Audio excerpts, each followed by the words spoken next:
together, just like initially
हो रही है तो पिताजी को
नीरज एक सेकंड में चालू कर दूंगा।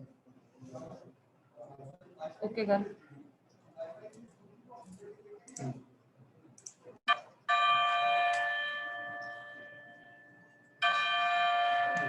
आज क्या हो गया इससे?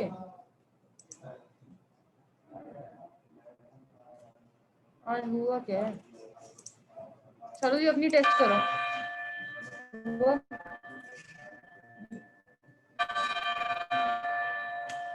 फिर यहाँ तो आ रहे हैं।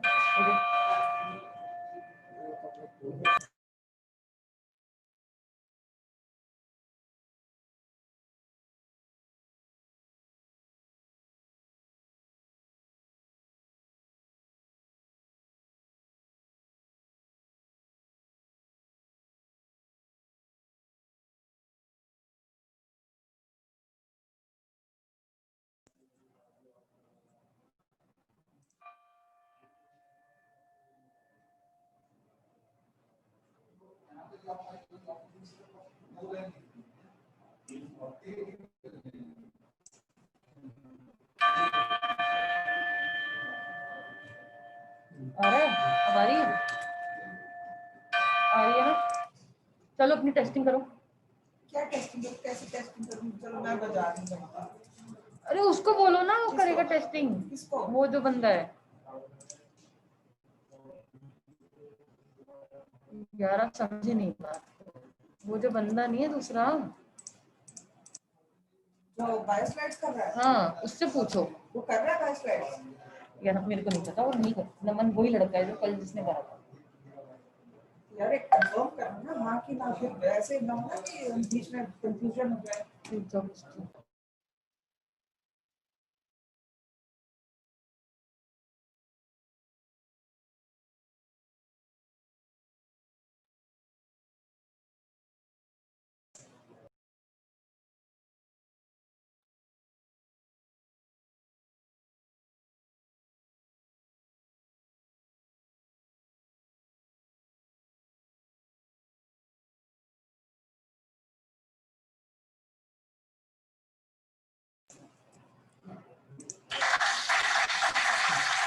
आ रहा है ना?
डॉक्टर सचिन हाय. हाय शुभम. वो सर तक चली गई थी बुक. बुक तो मैंने दे दी है. मैंने आज फोन किया था सबको, सर ने फोन पिकअप नहीं किया था. वैसे कल उनकी पीएनए में से बात की थी कि बुक का करना क्या है. अच्छा. तो मतलब मुझे नहीं पता करना क्या है. मैंने वैसे सर को, क्योंकि सर पहले बोलते किस बात की बुक भेज रहे हो, मैं कहा सर डॉक्टर हरित से शायद आपकी बात हुई थी, तो बोला हाँ हाँ भेज दो. फिर उनकी पीएनए फोन किया कि सर करना क्या है. तो मैंने कहा सर ये उनका पीए का नाम पिंकी सक्सेना है क्या, जो पार्टिसिपेंट? शायद होपफुली ये यहाँ पे आ गई है शायद, ये पता नहीं, आपको देखना पड़ेगा. तो सर को मैंने अभी कॉल किया था अराउंड 1 o'clock. आई थिंक वो बिजी होंगे, तो उन्होंने फिर 5-10 मिनट्स का ही है जो भी, मतलब सर से. वैसे मैं वेंकट को भी बोल दिया, वो भी ज्वाइन कर जाएगा. That's sir only. हैं? वो सर ही है, वो नाम चेंज हो गया अभी डॉक्टर रंगा. अच्छा. Please get everybody in Sonali team. Get everybody in. Nobody should be in the attendee right now.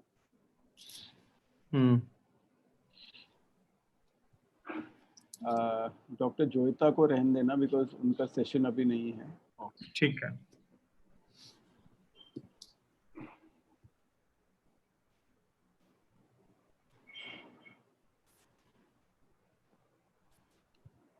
So should I play that slide? Yeah. Get that book wala slide on. हाँ sir आ गए, sir के नाम से ही आ गए वापस ना. Hi sir. Hi Dr. Rao. Hi Dr. Nitesh. Good evening. Yeah. Hi. Good evening, everyone. Good evening, Dr. Rao. How are you, sir? Thank you for joining, sir. Thank you for joining. Wonderful show. Thank you, sir. Thank you. Good to see you, sir, after a long time. Yeah, same here. So actually, sir, Dr. Goel से भी जब भी बात हो रहा था ना, तो we were discussing the same type of platform for the Oncology Forum meeting, the annual meeting that they. So they thought that they'll go for, but they're not. They're still not decided. But I thought that they were going for a 2D simulated one, not the 3D one. Okay. Good evening, Dr. Ram. Yeah, doctor. Good evening, sir. How are you? How are you? Yeah, good. Good evening, Sajan. Sir, good evening, sir. Good evening to all of you, sir. Hi, Sajan. Good evening and congratulations. Thank you, sir. Work I've gone through. I was just wondering, अभी Delhi का जो results है ना, DNP का is 100%. Is it because of your book? Sir ये तो coincidence है sir, अभी तो. हाँ, अभी से result आ गया तुम्हारा तो पूरा ही. हाँ, so but sir, the good thing is that number of we already could before the exams, not the theory but practicals. Yes, almost 50-60 students have bought this book, sir. Yeah, that's one good thing. Yeah. So everyone has passed. And I only hope the examiners have not seen and put the same ready questions. Examiners तो sir आपने देख लिया तो देख ही लेंगे बाकी लोग भी. Dr. Sajan, वेंकट को बोला. हाँ, Venkat should be able to join. I think he 5 minutes में शायद join कर रहा होगा वो. Okay, no problem. मैंने लिंक शेयर कर दिया. मैं सोनाली को ना मोबाइल नंबर भी दे देता हूँ, so that some of them can just call her also. I pass the number also, mobile number. No problem. So in this place, only the faculty is here. The audience is somewhere else. Yes. So this is like the stage. When you are an attendee, it's like the green room. You know, you can't speak or do anything in the green room. Once you become a panelist, you are now almost on the stage. You only control your video and audio. And those people who are delegates, they don't. Delegates are the ones who go through without the faculty lounge, so they don't have any access. They can just listen and send us questions. That is how it is. And the questions and all that, we will see how it is going to be. So the questions, they go to the technical team at the back, and then they pass on the questions to the chairpersons inside this hall. Okay. So the chairpersons can ask questions. The only thing is, what we felt was not happening good was that we did not come to know how many delegates are there, because we don't have any stage control. Only we get an attendee list at the end of the conference that these many delegates were there. So we really have no idea how many people are there. Except if we can keep a tab. I've been keeping a tab, and intermittently they send me messages when I have prompt. अब मुझे पता रहता है कि कब 110 छू गए, कब 190 छू गए. नहीं, but वो अच्छा भी है सर, पता है, मतलब if nobody tells me that there are only 10 people, I keep working as if there are 350 people. So it does not matter to me how many people are there. I was doing that to understand better how people Yes. move around for future. Yes. But I agree with you. It's good to know that the only panelist and बाकी सब कहीं और हैं. Yeah. Good afternoon, Nitesh. Very good afternoon, Dr. Tulka. So I see that the Max logo has changed, right? Yes, sir. Yes. Okay. And this is not the BLK logo is the same or what it was before, or this is the different? So, Good question. मेरे ख्याल से अब same हो चुका होना चाहिए because it was supposed to club. BLK जो पहले वाला था वही होगा ना, या वो भी चेंज हो गया? sir, I think वो brand, see, it's in the shield form जैसा BLK का logo था, it's in the similar form. Will they change the logo of BLK as well? I don't know. जैसे भी what is that, Nanavati? Yeah. Nanavati का and BLK का same है logo. Yeah. But this Max is so you say कि वहाँ पे उसकी जगह BLK आ जाएगा sir? मतलब नहीं, not BLK. BLK. That logo जो है ना? हाँ, I get it. That logo and Nanavati था. That logo and BLK था. Yes. I'm not So sure. I was actually thinking that the logo will come and the Max will come here, but So I thought actually it's that is also like a shield. This is also like a shield. So probably they are going for the shield type of logo. Probably having two brands. Right. Shubham or Nanavati also is under them, na take care. Yes sir. So, same logo.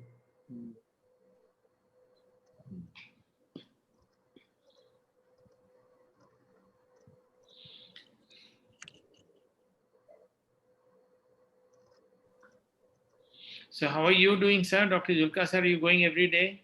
Hanji, I'm going 4 days a week. Okay. Rest 2 days for the rounds. Okay. Practically every day. Rounds कहाँ? वही अंदर नहीं, अंदर ही अभी साकेत शुरू नहीं किया. Smart is COVID everywhere ना. So अभी इस month 2-3 महीने बंद किया है. Okay. Then I'll start from next month. Okay. COVID अभी पता नहीं कितने दिन चलेगा ये तो. It will. I think early next year, mid next year. Intensity may become somewhat less. Hopefully. Intensity will become less by December. Hopefully. But वो जो second infection का जो wave आएगा, that will be terrible.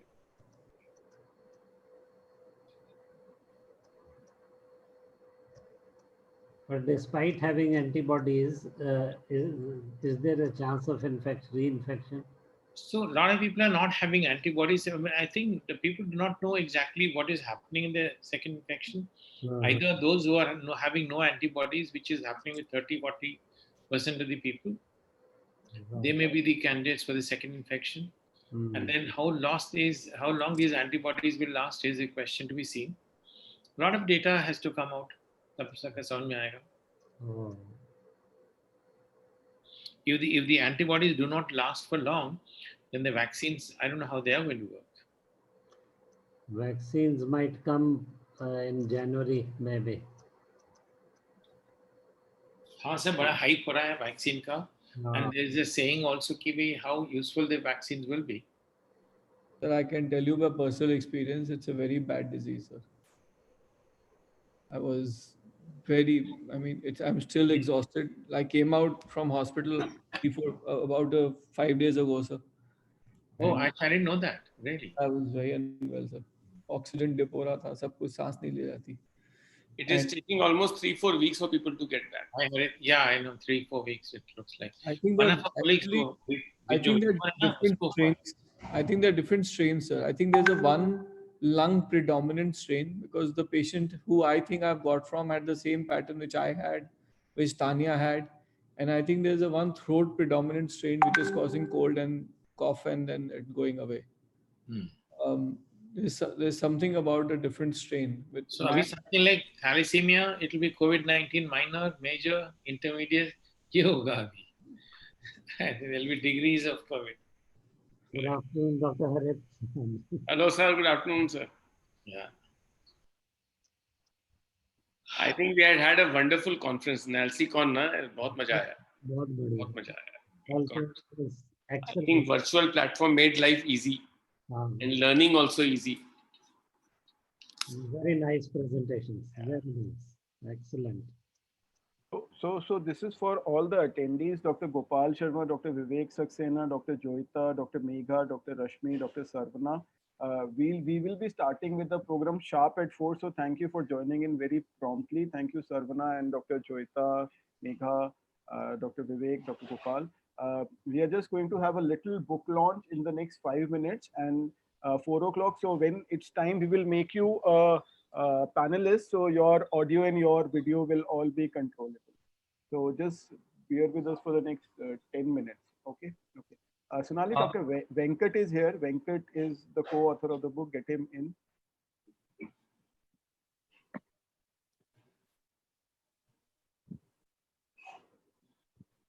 Thank you, Dr. Joyita, ma'am. Thank you so much.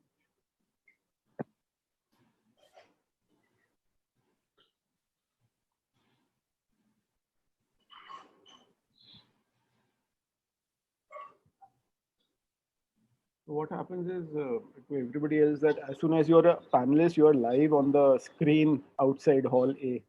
So,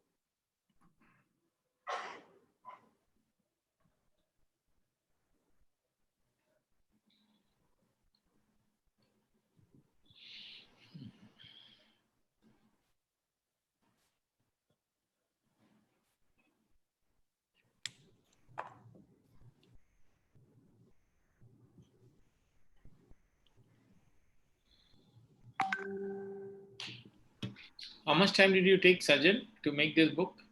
So it took us around 1 year, sir. Okay, good. What was your discipline? मतलब what time was the day you were doing all this? Sir, actually, corona की वजह से फायदा हुआ वैसे तो सच में बताया तो Actually, yeah, कोरोना के जो फायदे हैं ना, एक अलग से बुक लिखा जा सकता है. जी sir. Actually, we were almost losing hope कि we will not be able to do it.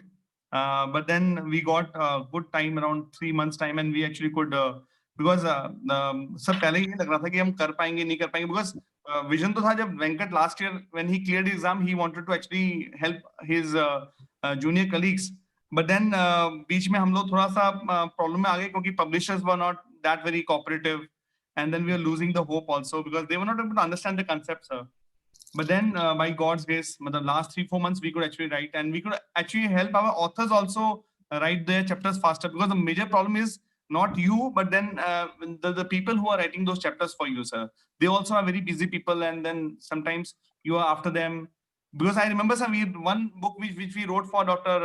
Sancheti, it took 3 years, sir. Almost 3 years for him to write that book. It was a big book, but then it took him already 3 years, sir. So in that we wrote 2 chapters, and many of, I think you also have some chapters into his book. So that way it was a smaller book, but then yes, it took time, sir. I think we should start, yeah. Okay. So Sonali, can you stop this thing, the sharing of this screen? Thank you. So welcome everybody. Today is 4th of October, and it happens to be the 4th day of NALCICon as well, and we are going out with the big bang. I made a Twitter about it as well, and we have very good international speakers lined up with us. We have Dr. Suresh Ramalingam, Dr. Sanjay Popat, we have Dr. Tony Mock giving us the last lecture. But before we go to the last, we have a very new beginning with us.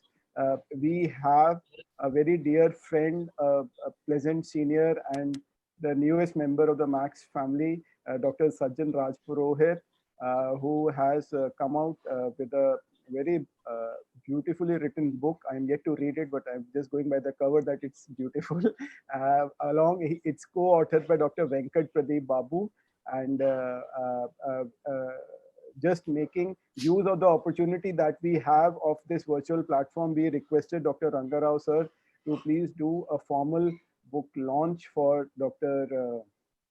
Sajjan, for us, not for Dr. Sajjan, but for us. It is for us that we want to do it, not for Dr. Sajjan. So may I request Dr. Harit to actually say a few words and invite Dr. Rangarao to do it. And we also want to hear from Sajjan. It's 3:50, we have 10 minutes. Thank you, Shubham. Thank you very much. And I think there could not be a better person than Dr. Rangarao to really launch this book. He was the DNB guide of Sajjan and a teacher for him and for so many students. Yes, Shubham, you said something. Sir, I didn't know that he was the guide. You know, when we spoke, I thought he's, Acha, I didn't know that. Oh, yeah. So there are so many hidden things you come to know only when you do a conference. I told you at least a dozen things while these things were happening. So that is what happens. As you take responsibility, you actually strengthen your own muscle and your own awareness of the society around you. And that is the best part which comes out by taking ownership. So, well, that is on the lighter note. So it is a pleasure and honor to invite Dr. Rangarao, who is the chairman of oncology at Paras Hospital. And he has been a colleague and friend for more than 30 years. So for me, it personally is a very big honor. At the same time, he's the president of the Oncology Forum. In fact, not many people know that he's the person who conceived and actually initiated the thought of NCR Oncology Forum when he was in the Army Hospital, R&R. And when at that time he was in the Army, and then he moved out. And then when he came back to Delhi, we were fortunate to get the first Indian Cancer Congress. And then both of us rallied around how to make it happen. And then the formal registration of the Oncology Forum happened. So when we get a chance to write some history, we'll talk about all this. Today, it's more about Sajjan and his life's first love, I would say. That's what I want to believe. And I actually wanted to write that, but I thought if I write this, people will say, okay, so what happens to Sajjan's real love? But I don't know all that, so we'll talk about it. So Dr. Rangarao, please, requesting you to launch his book. And it's an honor to have Dr. Jhulka also right now and the faculty. So it's two senior most teachers in the oncology world are here right now to launch this book done by Sajjan and Dr. Venkat. Dr. Rangarao, please. Yeah, thank you very much, Harit, and thank you, everyone. Wonderful conference, and I feel privileged to do this particular task, having had the privilege of having Sajjan as a student, and though he's now a teacher, he's a guru of the gurus. So he can teach all the gurus a lot of things, and how to do things and how to write a book and all that. So I'm sure, Sajjan, I have a suggestion for you. You also write a book for the teachers, how to frame the questions. It'll make it much easier. So, I think I've gone through the whole thing, and having had the experience of seeing the students in the DNB exams for many number of times, this time, I hope you all know, and I'm sure you will be knowing, that 100% of the Delhi students have passed. I'm not sure of the the other statistics of the other states. Maybe Venkat or somebody would be able to throw the light. And then suddenly I realized the secret is not in the exam or anything. Secret must have been this book. So the book has already been circulated to the students, and Sajjan was saying that he shared it with 60 people already. And then I'm sure of those 37 students who passed out were of these 100 people. So I've gone through the book, and it's very lovely and very concise and nice handbook for people to go through and then get not only the tips as young oncologists, but also everything. So I'll just show the book, and then here I've already opened to save the time. And then here is the book. Yeah, that's it. So I hope it's being visible, right? Okay. So congratulations, Sajjan, and congratulations, Venkat. I think you're doing a wonderful job. So Sonal, are we going to have some claps or some music? All the people, right? Okay, fine, very good, and congratulations. And then here the book is to all the students and all the oncologists. Thank you, sir. Thank you so much. So before I get Sajjan in, I actually want to get Dr. Venkat in, right? Because we will surely hear from Sajjan, but I really want to hear from Dr. Venkat. And as Sajjan said that he passed out last year, so how was his experience of going through this process? We tend to finish off with studies and just, throw away the books, but he has managed to actually write a book even after finishing his studies. So how was the experience, Dr. Venkat? Sir, thank you for having me here, and it's a privilege to speak in front of Rangarao sir, Hadith sir, and Julka sir. Um, in all other super specialties, there are books that can help students, residents, but in oncology, there are no such books. Sir. So, in one of the conference, I met Sajjan sir, and I said, "Sir, I face a lot of difficulty during examination, and I have some material. How to go ahead with it?" Then he said, "We will write a book."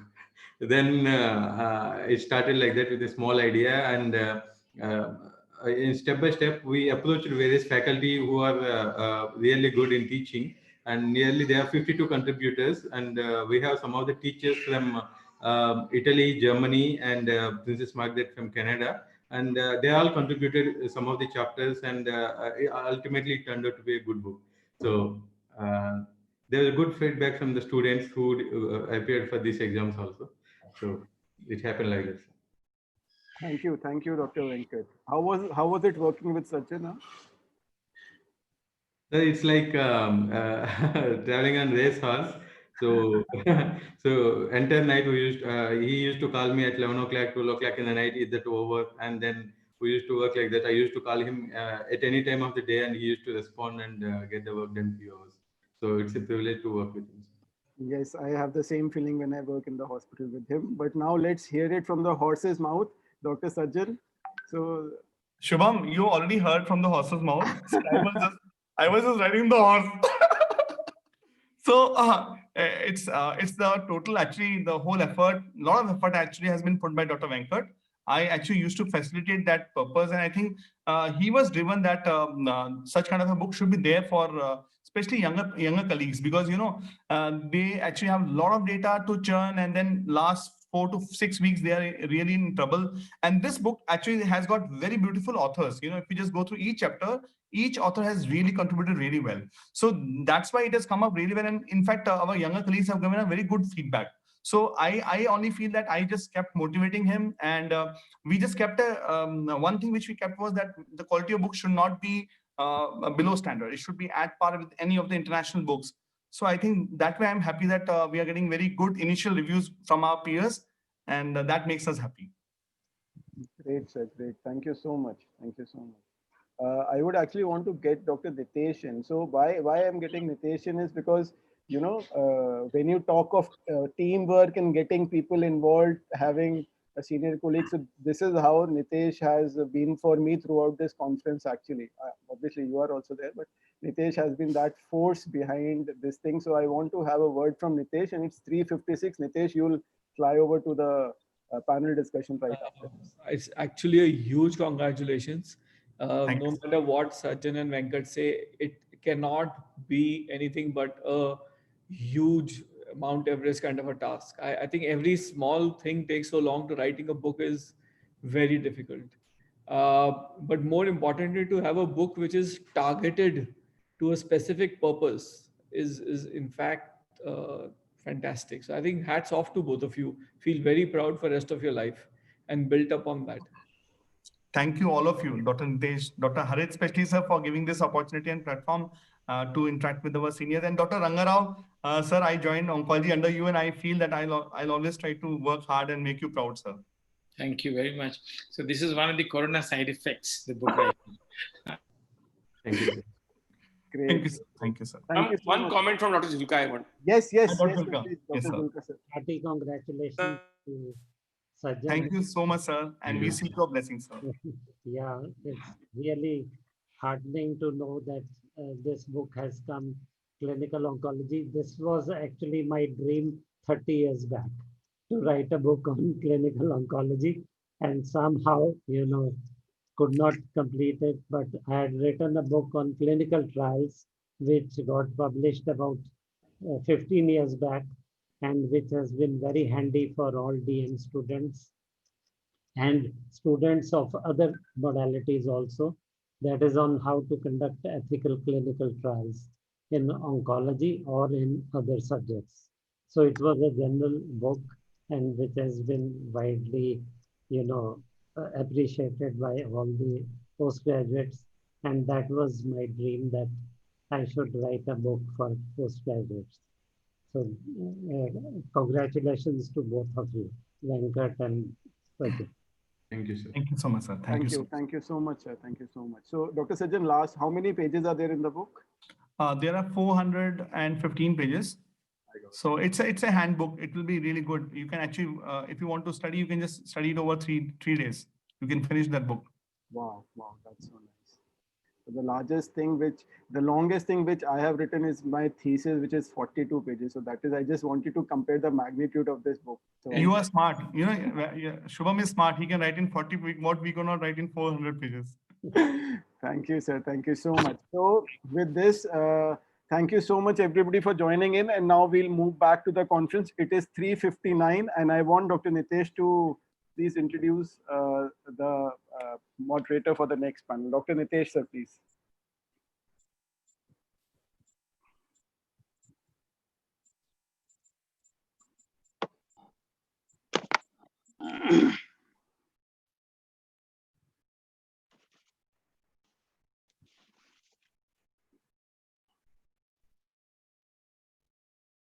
Okay, so let me have the pleasure of introducing the moderator for our next panel. As we are moving into the last day, we are moving more towards palliative management or symptomatic management of lung cancer rather than the definitive one. And there is no other topic than pleural effusion, which requires our maximum care. And we have none other than Dr. Vivek Nangia, who is the Principal Director and Head of Pulmonary Medicine at Max Super Specialty Saket, to moderate a panel discussion on it. May I request Dr. Vivek Nangia, sir, to please share his screen and switch on his camera and mic to introduce the panelists, sir. Dr. Vivek, sir, please. Thank you, Shubham. Thank you for having me here on this prestigious platform. And I must compliment all of you for all the effort that you put in to make this a hugely successful virtual webinar. I think first of its kind that we are seeing, actually. I mean, the Respiratory Society has probably taken a backseat in this kind of a stuff, but really commendable effort that you all have put in collectively. Actually, front seat when Vivek, you guys were at the front before the pandemic. So while we were taking the front, you were taking the lead in this show. So basically, so my screen sharing has been disabled. So you can start screen sharing. You will be able to do it now. Just try. Okay, now we can do it. Yeah. So Nali, are we good to start? Yes, sir. Yes, sir. Okay. So a very good afternoon. And I did that. Sorry, I did all. Oh, sorry. That's fine. Let's carry on. Yeah.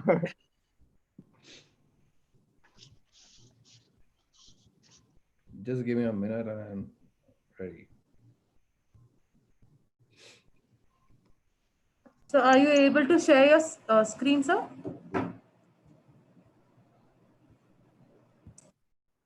Just going on to that, yeah. Yeah. All right. Hello. Okay, so am I visible now? So good afternoon, everybody, and it's really a pleasure to be here in this first of its kind virtual meeting that we've set up.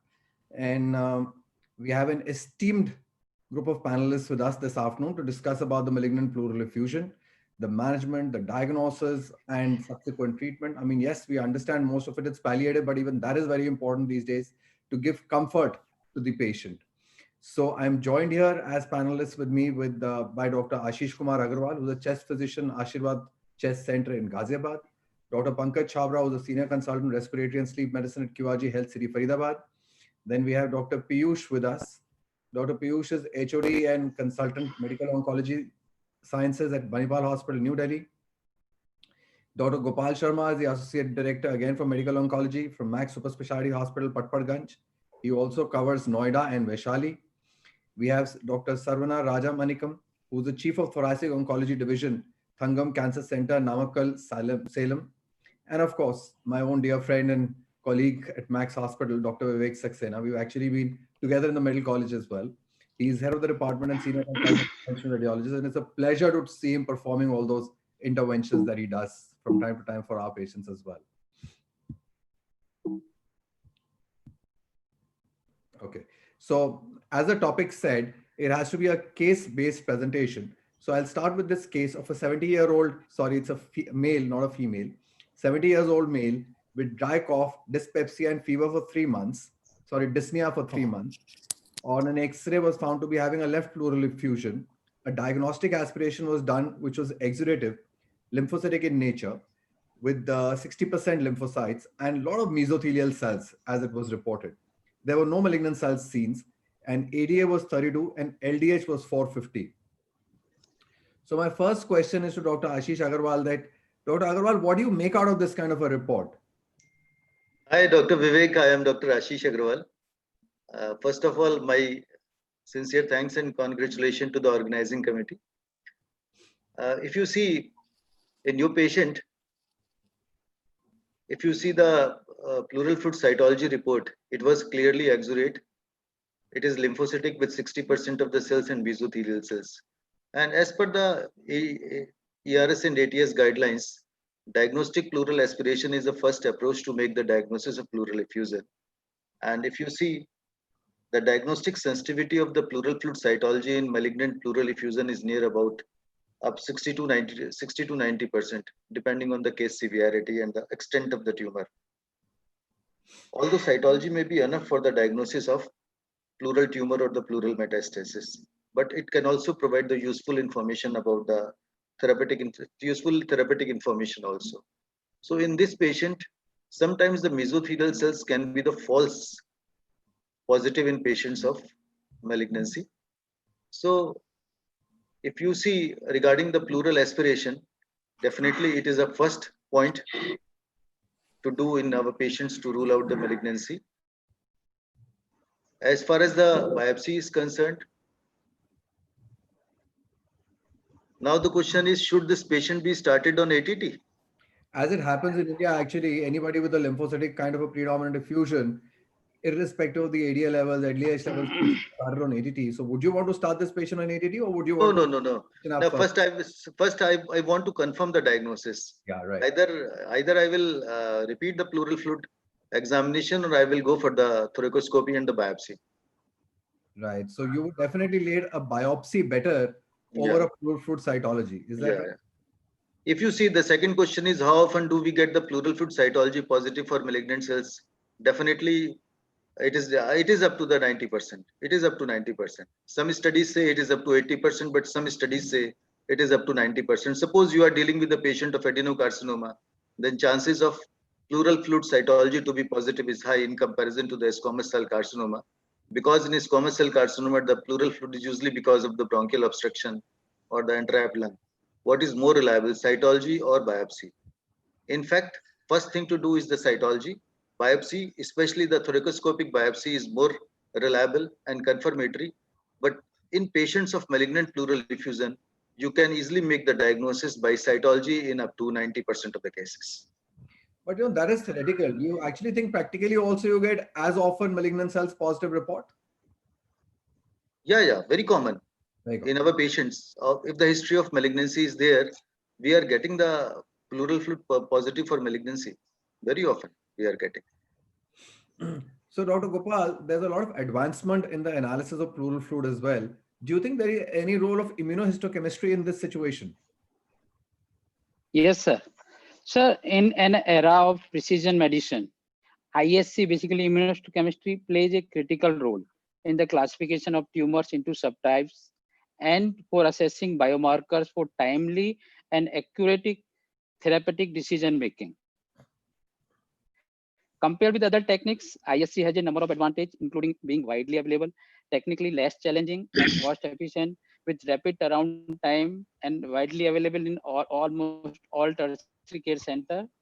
Thus, molecular specific ISC assays have huge potential as a practical screening tools for the detection of druggable genetic alteration and for the assessment of the biomarkers for the molecular targeted therapy.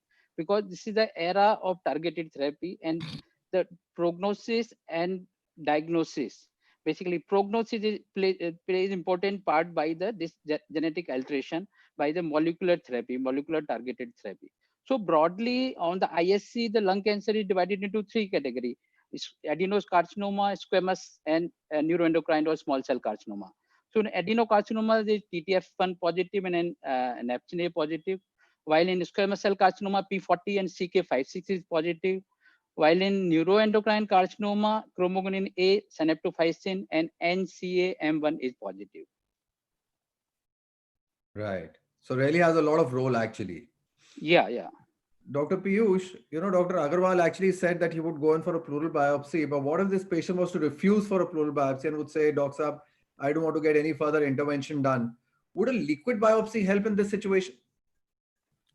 So my apologies, I could not log in, just logged in when the case snippet was over.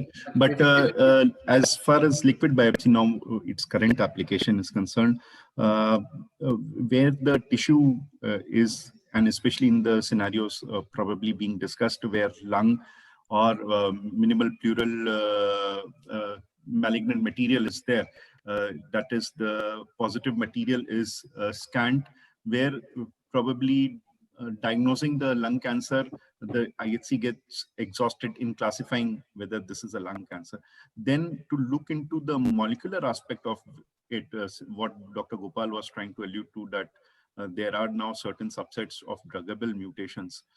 We can look towards liquid biopsy if the tissue is not really enough for further tissue-based assays. Liquid biopsy is something which has been established at least for EGFR mutation, and this at least we can know that for sure that what type of variants of EGFR at least are present. Apart from this, now there are issues as in what stage of malignancy are we dealing with? What is the burden of disease pattern? If the burden is high, if there are liver metastasis, the chances of getting positive liquid biopsy cells, that is the burden of the circulating tumor DNA, would be higher in such scenarios. If the tumor burden is small, then the circulating tumor DNA might not be robust. The fraction might not be robust enough to be captured by the assay. The other issue is that now we have a couple of assays available with us. One is Garden 360 and Foundation One Liquid. Apart from that, the assays need validity, and also they are expensive. So these are certain issues with liquid biopsy. But yes, of course, with minimal tissue, it definitely has a role. Yes. So would you consider this as an adjunct or as a replacement? It's an adjunct for now. It's not a replacement for tissue biopsy. We need to still work on validation, have markers on what would be the cutoff levels. So right now it's an adjunct for now. Right. So coming on to Dr. Vivek, as both our speakers have said that a biopsy is very, very essential. So is this an era of, the blind pleural biopsy over now completely? Do we have to rely on you, or can we still try blind pleural biopsies in our patients? Blind pleural biopsies are a little, the complication rate would be quite high. If we can do a biopsy only if we see the pleural thickening on ultrasound or CT scan. Otherwise, a thoracoscopic biopsy is something that should be recommended. So what would you prefer in this case? Which modality would you prefer? Ultrasound? So we generally go for a PET CT, and then if we see something on the PET, then an ultrasound guided biopsy is better because it's real time. Because the lung is always moving, so you need to be precise regarding, and the thickening is generally not more than 1 centimeter at max. So generally ultrasound guided is preferred. Yeah. Right. Yes, blind biopsy I don't think is CT scan done, try and identify the hot spots in the FDG avid areas, and then do probably an ultrasound guided biopsy if there is pleural. Absolutely. Yeah. If the pleural thickening is huge, then you can do a CT guided also. But if it's just nodules and some here and there small bits which are PET avid, then an ultrasound guided is preferred after the PET has localized whatever we need to do. Right. So Dr. Sarvana, the next question is to you. Would you recommend doing VATS here? Sometimes, the patients are the people who are making the decisions in this case. So fortunately, I'm in a place where people accept minimally invasive approach for getting a biopsy, and having a trained interventional radiologist is a difficulty. It's difficult to get good interventional radiologists in our place right now. So for us, it's cheaper because we have the equipment to do a VATS. So more than VATS, VATS is purely a surgical term, the domain of the surgeon. But a thoracoscopy is something which is minimal and can be done even by pulmonologists. So image, that is vision guided biopsy, would be a must, especially in this current era of treatment of lung cancer, because you have so varied variety of tests that you have to perform on the tissue. Just having a positive diagnosis on cytology is not enough nowadays. You need ample tissue to do the additional tests required, to shift the patient to the medical oncologist later. So in our situation, in our place, and in our institution, we always prefer a thoracoscopic biopsy. And just the cytology alone, 90%, I would say, is a high number for getting it in our situation. You have a lot of fallacies with cytology. If the cellularity is, if you have a hemorrhagic effusion, then the chance of picking up malignancy is a little less. And then if you don't centrifuge or transport your specimens in the right way, and they don't reach the pathologist at the right time, you may lose malignant tissue. So there are a lot of fallacies. It's always better to go and see and get a biopsy. It will help us in the long run and for it. Right. Dr. Pankaj, VATS can be slightly more invasive for the patient and going under GA. Do you think medical thoracoscopy will give you the answer?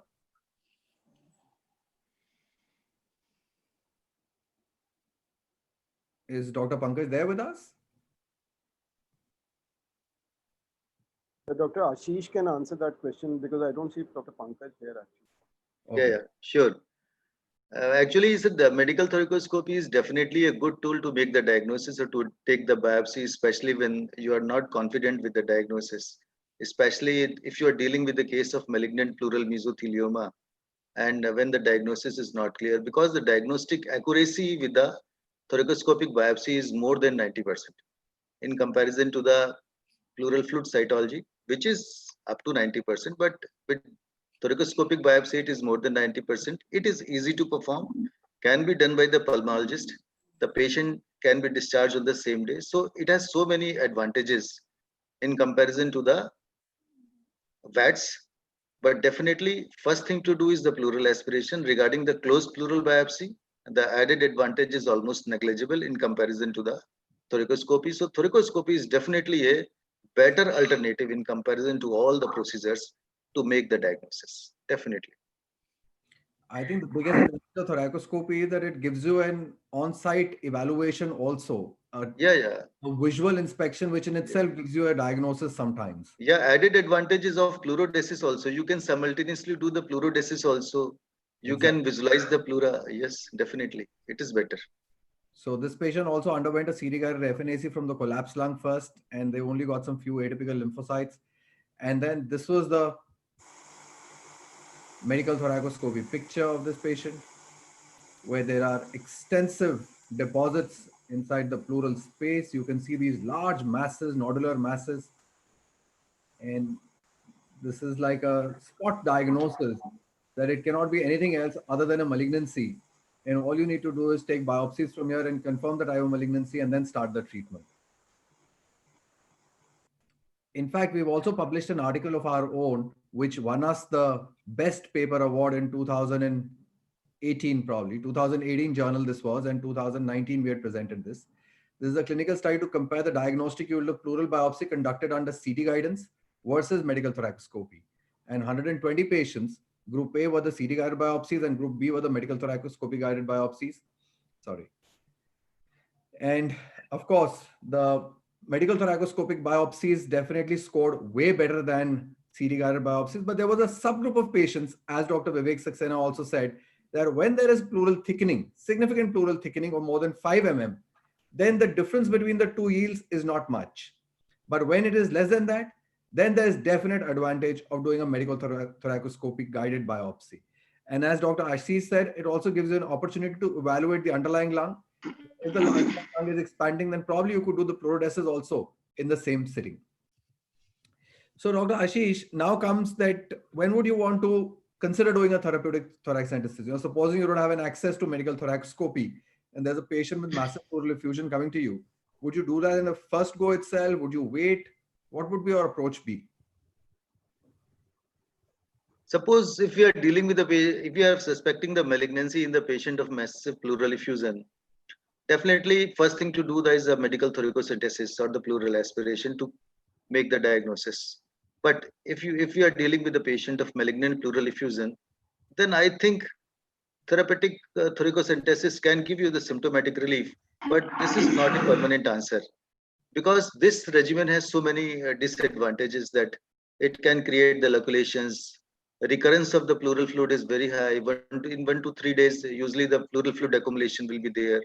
So in these type of patients, if we are dealing with the patient of malignant pleural effusion, it is always better to go for ICD, or you can do the pleurodesis, or go for the indwelling pleural catheter.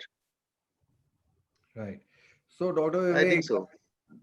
Dr. Ashish has led us to this new modality of indwelling pleural catheters. So what has your experience been of putting in these ultrasound guided indwelling pleural catheters?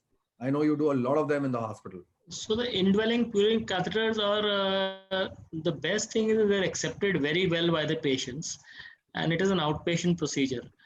And the amount of fluid drained can be titrated according to patient's needs. So it's a very good thing for people who have refractory long-term pleural effusions where the chemotherapy or whatever therapy is not going to work. And the only downside is it's a little costly, but otherwise it's an excellent modality. The patient doesn't have to come into the hospital very often, and it's an outpatient procedure. He has a good quality of life because he can take out fluid whenever he feels a little more breathless, and that way I think it's a good option. But if nothing's going to work, if the effusion is refractory and it's it's going to come again and again, so we have very good results in terms of that. Patient acceptance is very good. And what has your experience been with the development of empyemas in these patients? Generally, the risks of infection is also low. We have had one case in which there was some infection and we had to take it out. But otherwise, if the patient is tutored well of how to take care of the insertion site and it's used hygienically, then the risk of infection is quite low. Not only in our experience, but also in the general, the literature, which says that it's less than 5%. Okay.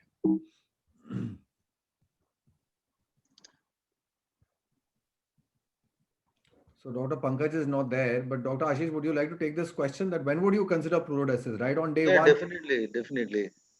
Or would you want to first evaluate that the lung is expanding or not expanding fully? Yeah. Actually, if you see the ERS guidelines in 2018, they extensively published that pleurodesis is the best option for the recurrent or the malignant pleural effusion. They clearly said. But when the lung is entrapped, or when the lung is not expanded, then indwelling pleural catheters are the best choice. So if you want to do the pleurodesis, you can do by the slurry or you can use the talc podraj. And the ERS, they clearly mentioned you can either use both the methods. Talc is the best agent to do the pleurodesis, and you can do it by slurry or you can do it by the podraj. Podraj can be done by the thoracoscope and the slurry can be injected by the ICD. Both works very well. If you see the success rate of the pleurodesis by the talc, it is near about 70 to 80%. And if you see the overall patient comfort with the pleurodesis, it is very, very good. But you have to choose the patient before doing the pleurodesis. And definitely your second question is, what is your agent of choice? My agent of choice is talc. I do the thoracoscopic talc podraj in my patients. I prefer talc podraj.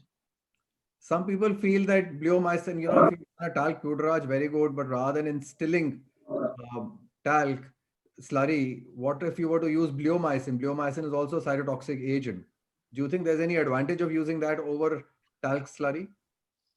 No, sir. Talc is the best agent to use. In fact, the results with the comfort of the patient is very high with the talc. no added advantage with the bleomycin. Right. So basically, you would only want to evaluate whether the lung is expanding or not, and based on that, you will take your decision whether to put in an indwelling catheter or whether to go in for pleurodesis. If the lung expands, patient's breathlessness improves, then you would go in for pleurodesis. If the underlying lung does not expand despite total thoracentesis, then you would want to leave an indwelling pleural catheter behind. Yeah, sure. So that Definitely. would basically mean that there is an entrapped lung.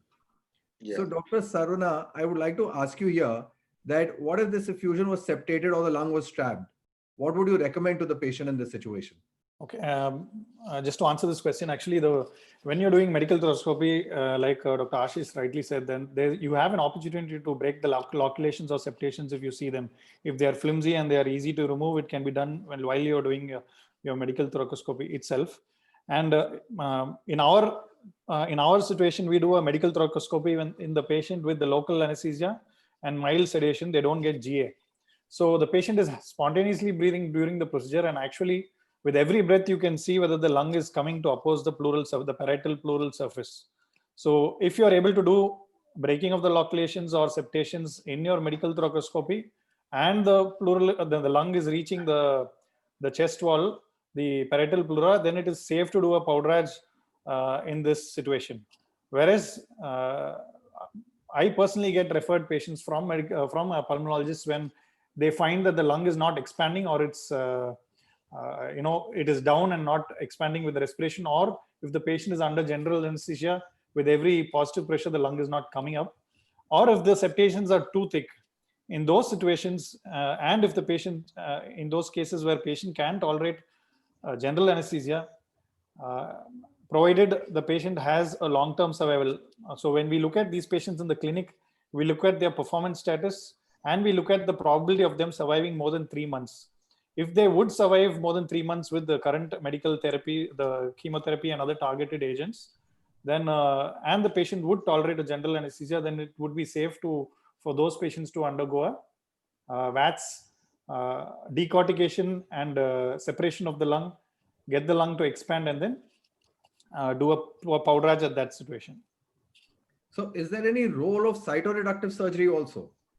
Yeah, you have certain tumor subtypes which have a prolonged period of gestation. Even if they are malignant pleural effusion, these people tend to have a long survival even after being diagnosed with M1 disease. So there are select group of mesotheliomas are one. In that situation, then you have colorectal metastasis which have pleural nodules. In these two specific situations, there is a role of pleurectomy and cytoreductive surgery in this situation also. There is now added interest in adding, just before pleurodesis or Powdrage, there are current investigators who are instilling chemotherapeutic agents into the thorax. Next question to Dr. Vajpayee, actually. Sorry, Dr. Kumar Sharma. That do you have any personal experience of using intrapleural agents, or would you recommend using agents? Yeah, intrapleural chemotherapy is used for refractory malignant pleural effusion. So cisplatin is the most commonly widely agent, and that is relatively safe also. Other agents are like paclitaxel, cytarabine, mitomycin C, and bleomycin. But frankly, sir, in the era of this targeted therapy and immunotherapy, the role of intrapleural chemotherapy is very minimal. In fact, I have not used in my practice because there are number of lines of chemotherapy and immunotherapy are available, and the generally patient respond to treatment. So, but yes, definitely in rare cases, in selected cases, there is a role of intrapleural chemotherapeutic agent. Dr. Vajpayee, one last question to you before we wrap up the evening. Would you like to discuss about the specific therapies for mesothelioma that are available these days? So a curative intent for mesothelioma is definitely a surgery. A good R0 resection done is definitely the most important therapy. Apart from that, neoadjuvant concept is important, especially in stage 3 mesothelioma, as well as there is a role of radiation therapy. Apart from that, the systemic therapy, chemotherapy, definitely pemetrexate-based therapy is there when we are talking about advanced mesothelioma. Apart from the chemotherapy, now we are actually looking into the possibility of, after chemotherapy failures, looking into the possibility of MSI or Lynch-related genes. If it is present, then we consider the use of immunotherapy. However, a non-operable mesothelioma has a median survival of nearly 1 to 1.5 years. So that is still a challenging situation. So this is what we have so far. Another recent update on the systemic therapy and the efficacy of chemotherapy being increased, another technology getting approved was alternating electric current fields. So this was there for glioblastoma multiforme, GBM, and now for mesothelioma, it is also acquiring a role and has been approved now for mesothelioma. Yeah. Right. So before I sum it up, before I end this panel discussion, let me just sum it up for all of us here, that we've really come a long way in the management of malignant pleural effusion over the last few years. Formerly, these patients would be bedridden, but nowadays with genotyping, phenotyping that is available to us, they can be treated on an ambulatory basis. Medical thoracoscopy and pleurodesis, oblique indwelling pleural catheters have significantly contributed to this change. But it's very important for us clinicians to choose our candidates appropriately and the right intervention, considering the cost, the clinical condition, and the expected survival and local expertise while taking this in mind. So thank you so much, all of you, for joining us this evening for this very educative session that we had. And I'm sure all of us will benefit from this. Now I'll hand it over to Dr. Shubham and Dr. Nitesh. Thank you very much. Thank you very much. Thank you very much, Dr. Vivek Nangia, and all the panelists for that insightful discussion on pleural effusion. And I think me as a palliative care physician would like to add that the most important indication of any kind of pleurodesis, and so I think that should be what patients tells us, right? So we all know that whenever the patient is breathless, that is the most important indication, right? So to do any pleural interventions other than the biopsy and the diagnostic tap that we all do. Thank you so much. And with that, let us all move on to our very salient highlight of this conference, I would say, because it is not commonly discussed, the palliative aspect of it. And to chair this special session, I would like to call upon Dr. Jaita. So Dr. Jaita is a professor of palliative medicine and Tata Memorial Center, very passionate about psycho-oncology. And I was fortunate enough to meet her while we were doing our MSc palliative medicine together. It was great working and meeting her through that. And along with her, I would like to invite Dr. Naveen Shore, Head of Bronchoscopy and Senior Consultant Respiratory Medicine, Max Saket in Gurgaon. And I would like now Dr. Jaita to please call upon our first speaker, Dr. Nandini. Hello, good afternoon, everyone. Thank you, Dr. Megha and Dr. Shubham, for giving us the opportunity to chair this session in this wonderful conference. Thank you, Dr. Kishore, for being a co-chairperson with me. And we had a very interesting session on malignant pleural effusion, which it's sort of a good way to go into the next session, which is on cough and breathlessness and what to do when all things fail. And we have here Dr. Nandini Vallath with us, and she is the palliative care consultant for the National Cancer Grid. She is also a consultant in palliative care in BARC Hospital, and she is an honorary consultant in palliative care and medical humanities in KEM Hospital. She is the more you know of her work, you know that palliative medicine from the time that she's been an anesthetist to now. Palliative care is really her passion. And we are very grateful that she's here with us to talk on this important topic. Over to you, Dr. Nandini. Thank you, Jayita, for that very kind introduction. I'm sharing my screen and I hope everyone can see this. Yeah, we can. Yeah, thanks. So since I have 15 minutes, I'll just run through the important points that I have made for today. So we will see this whole topic from the perspective of maybe an oncologist, Dr. V, who's caring for Mr. A, who's 68-year-old with advanced lung cancer, brought to casualty with severe shortness of breath. Now, how does Dr. V plan his care or, proceed with the further management of this patient? And I have also been told that this breathless patient, everything else has failed. So I'm assuming that there is already an established intractability, which is related to the disease management or, any intervention that can relieve it or any medical pharmacological management of non-cancer contributors. So assessment has been done. So now Dr. V needs to understand whether to go for intensive comfort therapy or intensive intervention therapy. So for that, we will need to know a little more about this patient. So we are looking at two scenes so that, we can discuss about different possibilities of care. So in one case, the patient has extensive infiltration, a massive effusion, repeated recurrent infusion, and has hypoxia, hypercapnia, etc. And in the other case, similar hypoxemic, hypercapnic state, but there is a patchy infiltration, minimal pleural effusion. Now, we should remember that these are just snapshots that that Dr. V gets to make decisions on. How do we get to understand the disease trajectory, which is something I heard for the first time when I came into the field of palliative medicine?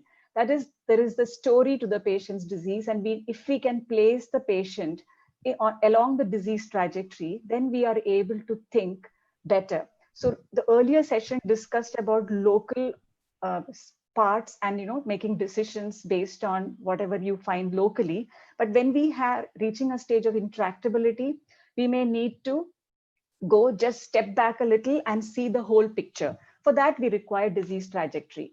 And for that, we require to know the status of comorbidities, performance status, general conditions, how the patient has responded, and what have been the impact of the treatment that has been offered. So the clinician's prediction of survival comes into the picture. Now, there are some clues available, scientifically approved suggestions, which is published in the NHS gold standard framework, where for the lungs, it is severe disease, where FEV1 is less than 30%. There are other standards where there have been repeated admissions, full-time, long-term oxygen therapy, patient's performance is very low, poor GC, as well as not responding to antibiotics or no impact of steroids, etc. So when you look at this, we get a better idea, and we look into the picture of scene A and scene 1 and scene 2 of this Mr. A.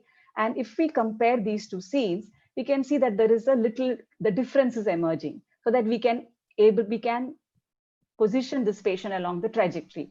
So in scene 1, there is more restriction, whereas obstruction, which is responding to some amount of steroids, antibiotic, bronchodilators, is there in scene 2. Functional performance is very much better in scene 2, whereas it is very low in scene 1. And bedridden status and full-time oxygen, home oxygen therapy, etc. in scene 1. So this allows us to place the patient on the trajectory based on biological prospects. So this is one of the things that we look into. Next, we look into the ethics of what needs to be done. So we are now, based on the science, we have placed them in the disease trajectory. Now we can also look at some more factors as to what are the benefits of an aggressive therapy versus a conservative therapy. Now in an acute illness, there is almost no gap between what benefit is achieved and what is expected by the patient and family. Now we are differentiating an effect of our therapy from benefit felt by the patient. Benefit is that which the patient makes meaning to the patient's life, that he's able to get up, walk, talk, smile, laugh, or do work, etc. Whereas effect may be an improvement in the oxygen saturation. For example, when we say this particular intervention, for example, in this patient, we say ventilation, because everything has failed, patient is breathless. Now, this intervention will improve the oxygen saturation. What the patient and family hears is that I'm going to be able to take the patient home. So we need to understand that when we are talking about the effect of our therapy, what is heard is beneficence as they understand, and there may be a huge gap. So that is what I meant by looking at the ethics of it, and also the autonomy, the financial maleficence, toxicities, how much would this matter in the long run of the patient? Are we going to be able to reverse this condition, etc.? The other factors that also come into the picture are the policies available in the institution.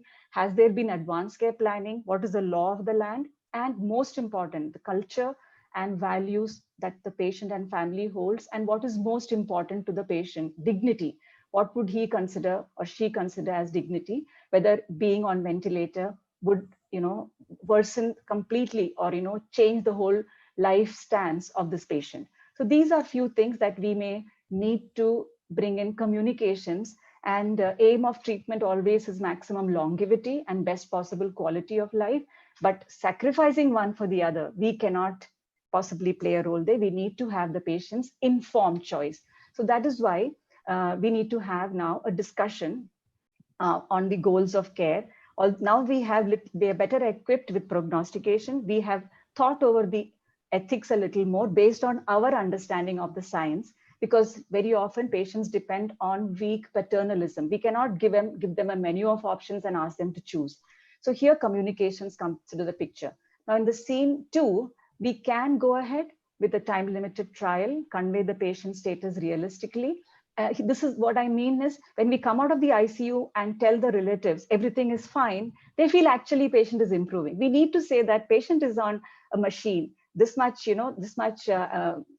only these many few breaths are by the patient. Rest of it is by the machine. And if we are giving them some other drips, inotropes or antibiotic, we should inform them well as to what are the different support systems. Otherwise, they are constantly thinking patient is fine. They get to understand that patient is actually improving. And then when something goes wrong, there is anger, there is, all the consequences. So conveying the patient's status in the correct manner, even when the patient is on ventilator, is very important. Now, choosing wisely India, you might have seen, they have created 10 low-value harmful practices in cancer care, which needs to be avoided. And I really request all of you to go through this Lancet publication, which is giving us a very fair idea of what needs to be done realistically. For example, when we are doing an investigation, does that change our management? Just for our knowledge, just for our certainty, is it worthwhile doing?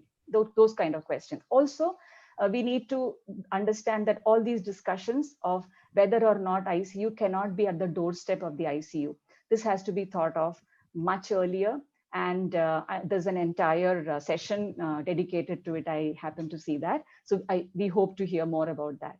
So clinician prediction of survival, temporal as well as probability based, which is probability based is more accurate. That is, will I be surprised? What will be the probability that this patient is alive 6 months from now, or if the patient is going to be, will I be surprised if the patient dies in 6 months? So because that is based on all the different interactions and observations that we have made unconsciously, and we are able to have that question asked to ourselves.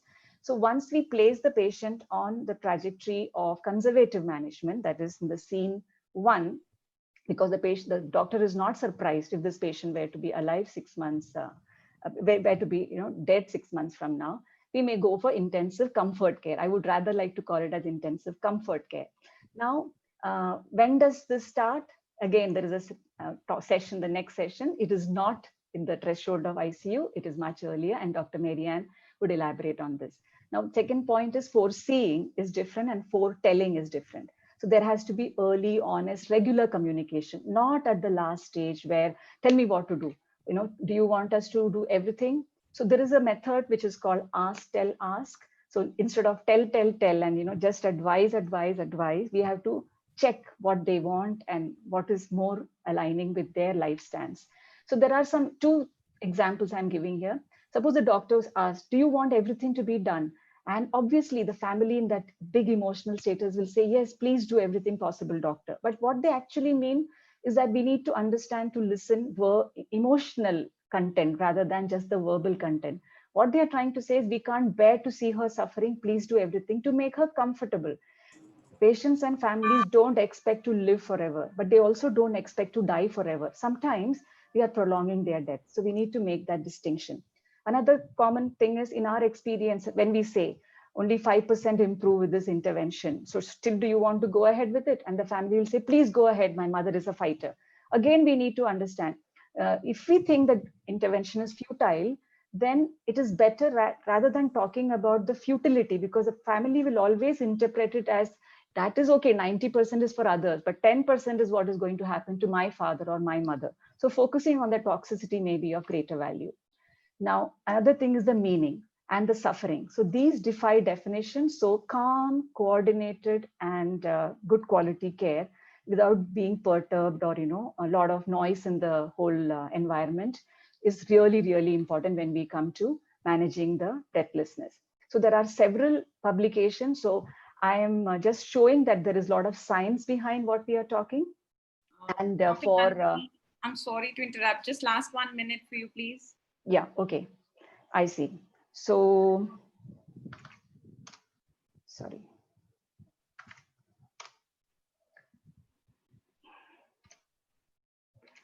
So these are the management protocols, different pharmacological, mainly it is a low dose morphine therapy, which is 10 to 30 milligrams per day, not more.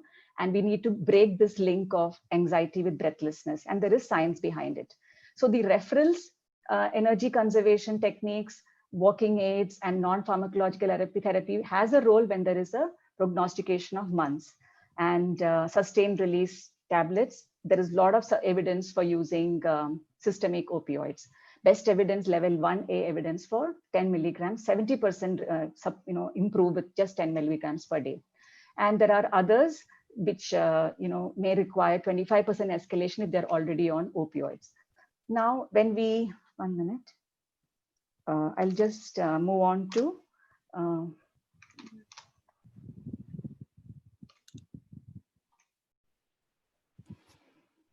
cough. Yeah. So reversible contributors have all been taken care of. So this is my last slide, which is, yeah. So this is different, stepwise improvement on cough, initially opioids. Then there is peripheral antitussives, which can be used. Then there is local anesthetic agents, which are useful. And there is trial of some of the drugs like amitriptyline and gabapentin, which is just now just started. So thank you very much. And I thought my time was 15 minutes and it looks like it is 12 minutes. Yeah, less than 12 minutes. Thank you. I'll stop sharing. Thank you very much, Dr. Nandini. Sorry about the time constraints, but I think 3 minutes were for the question times. But thank you for an excellent presentation in setting the scene, and especially the part about, seeing from the oncologist point of view and what steps to take and what are important. We in palliative care would know it, but because we are in an oncology community, I think it's very important to have that dialogue and that conversation. So thank you so very much. Just because the question time is over doesn't mean that you cannot put questions on the chat. Please feel free to put questions on the chat. I give over to Dr. Kishore to carry on with the session. Thank you. Thank you. Right. Thank you very much, Dr. Nandini. And I think going from your ask, tell, ask paradigm, it's absolutely on cue for our next talk by Dr. Mary Ann McCudden from Mumbai. And she's going to talk to us about when to counsel the family and when to start that ask, tell, ask discussion, really, which I think is a very appropriate question. So when to counsel families about end of life care, whether it should be 10 days before or 100 days before. And Dr. Mary Ann is a professor and head at the Department of Palliative Medicine at Tata Memorial. And over to you, Dr. Mary Ann, without further ado. Thank you. I'll ask the organizers to start sharing the screen, please. So thanks very much. I'm not the head anymore. Dr. Joyita is, who's chairing our session today. I'm an old retired lady, so I'll, with not much more ado, can I have the next slide, please? So So I've been asked to speak about 10 days. Next slide, please. I've been asked to speak about 10 days versus 100 days in family counseling. So these are just some of the things which I hope we will learn in this 10 minutes presentation. What's the role of sharing decision making versus we doctors, and I say we because I'm sure I'm one of them as an oncologist, where we just tell the patients that this is what is good for you, maybe you just got to do it, and we don't even say that to the patients, we usually say to the family members. So what's the importance of shared decision making? What is and where do we stand with that ethically? And then I'll show you whatever evidence I was able to gather with the help of my colleague Dr. Seema from Manipal. Next slide, please. So right in the beginning, let me just emphasize the fact that the care which we give to our patients has to be also given to the caregivers. They have so many problems which they face. And since we're talking about this debate of 100 days versus 10 days, you'll even imagine that if they are having this patient who is being declared end of life, and I'm coming to that in a minute, what's end of life, that they have so many needs, and if they have so many unmet needs, and they're not just physical, they may be housework, they may be transportation, but they are also psychological support, physical support. They feel so negative even up when the patient dies. There are social needs. Next slide, please. And all these are things which we need to take care of them. So as many of us are aware, we used to say last 48 hours. End of life is not anywhere the last 48 hours. It is about when the physician realizes that this patient is in a progressive state of decline. So as Dr. Nandini showed us, it's not on the up phase, but it's now on the down phase. But having said that, it's not about days, it could be weeks, and it could even be months. And therefore, once the physicians realize that, okay, now I think this patient is not going to recover, that's when we all need to start concentrating, next slide please, on the family as well as the patient. And we give a lot of importance sometimes to the family only to tell them some bad news. But we also need to realize that through this trajectory, now this trajectory possibly, I don't know if you can see me with my cursor, but if this is 100 days, and that's where the oncologist has decided that this patient needs chemotherapy, it could be targeted, it could be metronomic, but it's going on. But that's where if we had to come in and our patient and family came to know who we were, that we were supportive care, that we were giving them the psychological, social and spiritual support for patient and caregiver, then as we go down the trajectory, when we come to the few days which are left or a week which is left, if they know us and the rapport building has taken place, not only while the active treatment is going on, but when it has been stopped, then next slide please, if we go through this trajectory of illness, we'll realize that as the decline is becoming irreversible, dependency is increasing more and more.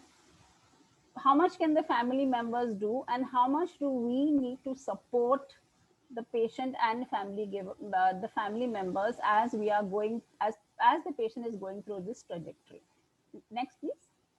Yeah, I think, can you just keep going? Next. Yes.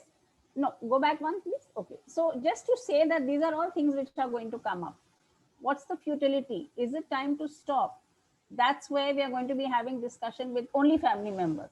But are they capable of taking this discussion forward? The son is going to be blamed by the rest of the village if he says, no, I think my papa doesn't require the treatment anymore. They're going to say that you are saving the money for yourself.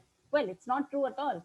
But are we going to support that son, or maybe the spouse, maybe it's the sister or the brother who's doing the decision making in medical futility, in decisions whether resuscitation is required or not? Is there a need for palliative sedation if the patient is having, like we were talking about breathlessness with Dr. Nandini in the last session, or it's severe pain, and if you're giving very high doses of morphine, and will they consider that as palliative sedation? Will they think that this is euthanasia? Next slide, please. So these are all some of the issues which come up, and what we're looking at as palliative care physicians is not just adding days to life, but we're looking at the quality of life, and we're looking at patients and their families, and it's through this whole trajectory. So maybe there itself, we're coming a little closer to that answer of 10 days, next slide please, versus 100 days. So what is quality of life? It is what does the individual consider as their satisfaction or happiness. It's not what the doctor considers is the best thing for the patient. It is what does that individual, patient or family, consider as satisfaction or happiness. It is a subjective perception and its impact on daily life, which is not just physical, but psychological and social. Next, please. So, and quality of death. So, okay, we're talking of end of life. So now death has become inevitable. So what is that good death? Is it something in the ICU? Is it something in the ward, but surrounded by all tubes and patients only allowed in the visiting hours? What's happening in the COVID situation where my father-in-law is admitted right now in a hospital, but only one daughter and the rest of the 4 kids are not even allowed to see him. Neither are any of us. So quality of life and quality of death. So if we look at some of these components of a good death, yes, we want good pain and symptom management, as Dr. Nandini was just talking about, but we want clear decision making. We want to prepare the family and the patient for the death. We want the patient to feel that he has completed all the issues that he had to do, whether it is a will or whether it is meeting someone who is a loved one, or maybe it's going on a darshan to some temple, and the family members may or may not feel confident to take him over there. So it's affirmation of the whole person. Next, please. And therefore, this is just an algorithm which again tells us how important it is to have open, early and repeated discussions. And these discussions have to be with the patient, the family, the physician, and anybody else who's there in the support of this family, patient and family, which includes communication, communication, and communication. But it also might look at withholding certain treatments. It may look at withdrawing certain treatments in the hospital, which even could be withdrawal of the ventilator. But you can think of how much discussion is required for this. And again, if we had to come in earlier, possibly once the rapport building was taking place, next slide please, between the patient, family member and physician, that it would become much easier to give that particular patient a good death surrounded by the family members. But yes, we all know as doctors, we have to follow principles of ethics. So is doing good only treating, or is doing good withholding some treatments where the toxicities way outweigh the benefits? And of course, this is only going to happen with good communication. Communication with whom? We have this tendency not to speak to patients. So we speak to the family members, and the patient is outside the door wondering, are they signing my death warrant? And actually, it's just the family who's saying, I don't know what to do. And it is incumbent on the doctor to support the family along with the family members in these cardinal principles of ethics. So we do good if we don't do harm. And we will only do no harm if we look always at the toxicities of our treatment along with the benefits and try to put it all together. And we all know justice. How much resources do we have in this country, and how many patients do we need to give the benefit to? Next, please. So in our country today, in this lung cancer symposium, where should we practice end of life care? Who should make that decision? Should the patient be allowed to take his decision? It's his life. It's the person who is going is the patient. Should he be or her allowed to take the decision? And what happens to the caregiver? Suppose the caregiver says no more treatment. Is he going to be hauled into the court? Do we have a legal system which tells us that yes, what you did is ethically right? Are we anywhere close to that today? I'll be telling you a little bit about that. What's the role of the family and what is end of life? Next, please. So these are all dilemmas. Let's just say that it's not easy. In our country, we do not have much to support us. But if we talk about advanced care planning, where we actually have that discussion, repeated discussion between patient, family, and healthcare professionals, maybe that is called advanced care planning, and maybe we're getting somewhere there. Because though the Ministry of Health and Family Welfare has not come up with anything great till today, we have to accept that the Supreme Court had given us the chance to create advanced directives, which has to be put down and signed by the patient. However, it's still a very complicated process, and it is undergoing a lot of changes with the help of the palliative care professionals along with legal and other people. Next, please. And this has to be respected by the medical professionals. So coming to families now, few papers I'm going to show you. Because of lack of time, I can't be showing you. There are many, many papers out there, but these are just some of the things which I hope if you will be able to get hold of these slides, you'll have all these references showing that patients want that communication. Patients want to be told that it's the end of life of my family. They want that honest and complete information. They want to be able to call the doctor whenever they need help. They want to be able to express their emotion. They want to have that integrity preserved, and they want their religious and faith beliefs also, next please, to be preserved. Therefore, this is again another paper, and though I'm sorry that some of these are pediatric papers because that's my area of interest, they are as applicable for adults as of children. They want pain relief, continuity of care. They want us to be still around once the patient has passed away. Next, please. And though this is a very busy slide and I'm not going to ask you to read it right now, neither am I going to read it. I'm just going to tell you that this is the amount of work which is going on, looking at families and the needs that families have to be supported through this process. So there is Kissane there, there's Wright there, there's Peter Hudson there, there's Kirchhoff and Fast there. They all have had a lot of work which has been done, looking at what are the references. Bad to interrupt, but it's last minute to go. Yeah, okay. So next one, please. So these are some of the reference which I've put up over there. Next, please. And this is just a very interesting paper which I hope that you will go through. Again, telling us how all family members say, we need help, please give us help. And some of the models of this caregiver support is there in that paper, COPE Focus Call. But they also say that it should be culturally and language adapted so that it helps anybody in their individual cultural settings. Next, please. And again, this was a very interesting paper which I come across, which talked about medicalization of dying. So I won't go into the details because there's hardly any time. Next. So this is our study which we did looking at early intervention in lung cancer. And again, the references are there for you to see that though we did not get too much of a result, we definitely found that early intervention was better. Next. And again, when you look into bereavement support, you realize that once the patient and family have learned that you are there to support them regardless, then when the patient is no more, then you will help them to accept the reality, go through the pain of the loss, adjust and move on with their life. While they are looking backwards, they are still moving forwards. So I hope in that very short time which was given to me, I'm able to convince all of you that let us bring palliative care early, definitely at 100 days, and give us the opportunity to not only support the patient, but to help the family members also, because it's way more difficult on the family than it is on the patient. Thank you very much.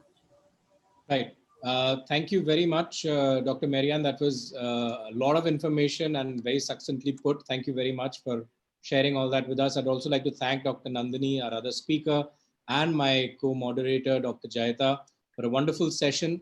I'm sure it's been very helpful to everybody. And in the interest of time, I think we'll move on to the next session. Thank you all. Thank you. Thank you so much. It is always a feast to the ears to hear to Dr. Nandini and Dr. Marianne. And many thanks to the chairpersons for chairing the session so well, and for all this stirring and very pensive discussion that we had. So moving on to it. So next coming up session is another thought-provoking panel discussion on a very common clinical scenario that we all come across, that is cord compression. And it will be moderated by none other than our dear Dr. Naveen Saleens, who is the professor and head for palliative medicine and supportive care at KMC Manipal, a very sincere academician and a passionate palliative care physician who rubs his shoulders with who's who of national and international oncology centers and palliative care physicians. So over to you, Dr. Saleens. Kindly invite your panelists. Thanks, Megha, for a very generous introduction. Today's topic, what we are going to speak about is on malignant spinal cord compression. It's one of the very common scenario that what we see in a cancer setting. The discussion will be limited to epidural spinal cord compression. I'm not going to take it into the dural and the central canal origin. It's seen in up to 5% of the patients with cancer. And in 1/5 of the patients with cancer, it could be an initial presentation. And cord compression per se could present with a lot of morbidity, and it could lead on to an early mortality, and which could erode significantly the quality of life of the individual suffering. So it's a multimodal approach, and we require surgeons, radiation oncologists, and supportive care physicians for this. So we have an excellent panel for this. We have Dr. Sushma Bhatnagar, professor and head of oncoanesthesia, pain and palliative medicine from All India Institute, Dr. Akshay Tiwari, musculoskeletal surgeon, and an oncologist from Max Hospital, Saket, Delhi. We have the privilege of having Dr. V. Srinivasan, a radiation oncologist from Mayot International Hospital, Chennai, and Dr. Ritesh Sharma, another radiation oncologist from Batra Hospital, New Delhi.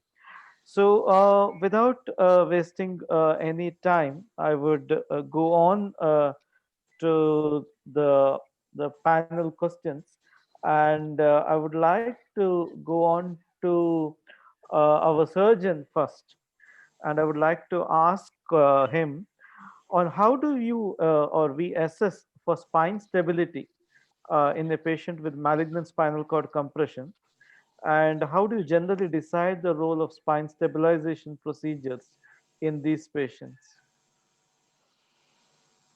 Yeah, thanks, Naveen. And I think that's a very pertinent question. Not just because, as you said, spinal involvement is so common in patients with cancer. Also because most of these treatments have to be individualized to the patient. Not all patients with the same kind of spine involvement will be treated the same way. And when you talk of evaluating for stability, the first thing that comes to mind is the longevity. And then, of course, you want to look at how unstable the spine is and what is the extent of intervention that you would want to offer to the patient so that the benefit versus the procedure it goes in favor of the patient. A patient who has got multiple visceral mets, who's got brain metastasis, the outcome after discussion with the primary physician is not good.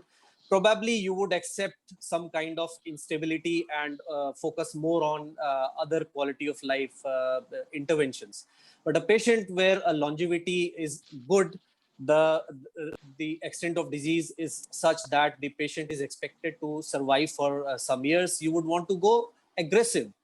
And that is where scoring systems like the Tomita or the Tokuhashi systems, even modified Bohr system, where you look at the extent of visceral involvement, the extent of bony involvement, and then of course you have the final instability neoplastic score, which comes in very handy. It's kind of a Mirrell score for the spine where you can objectively discuss. So when I have my radiation oncologist arguing or discussing with me whether to offer surgery or not, this is where the spinal instability neoplastic score comes in handy, where we can have an objective evaluation, see whether the patient's spine is unstable or not, and if yes, what is going to be the best mode forward.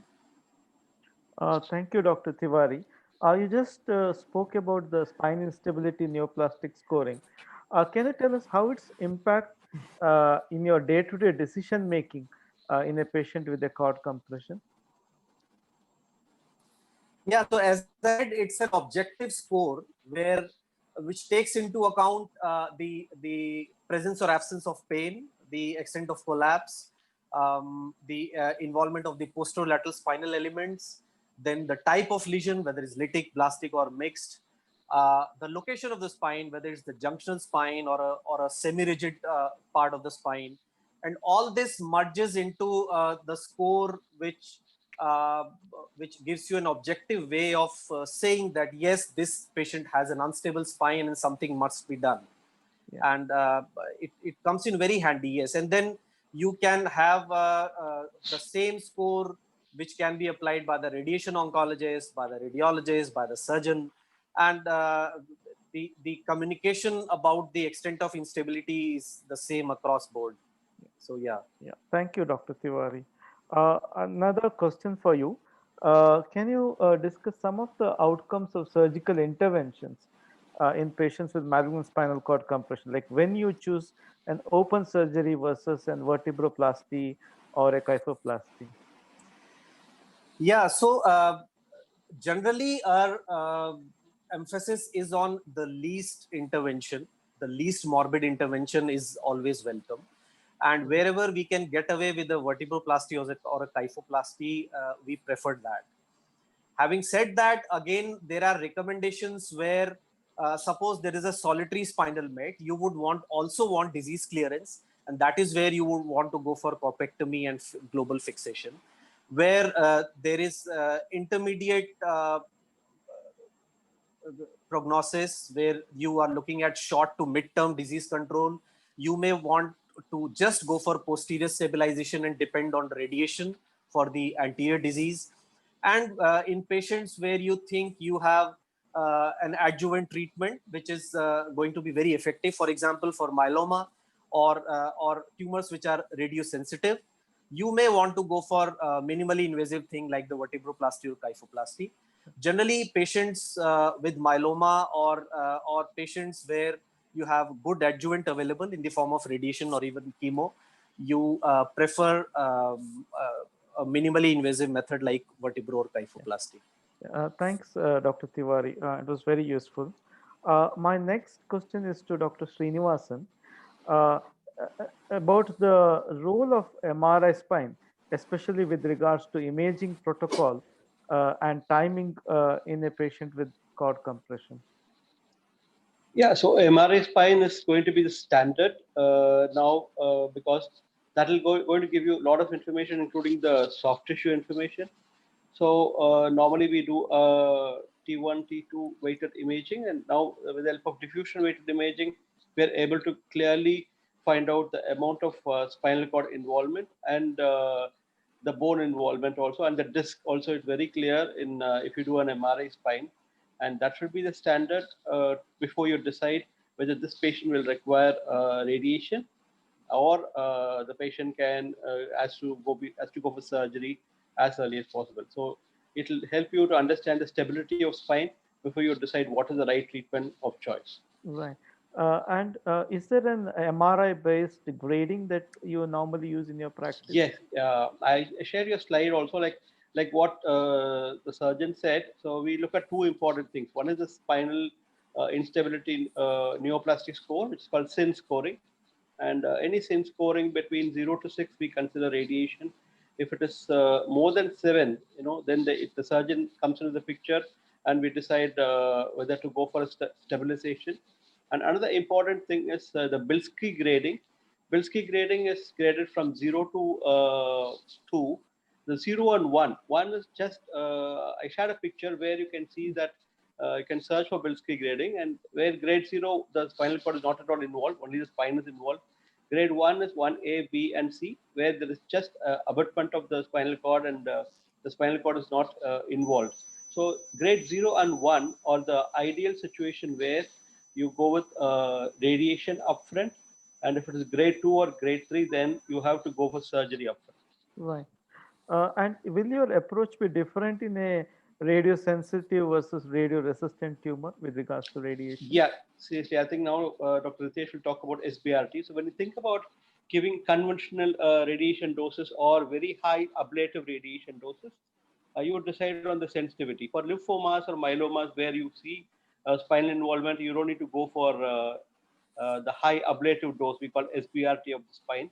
We can just give conventional dose, and once the spine is stabilized, and you can just reduce the dosage, and because they are very sensitive, you can just give it over 5 days or even maximum 10 days, so that the tumor literally disappears or literally melts. These are the tumors where you can see the disease melting with radiation. Right. Thank you, Dr. Srinivasan.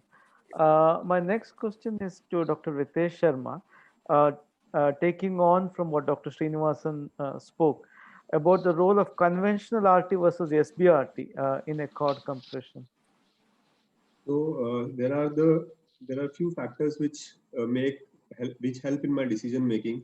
One is the cost. One is the availability of the software and the hardware.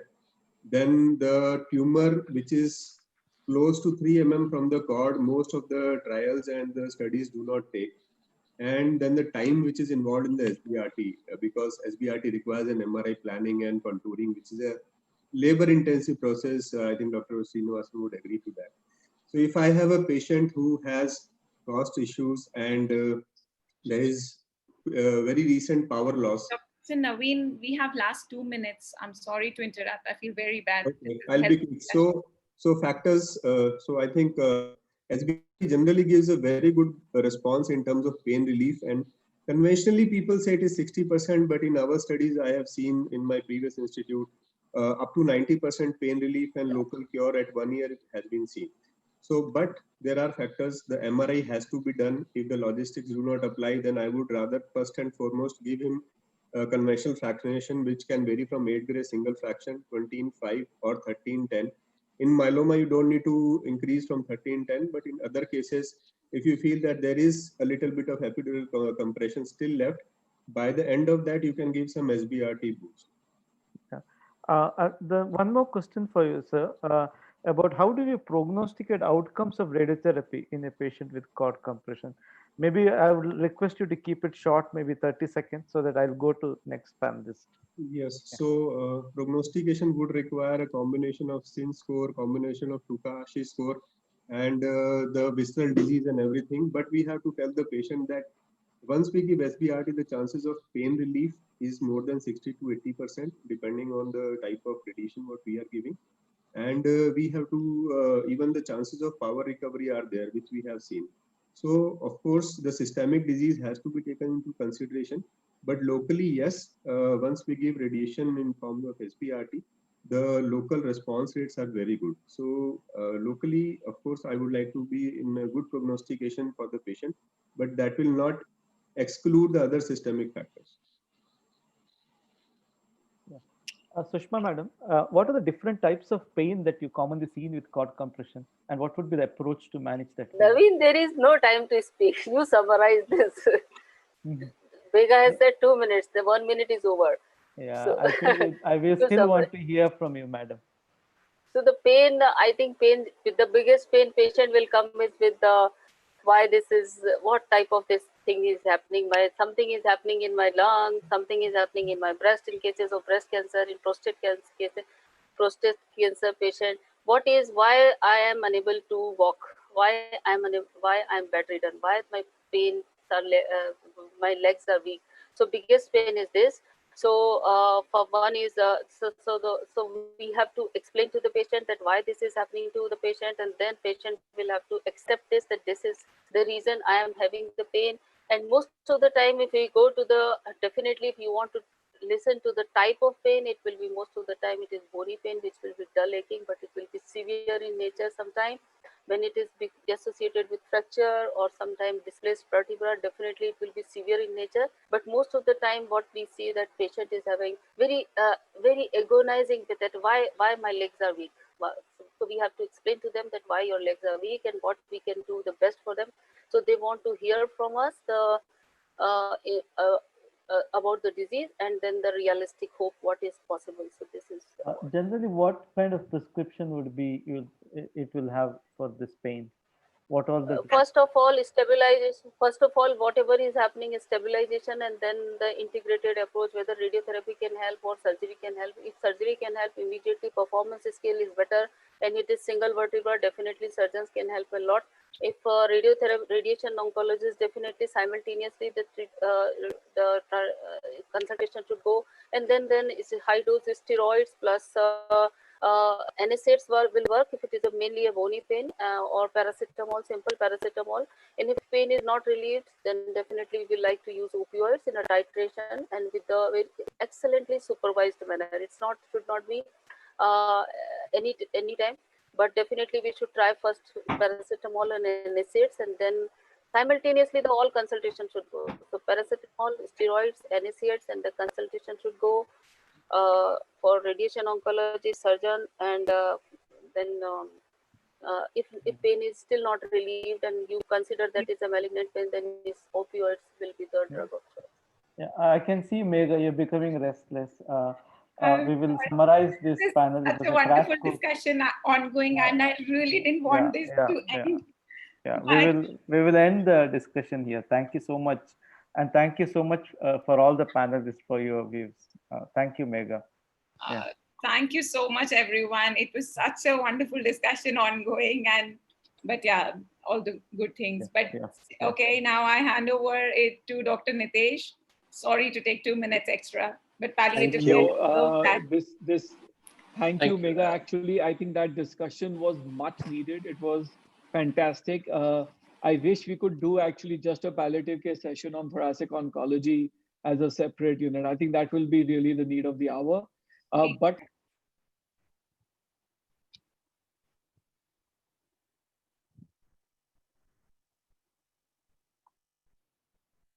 Nitesh, we can't hear you. Dr. Nitesh, you're not audible.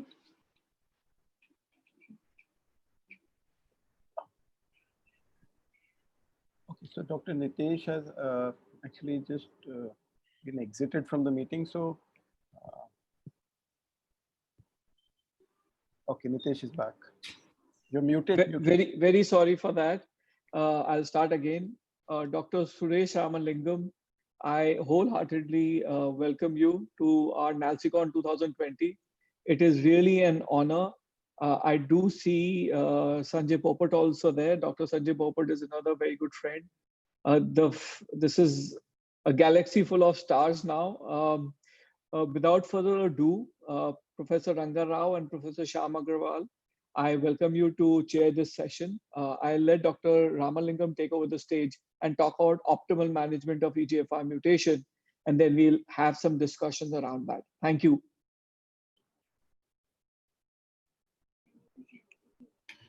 Welcome, Dr. Suresh Ramalingam. I think it's nice to have met you there, and then we look forward to your wonderful lecture today. And over to you, please.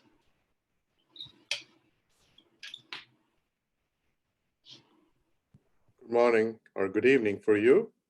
It's truly an honor and pleasure to be speaking to you today. I want to thank the organizing committee, Dr. Nitesh, for the kind invitation.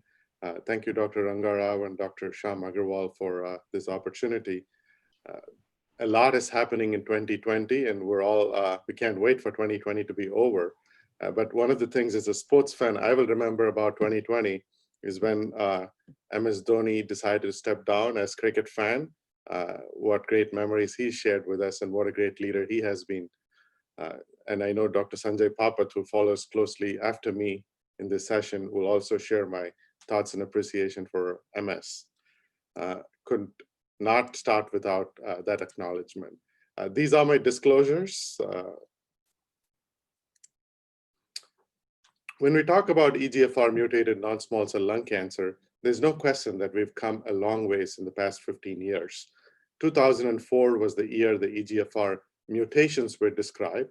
And since that time, there has been tremendous progress. And I can't fit all in one slide because at 2018, I had to stop, considering that there have been even more developments in the in the last 2 years as well. What I'm going to focus on for this talk is exon 19 and 21 mutations. These are the mutations that account for nearly 85% of all EGFR mutated non-small cell lung cancers. And I would start off by saying that any patient diagnosed with stage 4 non-squamous non-small cell lung cancer, this day and age should have NGS testing to make sure we look for molecular aberrations that can be treated with targeted therapies. Now, there are some uncommon EGFR mutations that perhaps we can talk about in the panel discussion, and I won't get into that too much. When we talk about the various generations of EGFR TKIs, now we have 3 generations, and there are distinct differences from one drug to the other, or one group of agents to the other. The 3rd generation drug, osimertinib, and there are a few others in development, are characterized by the fact that they are more specific to the mutant receptor. There's almost a 300-fold higher selectivity to the mutant receptor compared to the wild type receptor. And this allows for a better safety profile. We also know that the 3rd generation drug has more CNS penetration, and I'll touch on that as we get further along.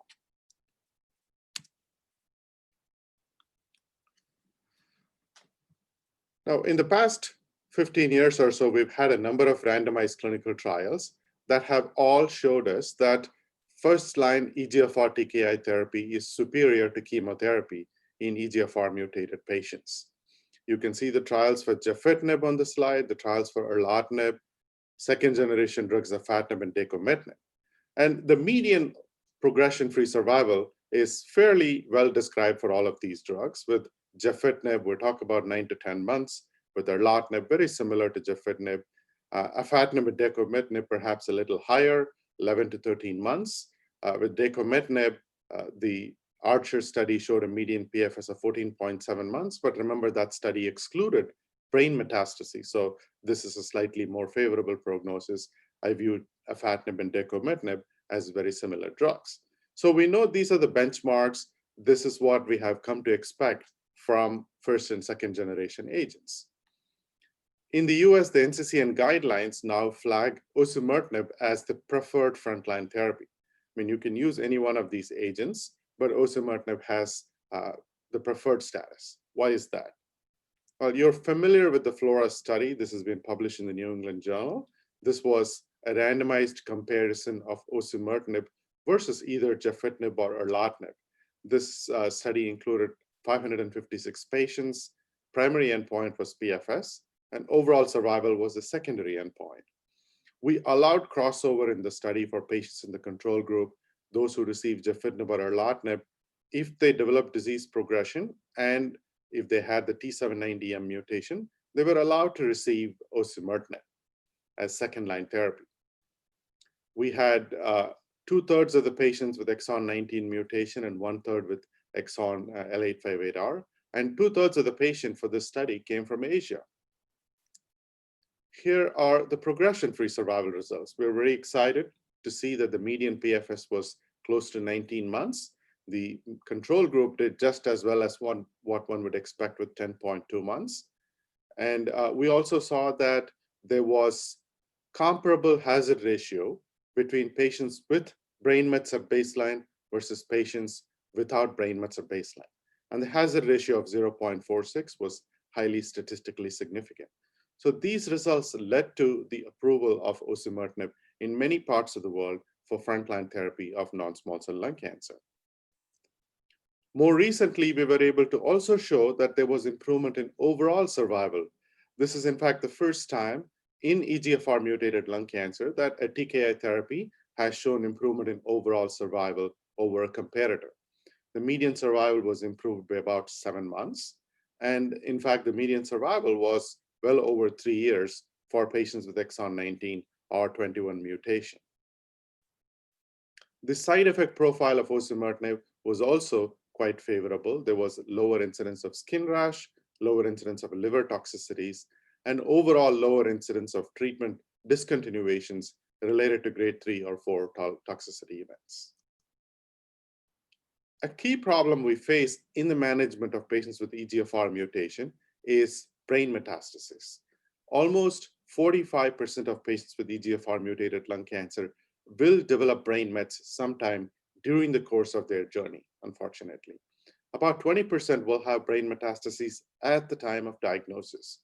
So it is incredibly important that the agent we choose for managing EGFR mutated patients has CNS activity. We also know that leptomeningeal disease can happen at some point, particularly during the latter part of the journey for a patient with EGFR mutation, and certainly other types of non-small cell lung cancer as well. So we looked at FLORA results based on brain metastases. This is exactly what I mentioned to you a minute ago, where patients with CNS metastases, there were about 20% of the patients in the study that came in with brain mets at baseline. And you can see that the median PFS was superior for osimertinib versus standard of care in both arms, and the hazard ratio was identical. More importantly, patients treated with osimertinib were almost 2.5 times less likely to develop progression in the brain compared to the standard of care arm. This slide shows additional information that supports CNS activity of osimertinib. We show results from the FLORA study on one side and the AURA3 study, which compared osimertinib to chemo in T790 positive patients in the second line setting on the other side. This is specifically calling out patients who had brain metastases at the time of study entry. And you see that the intracranial response rate is 90% in the FLORA study and 70% in the AURA3 trial. And the median duration of response in the brain and the median PFS in the brain are quite remarkable for both of these studies for patients treated with osimertinib. This further proves that osimertinib is effective against brain metastases. Now, there are cost benefits and quality of life benefits when you can control brain metastases. Every time you have to do SRS to the brain or gamma knife to the brain, it's associated with the cost and substantial symptoms and quality of life impacts on patients. So having CNS activity has substantial clinical patient benefits. We've also seen from Dr. James Yang's study done in Asia that osimertinib has effectivity against leptomeningeal disease. This is a study with 41 patients. They received osimertinib 160 milligram per day. We don't think we need 160. At 80 milligrams per day, you get sufficient brain penetration. The response rate here is 62%. Median survival is almost a year. And more importantly, neurocognitive assessment studies showed that patients were able to recover neurocognitive functions when treated with osimertinib in this trial. So osimertinib is now used routinely as frontline therapy. In fact, in the US, this is the go-to drug in the frontline setting, and so is the case in many parts of the world. The questions about combinations therapies is very germane because we've seen some exciting results in this setting. Let me talk about the RELAY trial. This was a randomized comparison of erlotinib with ramucirumab. Now, ramucirumab, as you know, is a monoclonal antibody against VEGF-R2 receptor. The comparator group was erlotinib and placebo.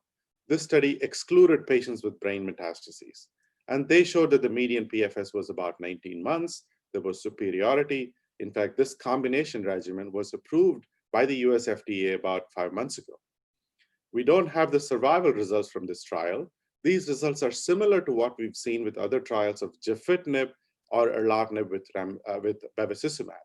None of these trials to date have showed improvement in overall survival. There was a recent analysis at ESMO 2020 from this trial that showed that perhaps patients who have P53 co-mutations with an EGFR activating mutation may benefit from the combination.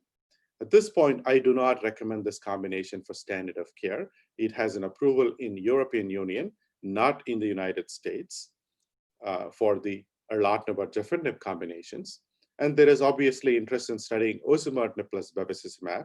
This is a single-arm study conducted by Memorial Sloan Kettering.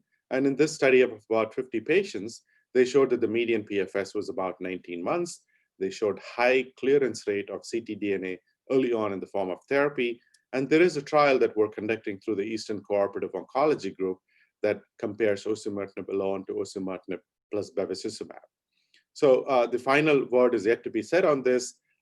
This has additional toxicity implications when you combine an anti-angiogenic agent with the TKI in the form of bleeding, proteinuria, hypertension, and so forth.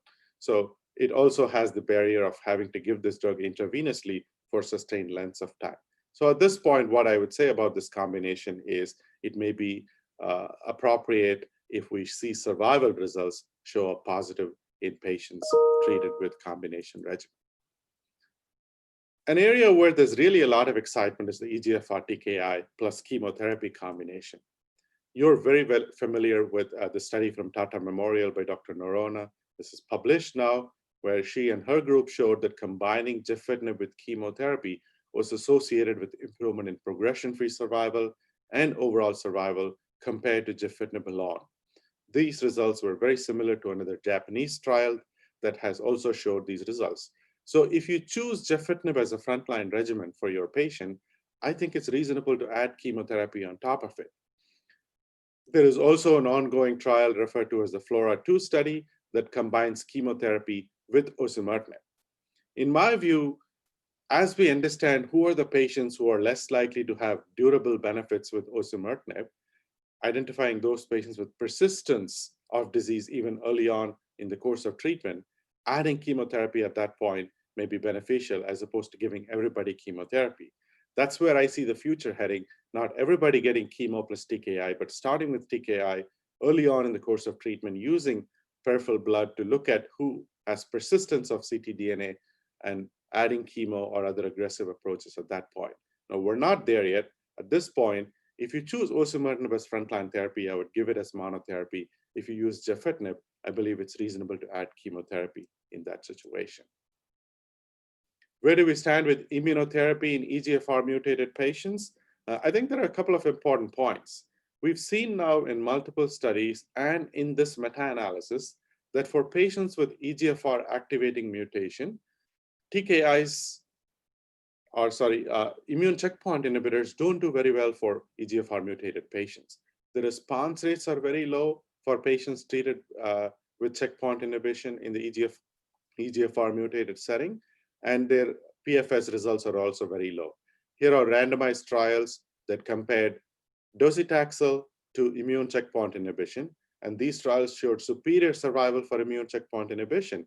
However, the top half of the slide shows you that for wild-type patients, PD-1 inhibition was better than docetaxel.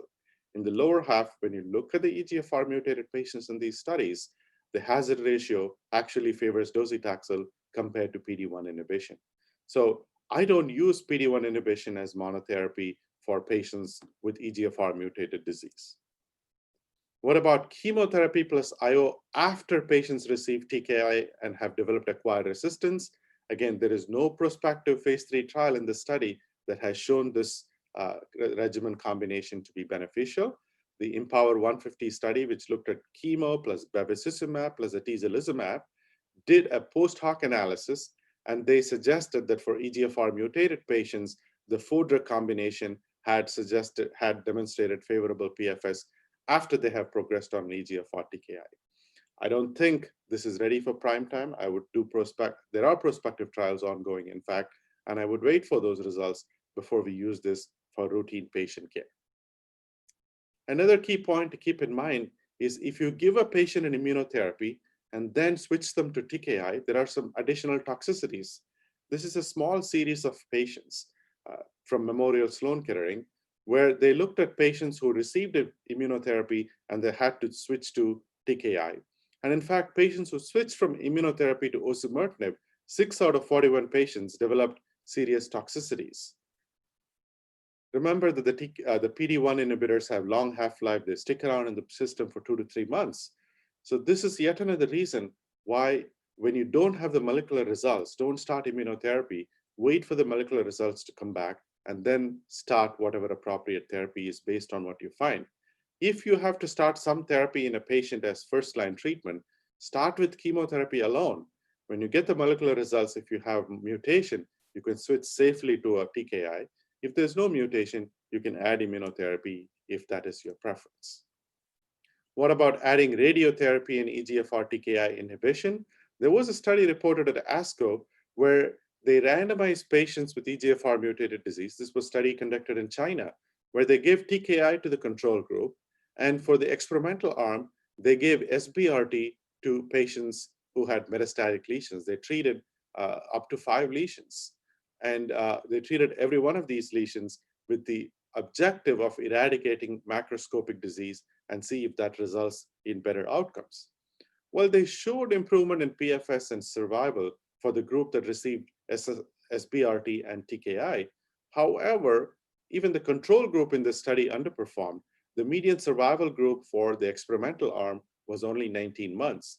Now, considering that for EGFR mutated patients treated in Asia, the median survival is somewhere in the order of 40 to 50 months.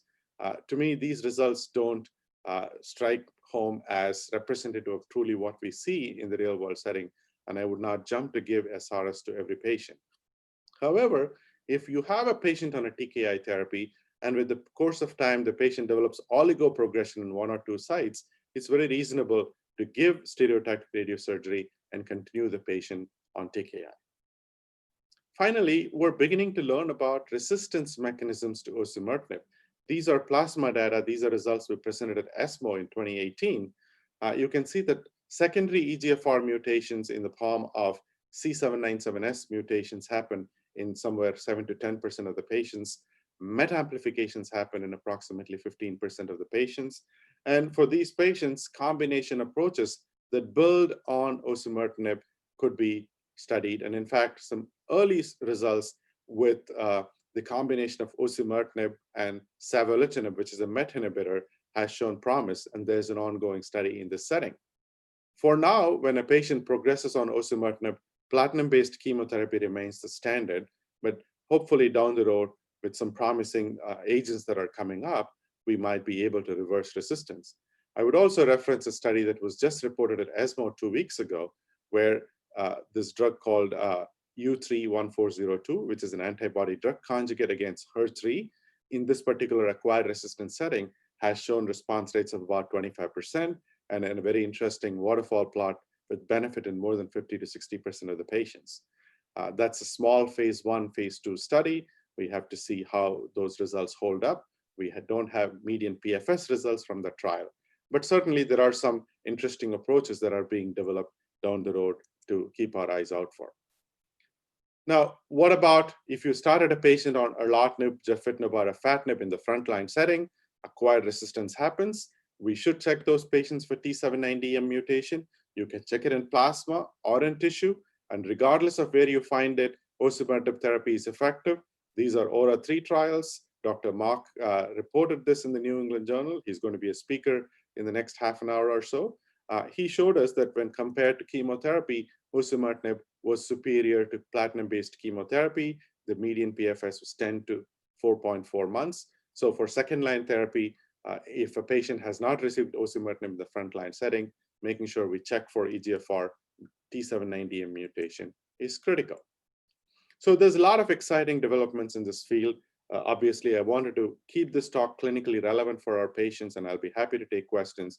We can conclude by saying that osimertinib has emerged as the best in class for EGFR mutated non-small cell lung cancer, based on impact on overall survival, based on its ability to act against brain metastases, and a favorable safety profile.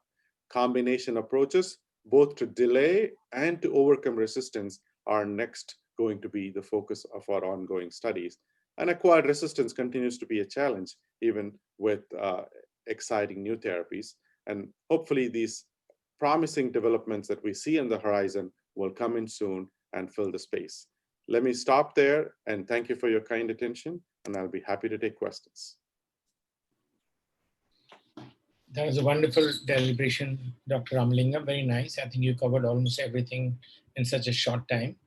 There are a lot to discuss about it. And would the organizers like to have the questions now or at the end of the second talk? No, I think what we'll do is we'll have a discussion with Dr. Ramalingam itself about this first, and then we'll go on to the next talk. I'll ask Dr. Shyam Agarwal and Dr. Ranga Rao if they want to make any comments, and then I'll have questions for all three of you. I think it was an amazing talk by Professor Ramalingam. I think it was a masterly oration on the subject, because he's a master. But I think a few things which we need to perhaps.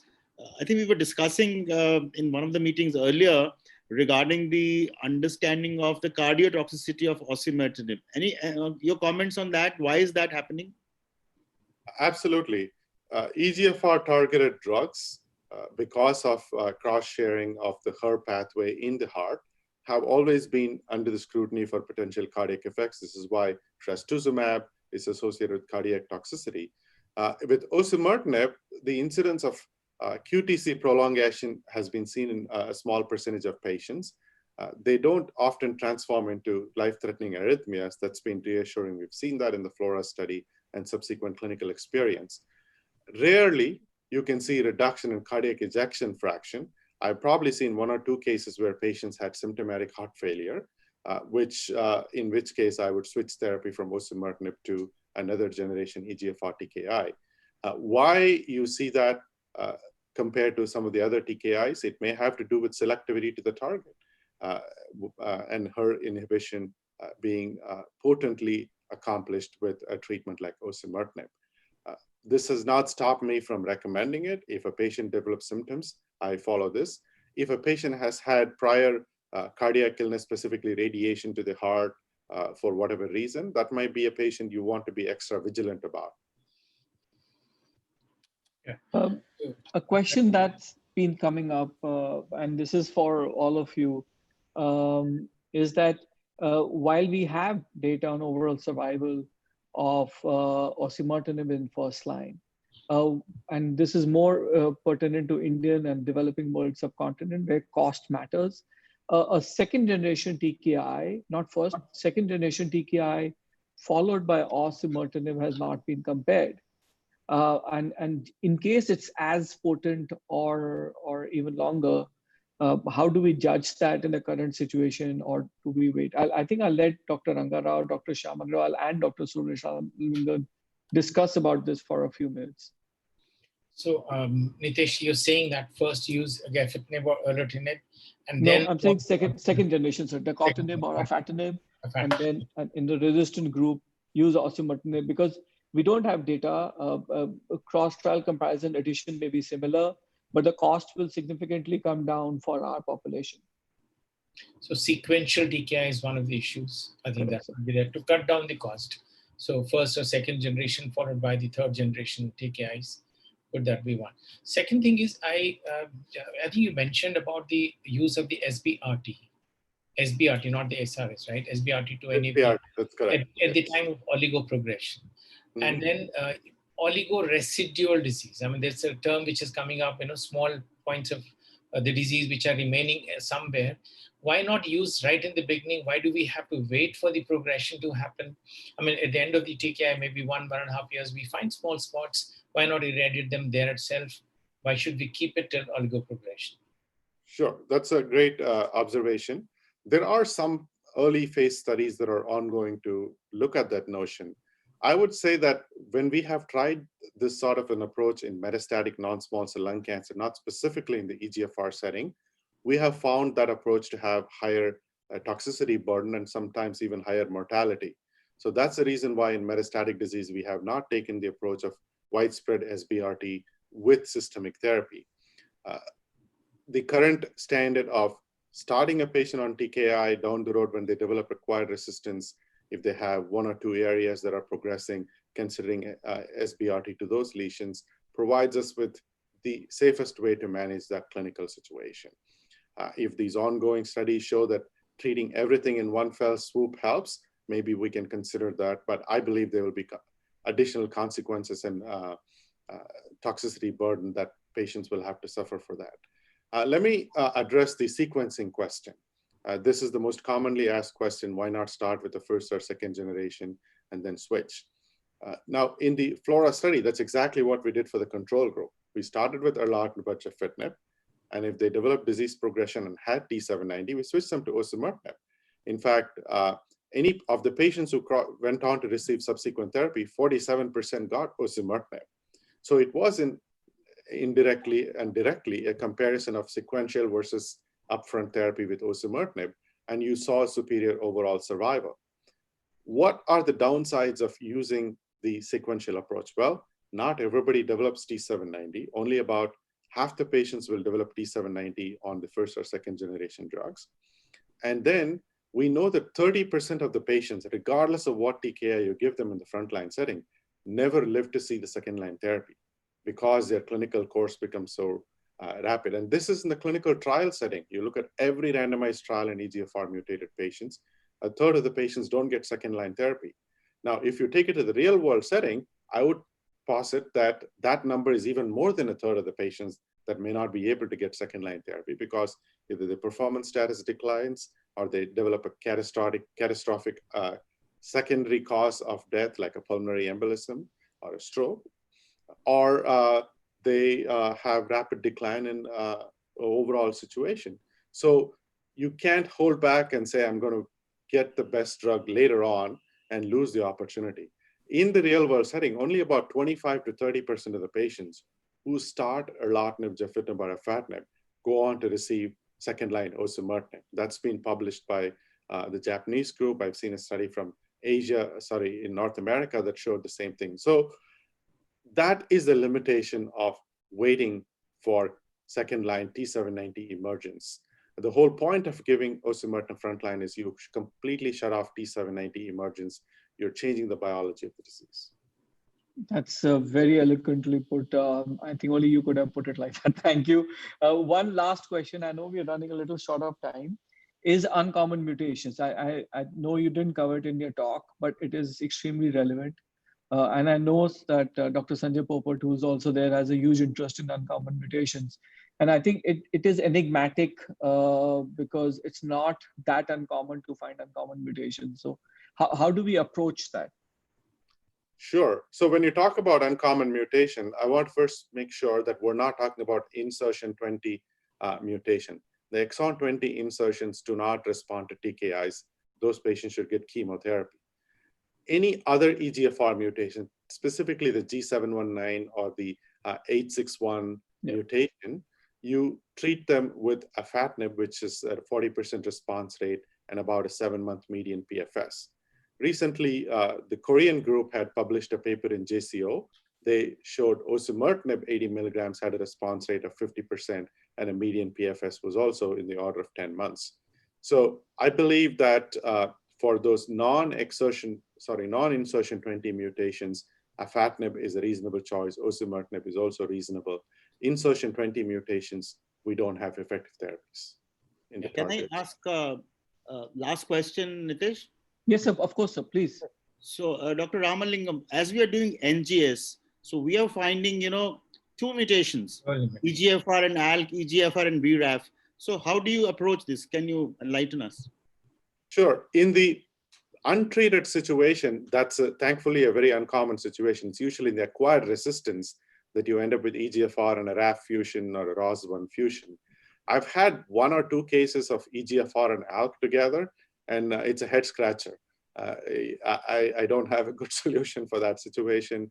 I start them with the TKI, send the molecular profile again to a different company to make sure I have the right results. And I would start them with an EGFR TKI alone and see how they do clinically. If they don't respond, then perhaps adding on an ALK inhibitor. But I don't have a good solution for that situation. Thank you very much. I wish we could actually just have a chat with you for another hour and then another chat with Sanjay Popat for another hour, but we can't do that. So for paucity of time, really, Prof, thank you very much for your talk. And I'll smoothly move on to the next very awaited talk by none other than Sanjay Popat, who is a good friend and a phenomenal speaker on ALK, lorlatinib. And the question I put forward was, do we finally have a drug which fits all? Do we really must think about other drugs as well? Sanjay, over to you, please. Yeah, thanks, Nitesh. Thanks, colleagues. Thank you very much for inviting me to speak. I hope you can see my slides. So you rather controversially posed me this question, do we have a one-size-fits-all drug? And what I'd like to do is to take colleagues through the data that we have in the ALK space and really talk about the pros and cons of all the drugs that we have and where we think they might fit in to our scenario.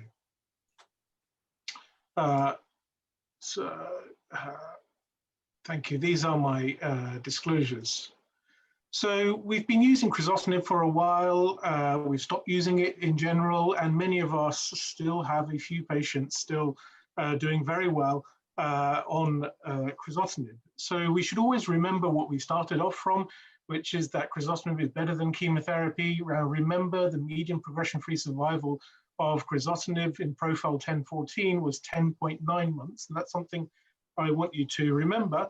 And we also know from 1014, we had multiple lessons. We know that crizotinib is way better than chemotherapy. The due responses are better.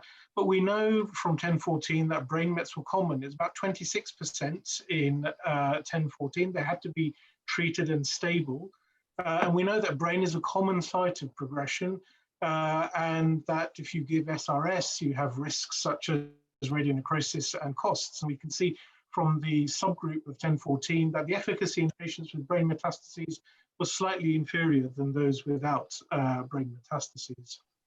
If we look at all of the comparative data that we have on patients with next generation inhibitors after crizotinib with or without chemotherapy, we can see that by and large the next generation inhibitors are very active. with very good activity for alectinib in the pooled analysis data set, with very good intracranial control and a good progression-free survival in patients with CNS disease as well as without CNS disease. But we also see very similar data for brigatinib, and I would perhaps suggest that this has perhaps the best PFS post-crizotinib, very good intracranial activity, and more recently data with ensartinib and also lorlatinib with a response rate of 70% and a median that's not been reached in a relatively small but non-mature data set for the post-crizotinib setting, but importantly, a very, very high intracranial response rate. So what is this data that we have on lorlatinib that's posed Nitesh to ask me this question? So this is the first big data set that we have, which is the phase 1, phase 2 multi-cohort study in which patients with both ALK and ROS-positive disease were recruited and treated according to different cohorts. So in the ALK group, we had the untreated patients, we had patients treated only with crizotinib and chemotherapy, and other cohorts with next generation ALK inhibitors. So what was the outcome? Well, we see that if you are untreated patients, we really have the best outcome with lorlatinib prompting the CROWN trial, which I'll go on to in a moment. And then we have patients with crizotinib, with or without chemotherapy, treated with lorlatinib, and we have really a very impressive median progression-free survival not reached in this trial at the time of presentation. Undoubtedly, lorlatinib is active if patients have progressed on next generation inhibitors with median progression-free survivals of between 5 and 7 months, but nowhere near what we see either upfront or post-crizotinib. Then we have some more data on how active lorlatinib is, and this is one of the supplemental tables showing the activity intracranially by each of the different groups. And we can see in patients progressing on crizotinib, it has huge intracranial activity with response rates of 85, 86, 87%, showing really that crizotinib is very limited in its intracranial control.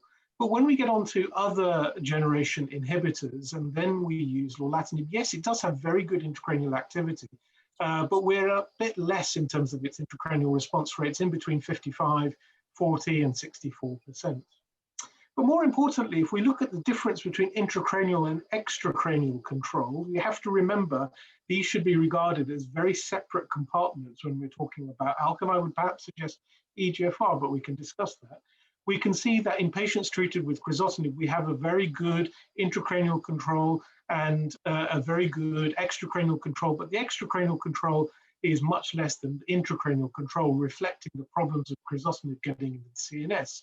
But also here with the next generation inhibitors, whilst we have very good intracranial control, we are limited with the extracranial responses that we see, with responses around 35, 36, 37% in patients progressing on next generation inhibitors.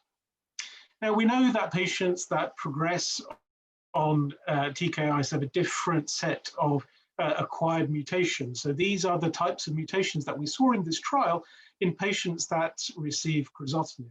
Whereas in patients that had received next generation inhibitors, we see a different spectrum of mutations dominated by the G1202R or the G1202 del genotype. So how does lorlatinib perform if you have these mutations present or if you don't have them present?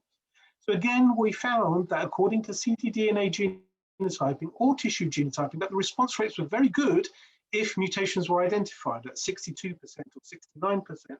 But if mutations were not identified, then the response rates were much lower, almost halved at 32%, which translated to meaningful differences in progression-free survival, really with an impressive progression-free survival 11 months with mutations and more modest at 5.4 months without mutations, suggesting that lorlatinib is a very good drug for the brain, as we've discussed, more modest efficacy outside the brain, but much more potent if there is a ALK mutation there, meaning that there's still ALK-centered drive for the patient.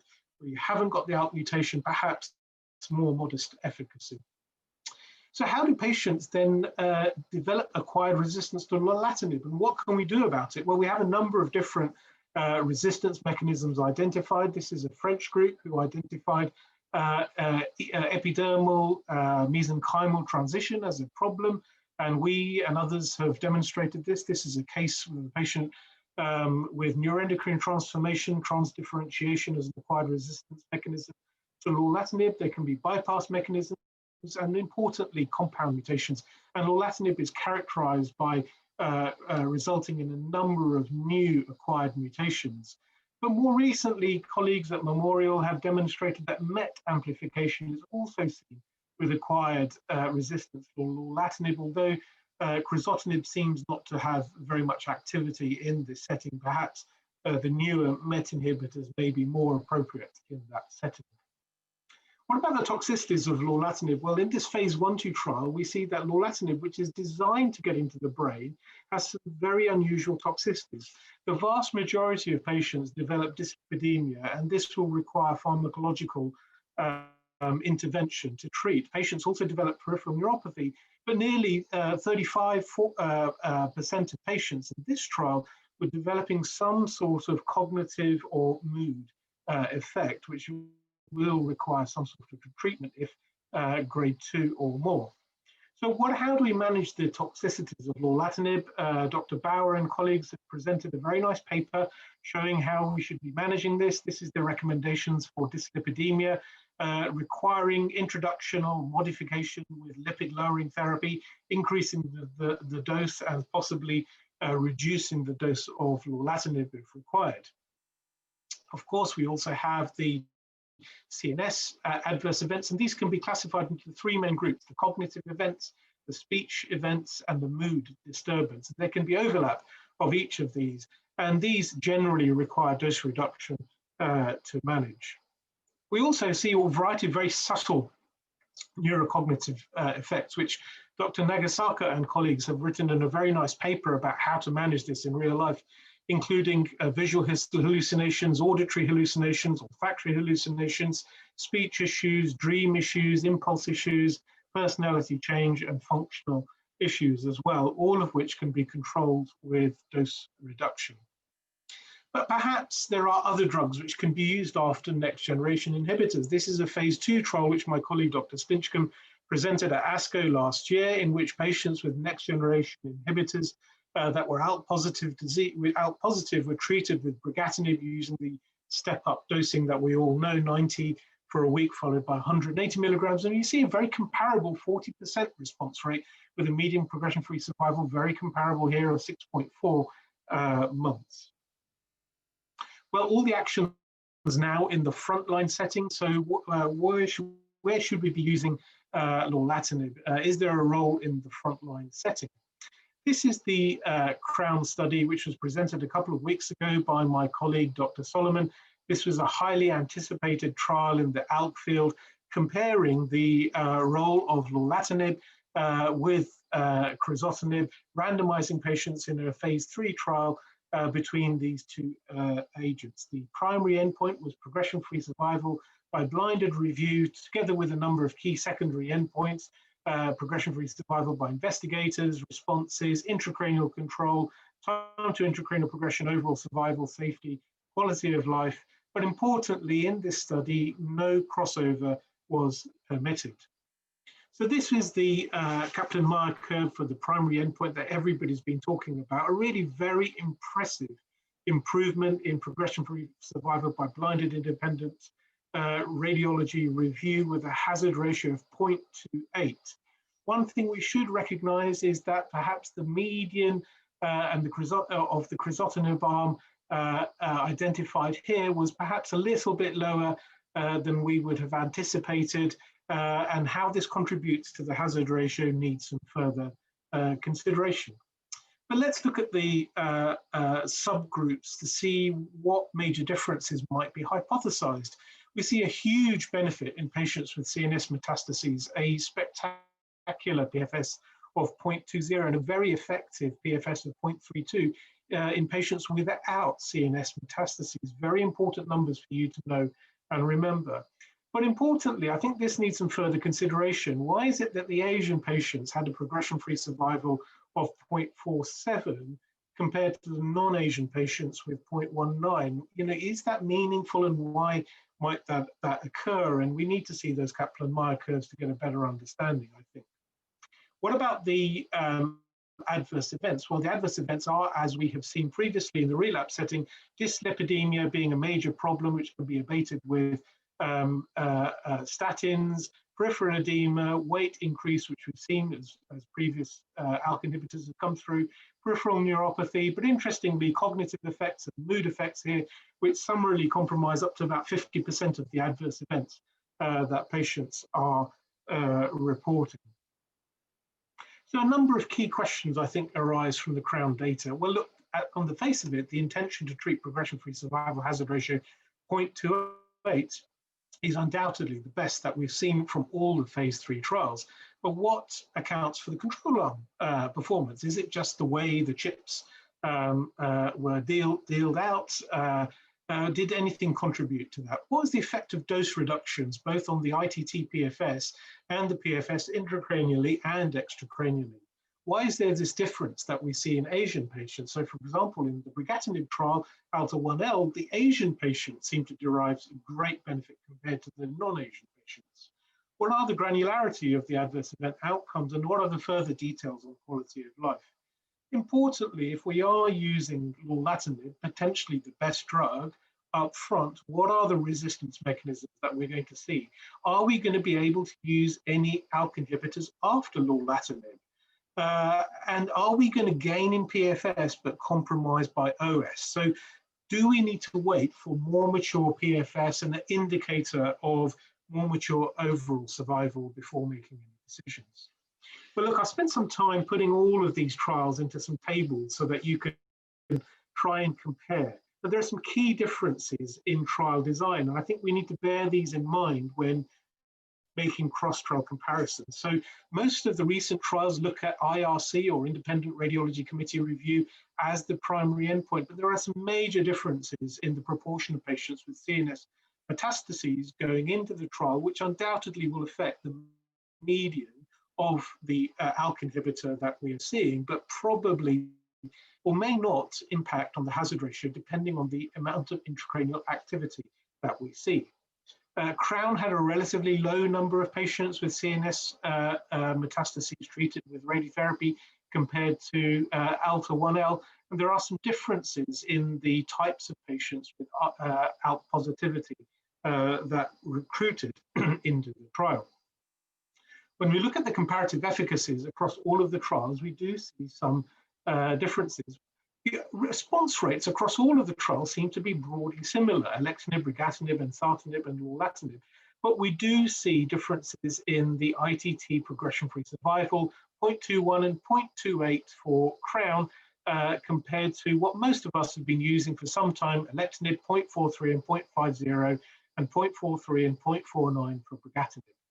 But we start to see some key differences when we look at when we look at progression-free survival for patients with CNS metastases, which can be a problem.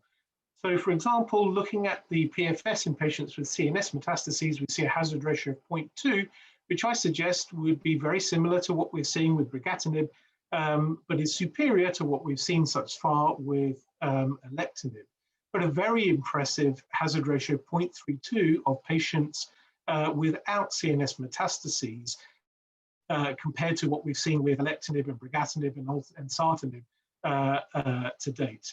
And importantly, in those patients with intracranial disease, looking at the response rate of target measurable lesions, we see a very spectacular response rate of 82%. Now, whether this is similar to what we see with brigatinib or not, you can debate about, but undoubtedly, both of these drugs with very good intracranial activity. What other things do we need to think about? Well, apart from the cost, which is a key driver in Asia, obviously, we have to think about other things. Do we give it with food? Do we give it without food? How many tablets does the patient have to take a day? And what other considerations do we have to think about in terms of drug interactions for these different drugs? Undoubtedly, lorlatinib is one pill per day. I don't know the cost in India, but there are interactions with CYP3A inhibitors and inducers, and of course, the statins rely on this pathway as well. So there will undoubtedly be interactions between the statin that you choose and lorlatinib that you give for your patient.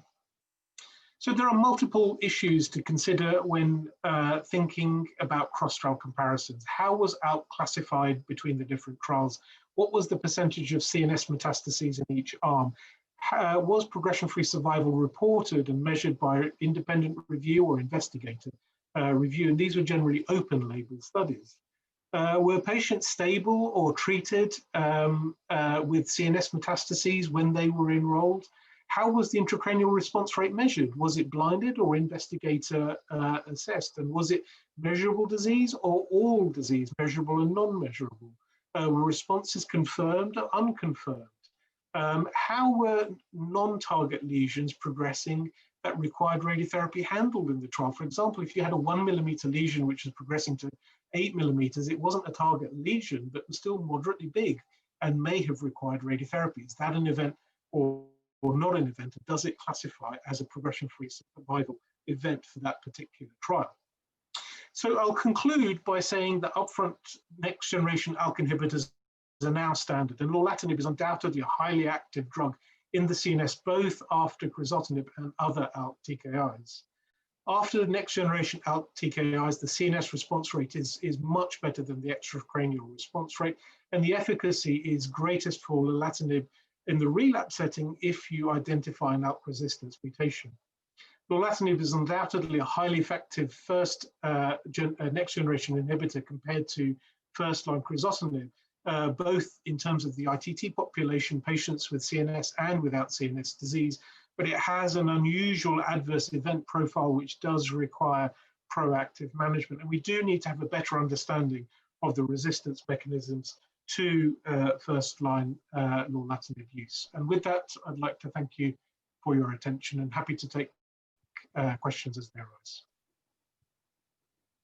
Thank you very much, Sanjay. Can I ask Dr. Shyam Agrawal and Dr. Ranga Rao to please make their comments? And if I can have three of you discuss about, I think the sequencing has become a very relevant question after CROWN, because we do know crizotinib versus lorlatinib. What we don't know is alectinib followed by lorlatinib versus lorlatinib alone. And also if, Sanjay, you could touch upon radiation necrosis, which is very common in this group somehow, and the role of bevacizumab or anti-VEGF along with the combination. Well, I'm happy to take the role of SRS. I mean, I think really these days, if you do have a patient with CNS metastases, starting on a next generation inhibitor is the most effective way by and large of controlling their disease. And that rapidly results in very good intracranial control, as all of us usually do in our clinical practice. And the intracranial response rates have shown from all of the next generation inhibitor trials. The key issue is, when do you give SRS? Do you give it upfront or on demand? And we don't really know the answer to that question in the oncogene addicted group. There are several trials ongoing. I think one of the most important trials ongoing is the OUTRUN trial, which is being run by Australasian colleagues, looking at EGFR mutant lung cancers, randomizing them to receive either SRS upfront for their disease or on demand. But I think in real life, with the problems that SRS can cause in terms of the toxicities, the cost, we in our clinical practice usually leave it to a much later time point in the natural history of the disease, at which time, when perhaps you don't have an ALK inhibitor that can be effective intracranially. And of course, it's very difficult to know when you do have radionecrosis, because the features on MRI can be quite confusing between progression and radionecrosis. They may require additional sequences, will undoubtedly require neuroradiology and neuroradiotherapy review. And as Nitesh was suggesting, there is a small randomized phase 2 trial which has shown that giving bevacizumab to patients with radionecrosis does result in a reduction of the radionecrosis radiologically by increasing the time to resolution. And certainly I tend to use it in my clinical practice where it's accessible for this problem. But if we are using these more potent CNS penetrating drugs up front, we may find that we are using SRS much later down the line. And I guess if we're using lorlatinib up front, the key issue is how are we going to handle CNS progression thereafter at point of progression. I'm happy to hear from colleagues. Dr. Sanjay, Dr. Sham this side. So I see a lot of similarities between FLORA study and the CROWN study, right? And was crossover allowed for patients who fail crizotinib? In the CROWN study, no, crossover was not allowed. And undoubtedly, we will see a lot of real life crossover because patients on crizotinib will undoubtedly have access to next generation inhibitors, but it wasn't built into the study. So we may or may not see an overall survival advantage, but I would be surprised if we do, because in real life, most patients on crizotinib will get some form of other next generation inhibitor. Sanjay, just one question, that ensartinib, how do you place ensartinib vis-a-vis lorlatinib in ALK positive as first line? Yeah, so ensartinib has got very good data. It is certainly better than lorlatinib, although the hazard ratio is not as impressive as lorlatinib, and it has a rather unique toxicity profile as well, with far more skin-related adverse events than we see with the other drugs. It has good intracranial control as well. So it's another drug to think about in the mix. On the face of it, lorlatinib has the best PFS against crizotinib, undoubtedly. And if you're following the science, you will be making that recommendation. However, I think there are a number of still key issues that we need to iron out, including where we go after lorlatinib, its impact on overall survival, and what are we going to give evidence-based on lorlatinib progression. Because we don't know whether the lorlatinib resistance mechanisms in the frontline setting are different to if you've been using crizotinib and alectinib and then choose to use lorlatinib. So Dr. Sanjay, if I got it right, I think lorlatinib has shown a better efficacy in CNS than as compared to extracranial disease. Is that statement correct? And why is that, if so? Well, in the metastatic setting, it does show much better efficacy. In the late relapse setting, it shows much better intracranial control than extracranial control. And that's probably because these drugs just don't get into the brain as well. And lorlatinib is the best in class at getting into the brain, undoubtedly. And that's what's probably driving, in the first line setting, the benefit in patients without brain disease, because it's preventing brain metastases from arising. But if you do have brain metastases at baseline, the progression-free survival is of 0.2, which is very good, but is very similar to what we've got with brigatinib at 0.24.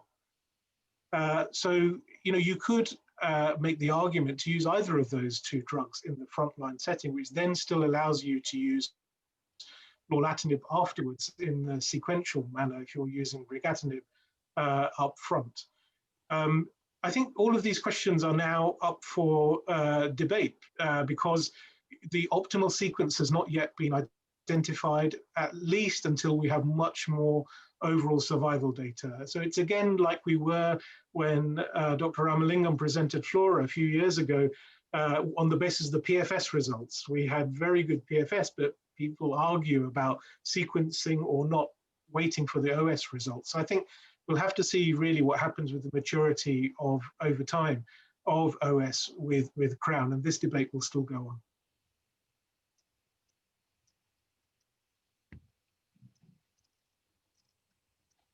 I think, as I said before, this could go on forever, and we don't have time for that. But Sanjay, a very wholeheartedly thank you from the entire NALCICON committee here. and from all of us here who are listening to you. It's, as usual, very refreshing to hear such comprehensive data presented within 30 minutes. Unless my chairs have any comments, I'd like to thank them as well. Thank you, Dr. Ranga and Dr. Shyam Agrawal. Your presence always brightens up every discussion we have. And I'll then smoothly switch over to the next session. And thank you. So our next session is very interesting. The chair is Dr. Julka, and I'll ask him to invite Dr. Manish and Dr. Anushil Munshi, both great friends and great debaters, for the next session.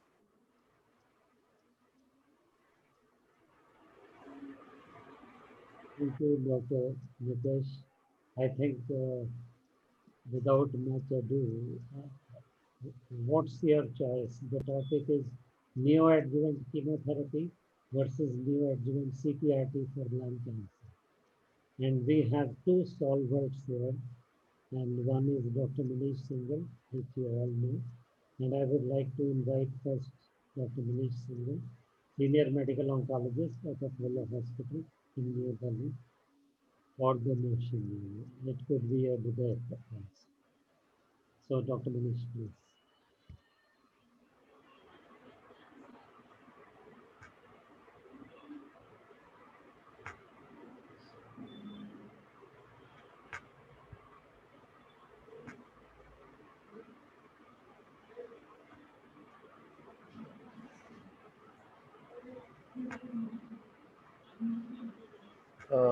So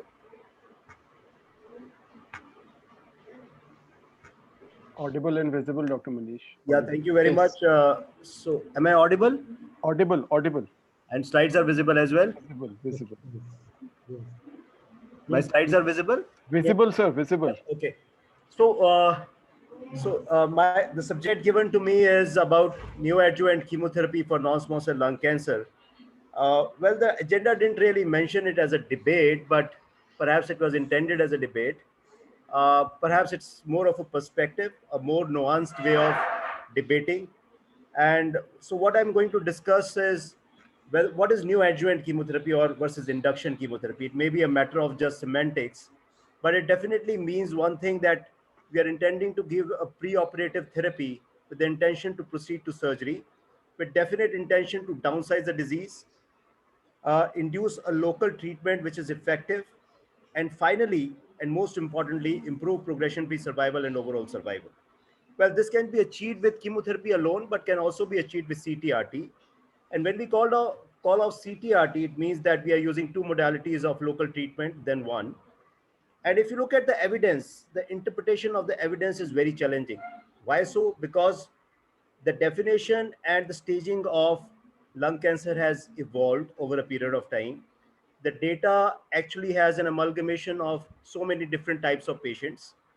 The radiotherapy doses used in each studies are different. The type of patients taken in each study is different. The sequencing of therapy has been different. The size of the studies are different, and sometimes very small to very big. And sometimes the patients have fallen out and the studies have been stopped accruing before they could conclude.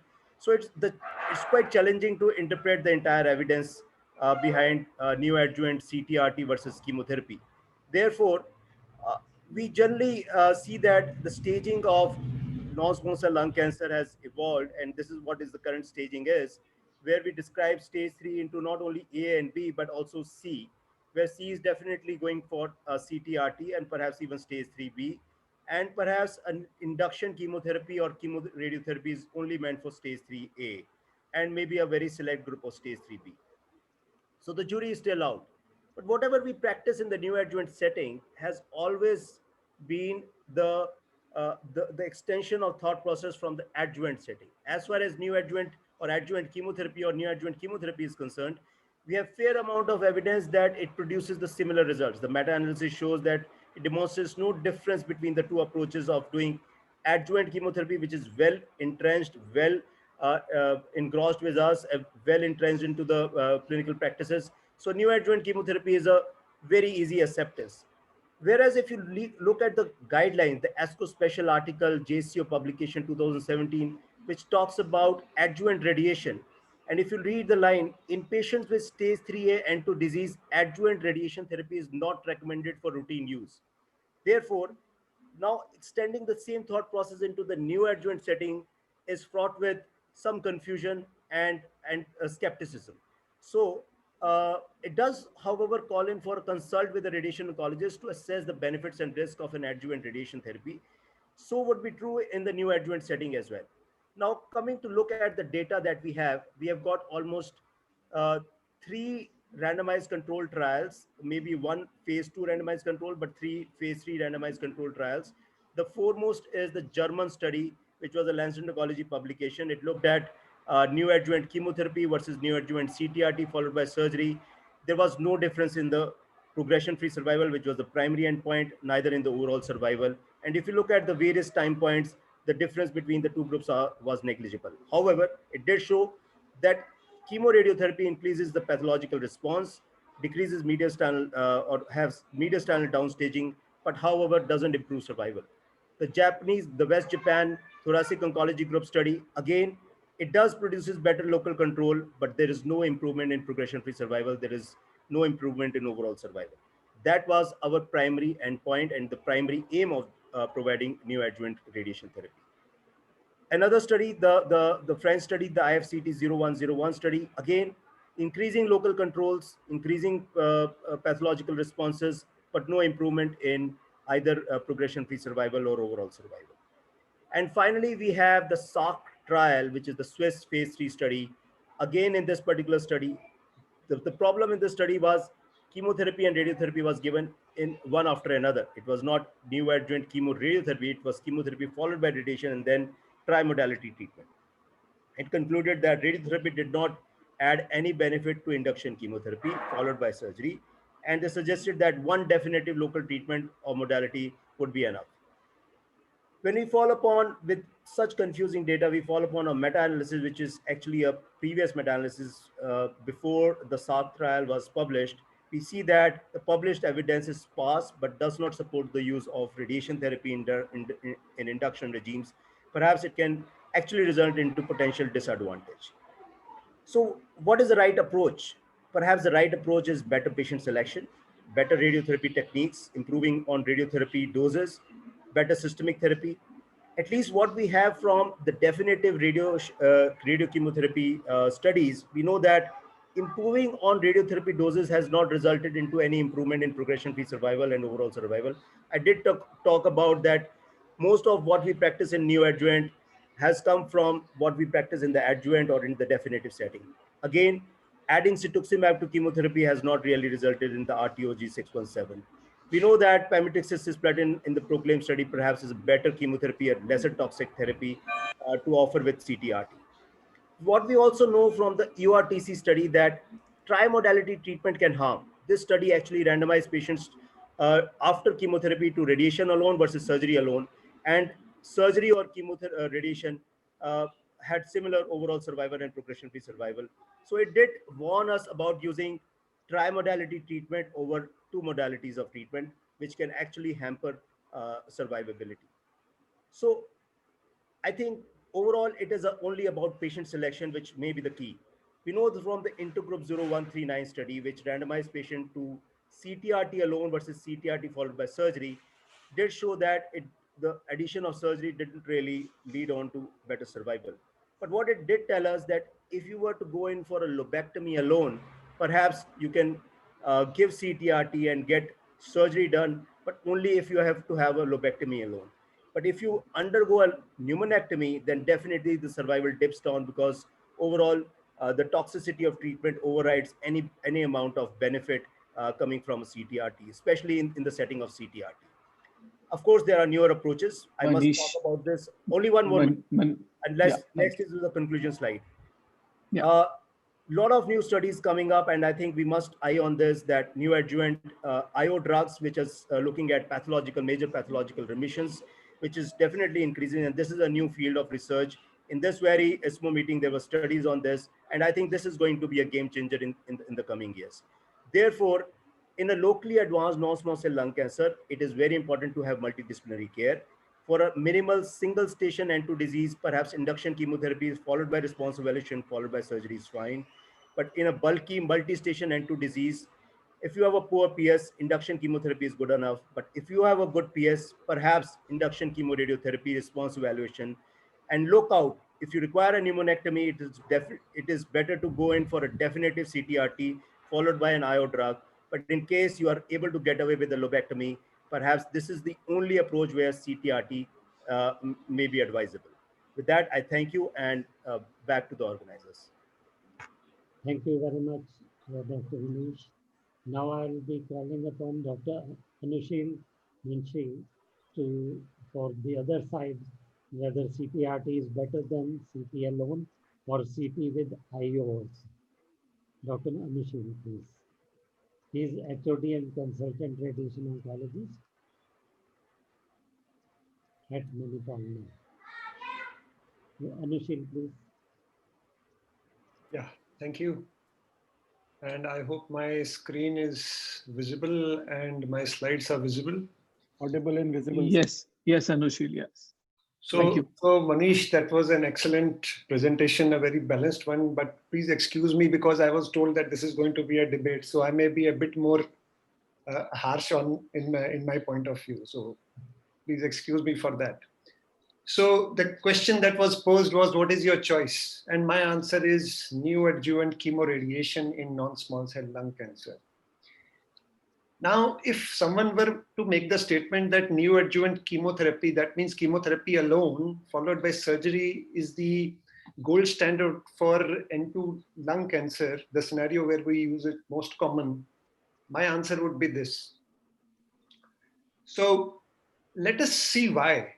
And the reason is because the evidence that you have for neoadjuvant chemotherapy followed by surgery, the kind of regimen after which the whole world is fascinated and many people are following, is this is the kind of evidence that we have for this.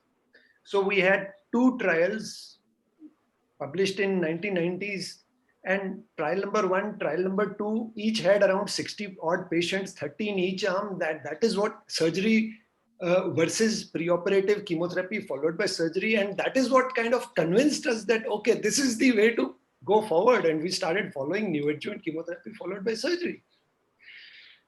Cut to more recent trials, URTC study. So the question is, after neoadjuvant chemotherapy, first question that I'm tackling is, after neoadjuvant chemotherapy, if we do surgery versus if we do radiation, are the outcomes different? And this URT study published in 2007, very famous study, told us that there is no overall survival difference for stage 3 in these 2 approaches. Not only this study, there have been 2 or 3 more randomized studies, including the RTOG 8901 MRC study, which have told that after chemotherapy, if you randomize to radiation versus surgery, there is hardly any difference. So that is regarding issue number 1. The second thing is that radical chemoradiation has established itself fully and firmly in stage 3 lung cancer. And we have data from Operin JCO 2010, extensive study, data from 6 trials telling us of the excellent outcomes with concomitant chemoradiation, radical chemoradiation in such a setting. So where is the need to look left and right now? Now, still there may be some clinicians and some people who might be still interested. No, I want to do something in the neoadjuvant scenario. And then these trials were published, in Lancet, very reputed journal, and Manish also discussed these trials. Yes, no survival benefit, but definitely statistically significant pathological response rates, higher pathological CR rate after neoadjuvant chemoradiation compared to neoadjuvant chemotherapy alone. Not only one trial, trial after trial, telling you the same thing. Yes, no survival benefit, but definitely higher and much higher pathological complete response rates and partial response rates after induction chemoradiation compared to chemotherapy alone. That brings us to another very important trial of Kathy Albane. And this trial again, I'm talking about this trial again because this trial is a very, very important trial, and it told us that in case, yes, you are very, very keen, then this approach of chemoradiation followed by surgery can actually lead to better outcomes, especially in patients where you're talking about lobectomies. Yes, you should be cautionary for pneumonectomies, but as far as lobectomies are concerned, if you're giving an approach of concomitant chemoradiation followed by surgery, it is going to be a very appropriate approach for this group of patients. Talk about a real life scenario now. Talk about a real life scenario. Open the NCCN guidelines. What do the guidelines say in the discussion part? And I have highlighted this. In patients with N2 disease, 50% of the NCCN member institutions use preoperative chemoradiotherapy, and only other 50% are using preoperative chemotherapy alone. So in the real life scenario also, a huge, almost 50% of the esteemed institutions are using preoperative chemoradiotherapy. Just in case you want to use something in the preoperative thing, I think chemoradiotherapy should be a very, very important choice.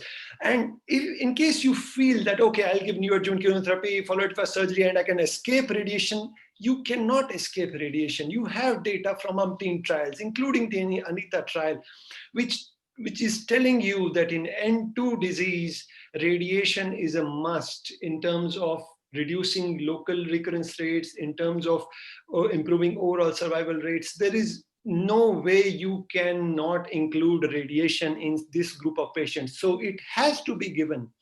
Now, the sequence, we can talk about my preferred sequence, give it up front.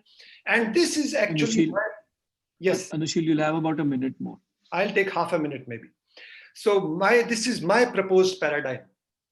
Begin with neoadjuvant chemoradiation, not with neoadjuvant chemotherapy. And then probably in many groups of patients, row number 1, 2, 3, you don't need surgery because neoadjuvant chemoradiation becomes the decider for the prognosis. In a very small subgroup of patients, you can take the patients for surgery. And with advanced radiation modalities at your hand, including 4D treatments, less toxicities, I think you have to consider the fact that toxicities are going to be less. You have MR-guided radiotherapy, 4D radiotherapy, and therefore it is a very, very safe approach now. So respected jury, colleagues, friends, for lung cancer, for the patients not operable upfront, chemoradiation is the way forward. However, if you want to give something neoadjuvant, it should be neoadjuvant chemoradiation. So either neoadjuvant chemoradiation or definitive chemoradiation is the way forward. But giving neoadjuvant chemotherapy alone in lung cancer, I feel is unscientific, unwarranted, illogical. And respected jury, colleagues, friends, I think the case is crystal clear. With that, I rest my argument. Thank you. Thank you. Thank you very much, Anushil. Dr. Julka, your words, and Manish, if you want to make any one comment. Just one comment from Manish. Just one, please. Manish, just one comment. So, sorry, sir, I'm not able to hear to you, but just in case I've got a minute, I just wanted to highlight that Dr. Munshi didn't read the next line up in the NCCN, that there is no evidence of any benefit of neoadjuvant radiation if you're planning to do surgery. And the debate was about neoadjuvant chemoradiation versus chemotherapy. That means there is definite intention to proceed to surgery. The debate is not between definitive CTRT. Definitive CTRT is in, there's no doubt. But in case you intend to do surgery, then perhaps most surgeons are happy with neoadjuvant chemotherapy and not neoadjuvant chemoradiotherapy. I'll let Dr. Julka conclude. Thank you very much, both of you. My rebuttal. We're running short of time, Anushil. Okay. Julka, please. Okay, Just half a minute. Okay, so the thing is, we were talking about what is the best way forward. See, the thing is, one gets really tempted by this approach of neoadjuvant chemotherapy followed by surgery and ignores definitive chemoradiation in the process, or sometimes even chemoradiation followed by surgery, which is also an important and an interesting approach. So what I mean to say, this approach of neoadjuvant chemotherapy followed by surgery is not substantiated by volumes of evidence. It's just based on some bit of evidence, but it's very nice in the practical scenario. You have less toxicities, everyone is happy, so you proceed with this approach. So that is the point I was trying to make. Actually, thank you. in the trials with preferably N2 disease. Lot of grants were given to Jack Roth to study the N2 disease with CTRT. And with modern radiation techniques, I think CTRT scores over only CT. I think so. And even in Pacific trial for unresectable cases also, we have been using CTRT followed by durvalumab, which has shown very good survival advantage. And even after 1 year, our patients are taking durvalumab. So that is what I wanted to highlight. Thank you. Thank you very much, Thank both you. of you. I'll swiftly move on to Dr. Bhattacharya, who always shows a very different light to whatever topic we discuss. But there is a very important area of lung toxicity in the era of immunotherapy. Over to Dr. Bhattacharya.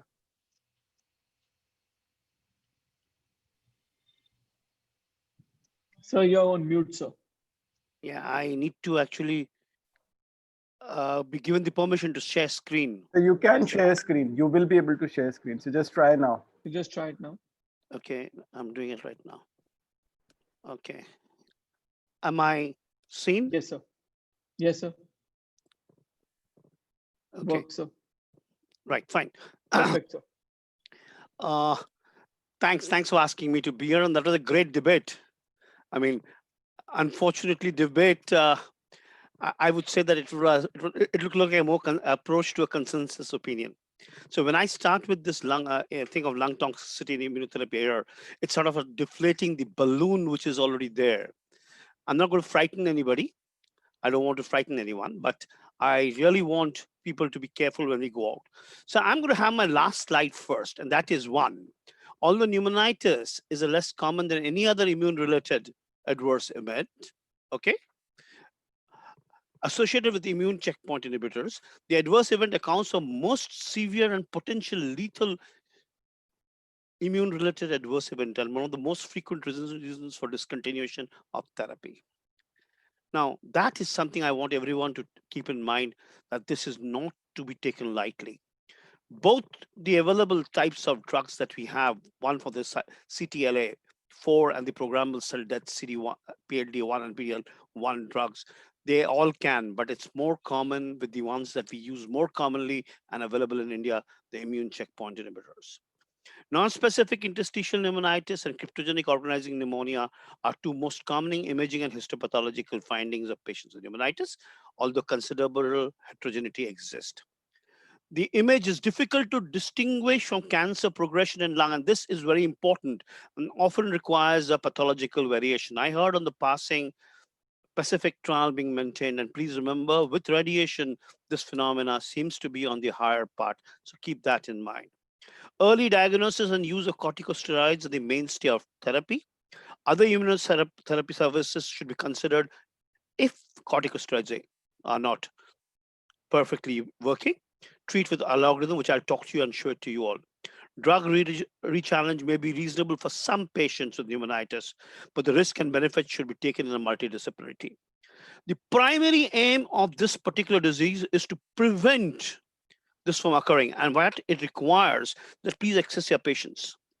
Do not start if there is an autoimmune disorder, there's an organ transplantation, there is acute or chronic infection, there is carditis or cardiomyopathy, even in minimal form, or if there is already an interstitial lung disease, avoid using it and make sure you're watching for your drug interactions, which are very common in this.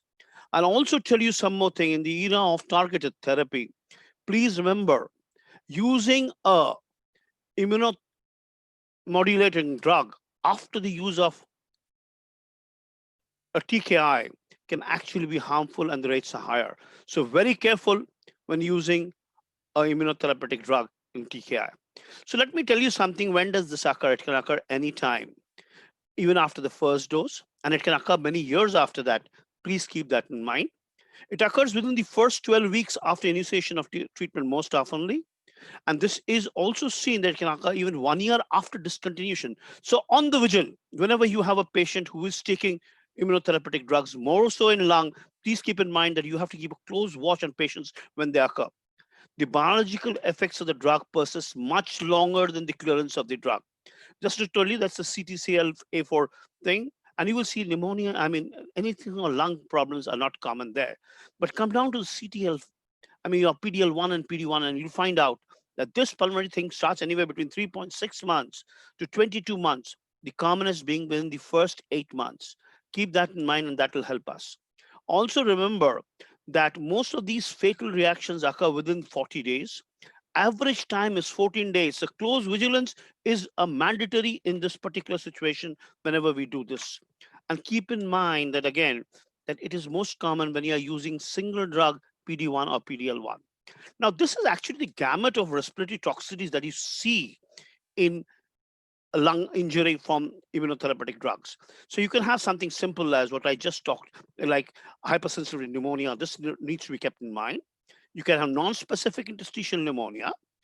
You can have something like a diaphragmatic myositis when just the respiratory rates are high, and you can have hiccup-like phenomena. So keep that in mind. Hiccup can be a presentation. You can have a non-specific ILD-like picture, and of course, an organizing pneumonia.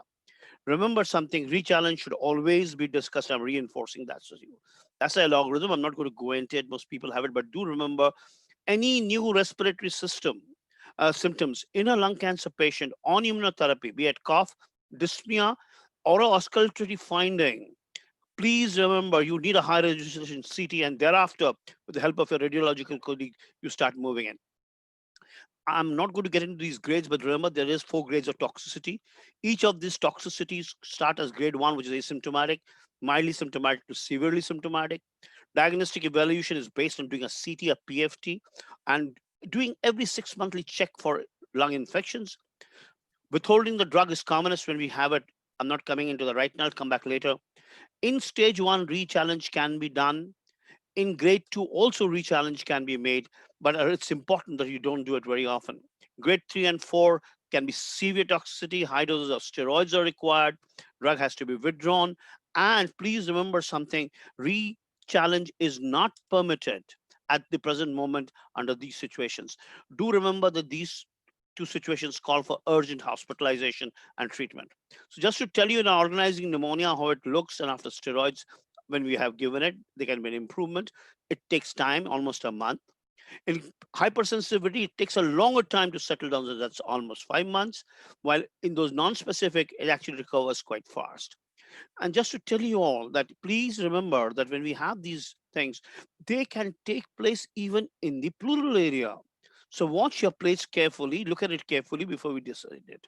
The other adverse lung events are, one is a sarcoid-like granuloma. And I want you all to remember this just because, and specifically if you see nodular shadows and you see a lymphadenopathy, you have a macronodular, do remember you need a biopsy to do a sarcoid, because the approach to sarcoid treatment is different and not that of a pneumonitis. Serotumoral progression, I'm not going to go into it. I'm sure everybody knows. 25% increase in size of tumor, T-cell infiltration into the tumor bed. And whenever this suspicion takes place, repeat the scan after 4 weeks. Clinically, the patient is asymptomatic and has got no problems. There can be airway disease, specifically of COPD and anti-small airway diseases. So you can have a phenomenon like bronchiolitis or a COPD. Keep that in mind when you examine your patient. Pleural effusion is known to be a part of anti-PD-1 therapy. These are usually rich in lymphocytes. They start within 6 to 8 weeks, and fluid regression tends to parallel response to other sites of the thing. This is something that I want everyone to remember. Please remember, very often not talked about in lung injury is opportunistic infection. Almost 15% of patients on immunotherapy for lung do develop opportunistic infections. These opportunistic infections can be of bacterial type. It can be a fungal infection. It can be reactivation of tuberculosis. It can be reactivation of virus. Now, these are more common actually with anti-PD-L1 and combination with CTLA4, where the common pneumonitis is more common with a single drug rather than with CTLA4. Keep that in mind. Don't forget a thing of infection that is there. I'm going to tell you infusion reactions can act for this and call for hospitalization when required. This is just to triage to you or tell you all that we have to do a radiograph and histopathology, whatever drugs we do. So you can have this pneumonitis. You can have the common pneumonitis. You can have a median time of symptom, which I've put it there, and the types of reactions that we get. So it's all a blanket that all type of them can do it. So pulmonary immune reaction, pneumonitis, our essential is to prevent and anticipate this. Please advise your patients to stop smoking. Make sure that they are vaccinated against common diseases like flu, pneumonia, and pneumococcal, H. influenzae. I'm thing against even the adult DPT vaccine is given to them because this helps. Dyspnea, cough, wheezing, tachypnea, and tachycardia should be on your heart. Rule out infections whenever you have this problem and have a pulmonary treatment management. Grade 1, hold immunotherapy, reassess in 2 weeks, pulse oximeter at rest, and a 6-minute walk test. That's very important. Consider chest x-rays and CT scans. Grade 2, hold immunotherapy, infectious workup, consider bronchoscopy and BAL, treat and consider using steroids. Grade 3 and 4, don't use the drug again. Inpatient care, infective workup, empirical steroids, and if it doesn't work and it's refractory, switch over to mycophenolate. Just to put it in a little different way, is new onsets whenever you have any symptom of respiration. Please keep in mind the chance of a lung injury and a differential diagnosis for that. Remember, there is sick contact, and this in today's date is very important to keep that in mind. For steroid therapy, whatever dosing you're using, remember you have to taper greater than 30 days. Long term is required. Don't try a short term, you might create problems. Rapid taper is not advised. Monitor blood glucose and potential adrenal insufficiency and muscle wasting. As anticipated, whenever you're using steroids, you're going to have gastritis or opportunistic infection. So prophylactical antifungal and prophylactical use of sulfur methoxazole trimethoprim is important. Osteoporosis. So, Bhattacharya, can just 1 more minute or so? I'll just finish Yes, up. sir.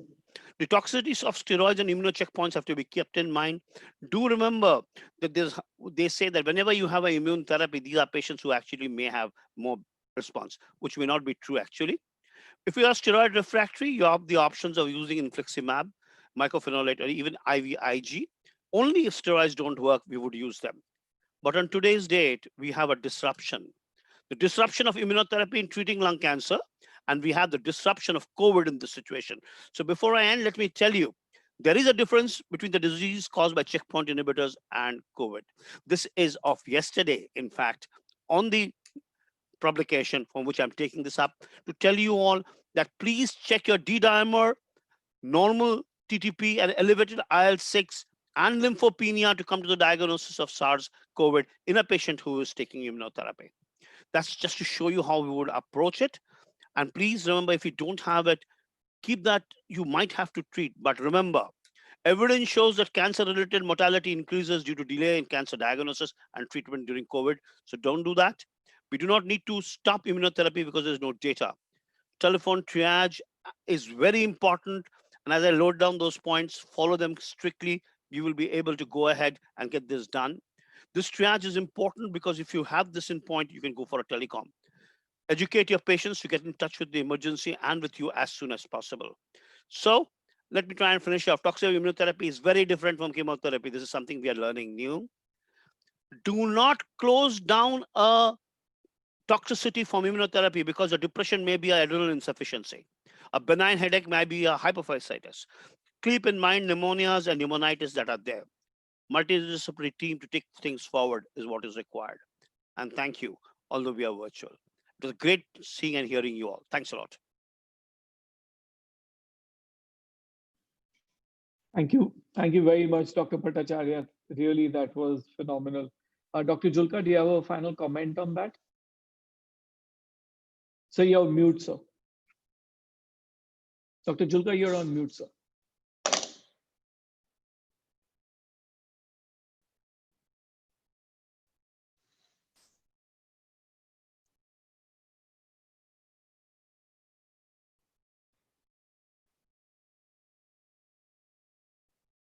Yes, Dr. Julka.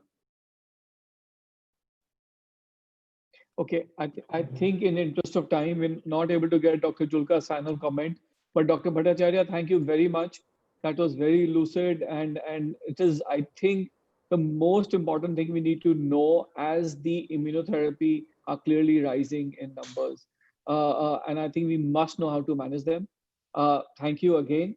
And with that, I'll pass on the mic to Dr. Geeta Krishna, again a good friend, and a very interesting topic, and it often doesn't get covered in hardcore oncology conferences, which is about, is there a role of Ayurvedic? And I thought I'll invite Dr. Geeta Krishna, who is fantastic. He, in fact, is an Ayurvedic physician who collects data, and he will talk to us about the few things which are not contradictory to what we do, but complementary to what we do. Thank you. Thank you, Dr. Nitesh. Thanks so much. I think I would like to have the permission to share my screen, if you can. Yes, you will have it now. Yeah. So it was really wonderful. I was listening to a few of the talks earlier, and good evening to all of you. It is really getting cold here in Geneva, so I suddenly started had to wear a sweater and all. Is it has it come? No. Yeah, it has come. Yes. Okay. Am I sharing now? Yes, you are now. Okay, wonderful.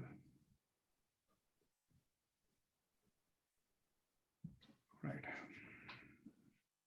So, like this is a slightly off the track discussion during your conference. I know that, but I think it's very important that we look into this very seriously, because after my work in India for about 10-12 years with very closely working colleagues in the field of oncology, and even after that with good friends like Dr. Nitesh over several cases. And after coming back to WHO, looking at it from a policy perspective, availability of resources, and how to use it in the most good, in the best manner possible, and working with some organizations which are really of international level, like the NCA and all. I think that this is some area which we cannot actually ignore anymore. Rather, it needs to be addressed and in an appropriate manner. So I would like to talk to you about the opportunities of Ayurveda and yoga in integrative oncology. As a clinician in oncology, most of you have different needs, and the patients have a different need. You might have noticed that like you are worried about the patient having nausea and vomiting, and you are worried about whether to stop a medicine, blood cells going up and down, fatigability of the patient, alopecia, etc. Whereas the patients are more worried about reoccurrence of the disease, whether they cannot sleep well, they have pain. They think and worry and really have side effects of medication recovery, like they are really strive to recover from chemo, radio, and RT interventions which you give. So this is almost same to what you would look at it from even from an Ayurvedic point of view, like, because in Ayurveda, cancers are classified on the basis of their site, origin, and metastasis. Like it is also looking at the threat to life, and pain and quality of lives are real important endpoints for us, and age and comorbidities are also something which are decisive factors for selection of drugs and therapies. This is like that. There ends the comparison, like, because then modern medicine goes into a very detailed approach, which has studied cancer quite well, and and knows exactly to the point of to the genetic component of every single treatment and the efficacy of it. Ayurveda does not have that. So like we have a broad approach to it. So how can we bring these two knowledge systems together, which can probably improve your treatment outputs, is my thought process, or had been my thought process. So one of the main areas is pain. Like we have done a study with a lot of patients with cancer who had undergone robotic thoracic surgery for lung cancer with my colleague and friend Dr. Ali Zamir Khan, and this was published actually in the Journal of Thoracic Diseases. In fact, we found that in fact Dr. Khan came to me with a problem. He had patients who had severe like neuropathic pain in the chest wall, which they had a lot of them, because the number of patients whom he was looking at as a surgeon was quite huge. So he had this patients who came to him with pain in the chest, and he was not able to manage it appropriately, or other than giving them a large number of, like large quantum of or large duration of long duration of like painkillers. So he came to me. I used to sit right across to him. He came to me and asked me, Kida, do you have something for this? So we started looking at this, and we found that some simple external therapies, which is this is post therapy. There is no cancer treatment being done at this particular moment to the patient, like like there could be chemotherapy or something which is ongoing, but definitely not radiotherapy. This is post surgery, and we have these patients. We gave external therapies, and we found that within about 7 to 8 days, we were able to bring down the pain score by like dramatically to almost zero. Which was an excellent outcome as far as Dr. Khan was concerned, because he was off the all these complaining patients who used to come back to him and whom he didn't have a proper answer to, and whereas we had a very simple solution to it, which we further this one we actually this procedure, which is a very intense procedure, we actually simplified it, and we taught patients to do this at home with very simple procedure, and this is something which is called as Uro Piju, and there are different ways of approaching it or explaining it, but we were able to manage pain. There is no internal medication, external therapy. I think we should be like people who are worried about neuropathic pain in post-cancer surgery should seriously look at this as an option. I think that's one main area which you should be looking into. Another area which we started looking at was head and neck cancer. This is post-radiation therapy or like ongoing radiation therapy. And when we started doing yoga to these patients, adding yoga, and we started asking these patients how they were doing as far as quality of control, quality of life was concerned, and we found that like addition of yoga really made some difference to patients, like especially in those green boxes you can see, dry mouth and sticky saliva reduced, and there was improved swallowing. They were not feeling as ill as others. They had better like ability to eat. I think this is another area where head and neck cancer patients, you should start yoga. And probably you should try that. This makes a lot of difference for your patient, so you should probably try that. Another area was, of course, yoga protocol in breast cancer. You can see the blue line and the red line is before and after for illness. There's a definite benefit in ability for strenuous physical work, stamina, short walk outside the house, etc., which are all part of the EORTC QLQ 330. Like this is done by the radiation therapy department independently of an Ayurvedic doctor, being part of collection of this data. So there was definitely an improvement. There are hundreds of studies now published all over the globe regarding breast cancer management and improvement through yoga during the cancer treatment. So I think yoga is a major part which you should adopt into your treatment. Another area where we found very useful to the radiation therapy, like head and neck cancer patients, where management or prevention of mucositis for patients who were undergoing radiation therapy, and we found that we could manage it quite well with simple kadas, like the decoctions of simple medicines like tribala or some other herbs which are very Dr. commonly Geeta, used. All of you know, Dr. Geeta, I'm sorry. I think we are slightly short of time. I'll give No you problem. about a minute to conclude. and Yeah, then- I think we were able to work on dysphagia, post radiotherapy, dryness of mouth, and then we found some benefits in improved nutrition, management of side effects of hormone blockade therapy. So there were several of them, and we also thought we didn't do any of this fundamental research work, but this is something which I am right now working with several other institutions now. But quite interestingly, these are areas where we can actually look into. But the point, which the takeaway is that you have a resource which is quite easily amenable and easily workable within the community which you are currently working on. Easily available resource, very cost effective, and very useful for your patients, at least in those patients and with whom I and my colleagues in oncology had been working.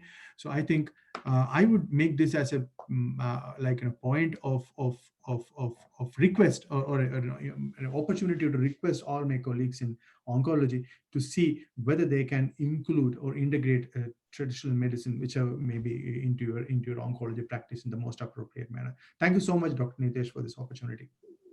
Thank you, Dr. Geeta. It's always a pleasure to listen to you. I think you, at least, if nothing else, bust a myth that it is all non-scientific. Ayurvedic is very scientific, as you know, I believe.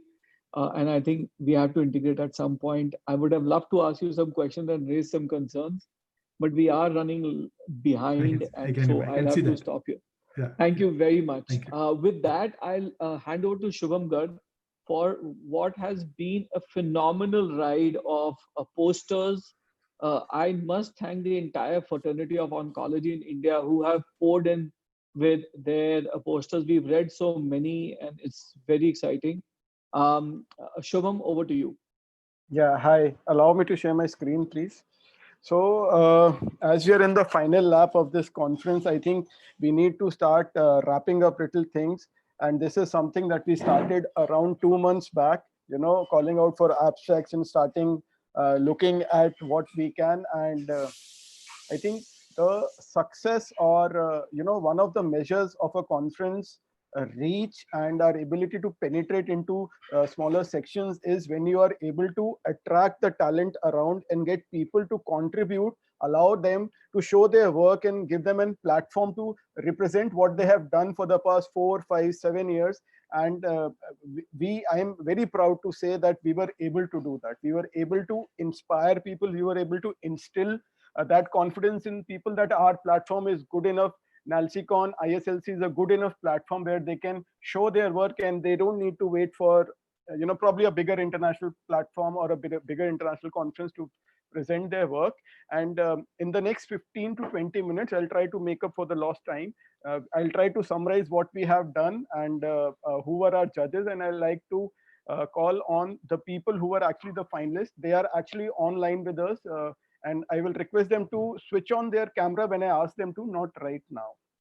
So we had invited abstracts in 9 categories. These were the 9 categories: screening, staging, early detection, pathology and molecular biology, intervention, pulmonology, both diagnostic, therapeutic, early stage and localized disease, locoregional and oligometastatic, chemotherapy and advanced lung cancer, immunotherapy and targeted, pain and palliation, prevention and tobacco cessation. These were the 9 categories in which we had invited abstracts. We should have had a COVID and lung cancer, because you will not believe we at least got 7 abstracts with COVID and lung cancer. We did not think of that. So some learning for us also. How we did that we accepted all abstracts which came as posters to begin with. And because of the 2-week format of this conference, we allowed all posters to be presented in the e-poster hall. They were evaluated during the first weekend.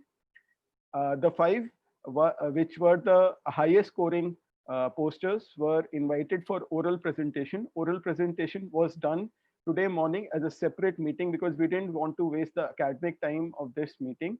And then we came out to the best oral presentation. Now, what was at stake, and we managed to raise the stakes actually by having a best oral presentation prize of a cash prize of ₹1 lakh. We were able to do this because of, again, the virtual format, which allowed us to have some more funds at our disposal, unlike the usual in-person conferences where we spend a lot on hospitality. And not only that, we were also able to squeeze prizes out for the best poster category. Now, the best poster got ₹15,000, but we had 9 categories. So we are giving a prize in each category, which makes it 9 best poster prizes. All right. Now, of the abstracts, we got a record-breaking 90 abstracts in the 9 categories. So for me, 90 is a number. We were, there were different estimates how many we should expect. I was hovering about 50. Dr. Harit was around 150, 90. Somewhere stuck in between. And I am very sure that if we had allowed abstracts for a couple of more days, we would have crossed the 100 mark. but 90 I feel is a very good number, and Dr. Behra will tell us how the previous conferences have done, and this is a benchmark I think which we have set for national conferences. They were evaluated during the first weekend, and we had a very studious jury. We requested Dr. Behra, who's the president of ISSLC organization, dedicated lung oncologist, pulmonologist, who to judge postures. Dr. Arun Goel, he is a very senior surgeon and academician. He also runs the DNB program at Max Hospital, Vaishali. He has extensive experience in evaluating such academic posters. Dr. Munish Gairola, again, he is the director of radiation oncology at Rajiv Gandhi Cancer Institute. Sir also is a DNB examiner and has multiple students under it. So we requested these three faculty to please judge the posters for us. And once they judged the poster for us, we were able to, my screen is not moving, just a second, sorry. I'll stop share and reshare. Okay. Okay, so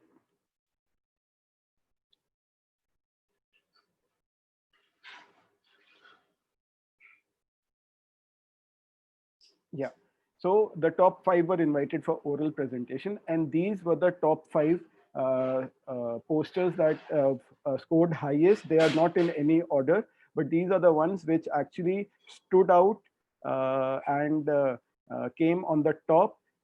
There was actually a very tough competition we had at least 8 posters who were in that we thought would be in the oral ranking, but each of them pushed each other by just a mark or so. So we had 2 posters from Mumbai, we had 2 from AIIMS Delhi, and there was 1 from Lucknow, and we'll go into the detail of all of this. But before that, I want to bring in Dr. Behra sir. Dr. Behra sir and Dr. Arun Goel. Unfortunately, Dr. Munish Gairola could not join with us. That sir, and I'm just talking today right now about the poster. What was your experience? What was your feel? You know, it was unlike any other thing where, you know, students are standing next to poster, talking about poster. You can ask them questions. You got a blank screen. You had to assess 90 posters. I know I asked you on a Sunday morning to give me a result by end of the day. So first Dr. Behra and then Dr. Goel sir.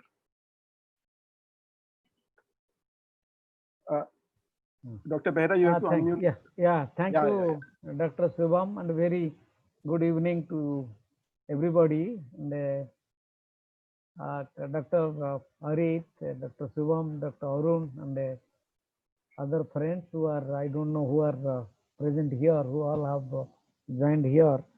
I think it is at the very outset, I must congratulate Dr. Shubham, Dr. Harit, and their team for such I think nice idea. That was the very startling thing I should share with you people, because during this was the 10th, we are going on doing it since 2005. And as he has told, and I think during the inauguration I had also said, this is possibly, this is the best NALCON we had ever had. The participants, the academic content of the conference, of course, that we are not talking now. As regards the presentations, there are 90, this is a record, as Shubham has said, this is a record. And from all parts of the country, people have, participants have taken part. And as he has told very rightly, we had very tough time for some of them. They are so close to each other, that is because obviously we did not have any idea amongst the 3 judges. We gave our independent markings and independent judgment. And again, I should share with you, I mean, it is exactly the way it had gone. I mean, I must tell you, these top 5 posters, maybe one little this way, that way, but it is exactly, these are the ones, the best ones. I think the best always stands out, let me tell you. And secondly, about the quality of, apart from the scientific content, the quality of presentation was, again, maybe whether they are because in the form of e-posters or something, I don't know. I am not very technical person that way, but they're so nicely, when you look at the poster, you will just be surprised to see the standard of the posters, the way they are presented, the brief, precise, to the point. So again, all these 5 people congratulate for this thing, and then obviously he's going to announce. I'm sure Dr. Shubham is going to announce the oral presentation one that will come. But again, there was also, when Dr. Goyal and myself, we are there again, the same thing I should say, how it is that but the only difficulty was there, the initial 3, 4, again they are so close, neck to neck. I don't know, maybe 1 mark this way, that way. So when they combined, again, that Shubham only knows. But again, I should say how, of course, I now by this time he has sent me the result. I could see that on my mobile. He has sent it, and then again I am amazed. Sir, I'm feeling you're about to say it, so don't say it. Sir, don't say it. Every time I feel you're going to say it. I am not saying anybody. I am not declaring it. He will only declare the result. What I'm trying to say, how I mean exact we are, so that again it means that the what I'm trying to say, the summary of all of it, that they're so good the way it was presented and the people who are chosen. That is what I'm trying to say. Obviously, the name he will be trying to say. It was again my choice, and it is, I'm sure, it was obviously Dr. Goyal's choice. So therefore, the prize has come up that way. So again, let me get Dr. Goyal also in, sir, because Dr. Goyal is the most technical doctor that I know of, and I work with Dr. Goyal. That, sir, what is your take on the technology and the e-posters that you have evaluated? I mean, I'm sure this is not a very usual experience, but how did the experience was, sir? Thank you, Shubham. First of all, congratulations for the whole event and for really motivating so many people to come up with the submission of work. And I would say that the time I spent on evaluating posters was a very enjoyable time. I always really feel that it is Indian work which should really come up in Indian conferences, and starting from Indian, it should really go to the international stage also. And while we have 5 posters selected for oral, but I would say there were another 5 or so at least who were very good, and I might have been sort of happier if we had maybe more. And another thing which I would like maybe in future is not like we had a oral presentation which was sort of restricted to the faculty. I would like that good quality work gets exposed to the whole set of delegates. So this should be one of the prime sessions where high quality work is really, everybody gets an opportunity to listen, and the basically the people who are submitting, they also really enjoy this. So in future, I would suggest that we plan a session specifically for that. Yes, and I will yes, sir, please go ahead. Definitely appreciate that which I am seeing. Some of them, it has been very high quality. So whether it is in terms of the clinical work which has been done, and many of them were focusing on laboratory studies also, so on both sides. So I think this trend, and probably the virtual format has given us a financial leeway to sort of reward such work. And also the opportunity for people, because a lot of other expenses or the time required to sort of get involved in events has been reduced. So I would say the future of virtual or a hybrid model would really allow us to take this forward. And I think that should be all from my side. Please take it ahead. Thank you. So I'll come to the oral presentation and why we had it separate. I'll just go about it. So I'll start with the poster winners, and we had one top poster in every category. We excluded these top 5 were excluded because they were going for the oral. So we had the top posters were other than these 5, and in each category I will be announcing the poster winner and the poster number. I would request that I will not have the time to go through the details, but if anybody wants to know the details of what their poster had, it's still in the poster viewing area, you can go to the e-poster section, go it. So I'll start with the first category, which was screening, staging, and early detection. The best poster we found was of Dr. Sneha. She is from the Department of Pulmonary Medicine at JIPMER. She talked about the impact of multidisciplinary tumor board on lung cancer diagnosis and management in a tertiary care center. Really, 100 patients they had evaluated. This is the poster. You can look at in detail. The next category is pathology and molecular biology, comparative evaluation of IHC versus FISH testing for detection of ROS1 gene rearrangement fusion in lung cancer. This was from Dr. Rajiv Kumar, Department of Pathology, TMH, Mumbai. Again, very extensive data, really something. And we are very happy that most of these topics were actually covered in our conferences. So it was very heartening to see that what topics that we thought or the scientific committee thought was important were actually reflected. So intervention pulmonology for lung cancer, both diagnostic and therapeutic. This was the best prize goes to the diagnostic yield of fiber optic bronchoscope guided biopsy in diagnosing various histopathological subtypes lung cancer in Kumaon region. This was by Dr. Priyank Goyal, Department of Pulmonology at GMC Haldwani. We were very heartening to see a lot of medical colleges, not just from the metros, but from the state capitals and even the cities coming in and submitting. We were very happy that we could reach so many people and get them to submit. This was his poster. Then this is a poster which actually was, fighting to get into the oral, and there was a lot of, he just missed the oral presentation by a mark. And this was, the uniportal data for VATS resection at Tata Memorial Center. And they had a data of 88 uniportal resections, wonderful data. This goes to Dr. Sayesh Reddy Vopuru from Department of Surgical Oncology at TMH Mumbai. A wonderful data. I must say that you should all go out and see these posters. That's why I mentioned the poster numbers.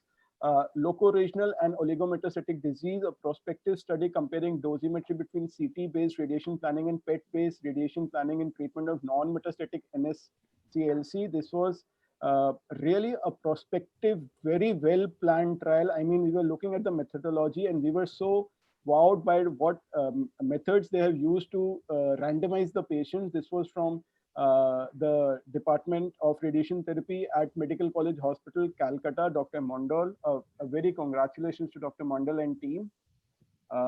Then this is chemotherapy in advanced lung cancer, and this was a data of 228 patients over 4 years. This is clinico-pathological and outcome trends of stage 4 NSCLC over 4 years at a tertiary care center. Dr. Gunjan Srivastav from the Department of Medical Oncology at Max Saket.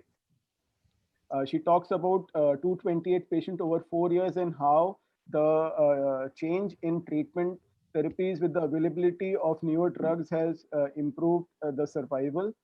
Again, a good, strong data presented, which made this poster to be in the top category. Then this was immunotherapy and targeted therapy. Again, something that actually Dr. Ramalingam was talking about, the effect of ramucirumab on progression-free survival and quality of life in conventional drug-resistant metastatic non-squamous variety of NSCLC, a pilot study. So although the number of patients was less, there were around 12 patients, but the thought behind the study, taking a pilot, starting a pilot, a wonderful idea. Again, one should have a look at the content of the paper. This is the poster that they had presented. Now, so this was pain and palliation, something which we at MICC are very fond of, tackling, which is usually missed in a lot of conferences. So therapeutic thoracentesis is as effective as idopovidine fluorodesis in alleviating dyspnea and malignant pleural effusion secondary to lung cancer. This again was a RCT, very strong on data, more than 100 patients on each side, a well-conducted trial. We were very happy with the results, and I'm sure this is from AIIMS Bhubaneswar, Dr. Mantha Satya Padmaja. I would request all to please look into it, because as we spoke in the morning today, between the pleural effusion, that this is something that we really need to tackle, and most of our cases, we sometime come across this. This was the presentation. Okay, so prevention and tobacco cessation. This is a category where we had only 2 submissions. So we would want to actually drive this area. Now we have tried to put a lot of focus in prevention and definitely tobacco cessation. We had a full day devoted to prevention and early detection. So this was by Mr. Rishabh Agarwal. This is a NGO, I Can Care NGO, scientific approach to tobacco cessation using data-driven decision making. Again, very strong data. Usually, preventive aspects data takes a long time to come, but they have really collected data. They have also proposed a app-based system how you can promote tobacco cessation. So many congrats to all 9 of these. We will put out a mail to all of this, and we'll try to somehow get this on our website also, so people can look into it. This is the poster that is there now. Okay, so now is the big prize, oral presentation, 7:22. I have 8 minutes to finish this. So these were the 8 presenters. Analysis of expression of PD-L1, L1, regulatory mRNA in lung cancer. And I will request all of these presenters, Dr. Sachin, Soumya, Dr. Roshan, Dr. Vinay, and Sriniket, to switch on their camera, and you'll have to speak something to be visible. Just say hi so that we know you are there. And we really want to, Dr. Goel said that we would wanted to have it in a full main session. So actually, sir, we had planned this 30 minutes to actually be this presentation, but you'll realize we took 1.5 hours to evaluate these posters. You know, we started at 12 in the morning and finished at 1:30. So we were very sure that we will never be able to stick to time, and that is the reason we decided to do it away from the meeting. And I can tell you, I was there when these 2 judges actually evaluated, and I was so happy that I was not one of the person who's being examined by these 2. I was so happy, and I'm very sure that they are the right people to judge a lakh rupee prize, because it has to be so well done that you give it to the right person. And so can I request Dr. Behra actually to announce the winner? As sir said, I've already told him. So Dr. Behra, and I will tell you also one thing, that both Dr. Behra and Dr. Goel actually scored it independently, but unanimously they would realize that in their mark sheet, it was the topmost presentation. So Dr. Behra, will you please do the honor, sir? Yes, thank you, Shubham. As I have told you, it was so close, neck to neck context, and the marks were, it was very close. It was very difficult to decide, in fact, how to go, how to. I'm sure the same thing would have been with Dr. Arun. Dr. Goel also would have thought that way, but I think I'm happy to announce that we have the first prize goes to Dr. Sachin from AIMS for his work on microRNA correlation with PD-L1. So thank you so much, sir. Thank you. Okay. Thank you so much, sir. Good evening. Yeah. Welcome, Sachin. Welcome. Thank you. I think really it was. I actually want to hear from Dr. Goel and Dr. Behra that why did you choose, because unanimously both of you had the highest marks for Sachin. So I just want a couple of lines that why you thought this was the best presentation, sir. Dr. Behra, please. You see, Shubham, why we chose this one. The point here is, this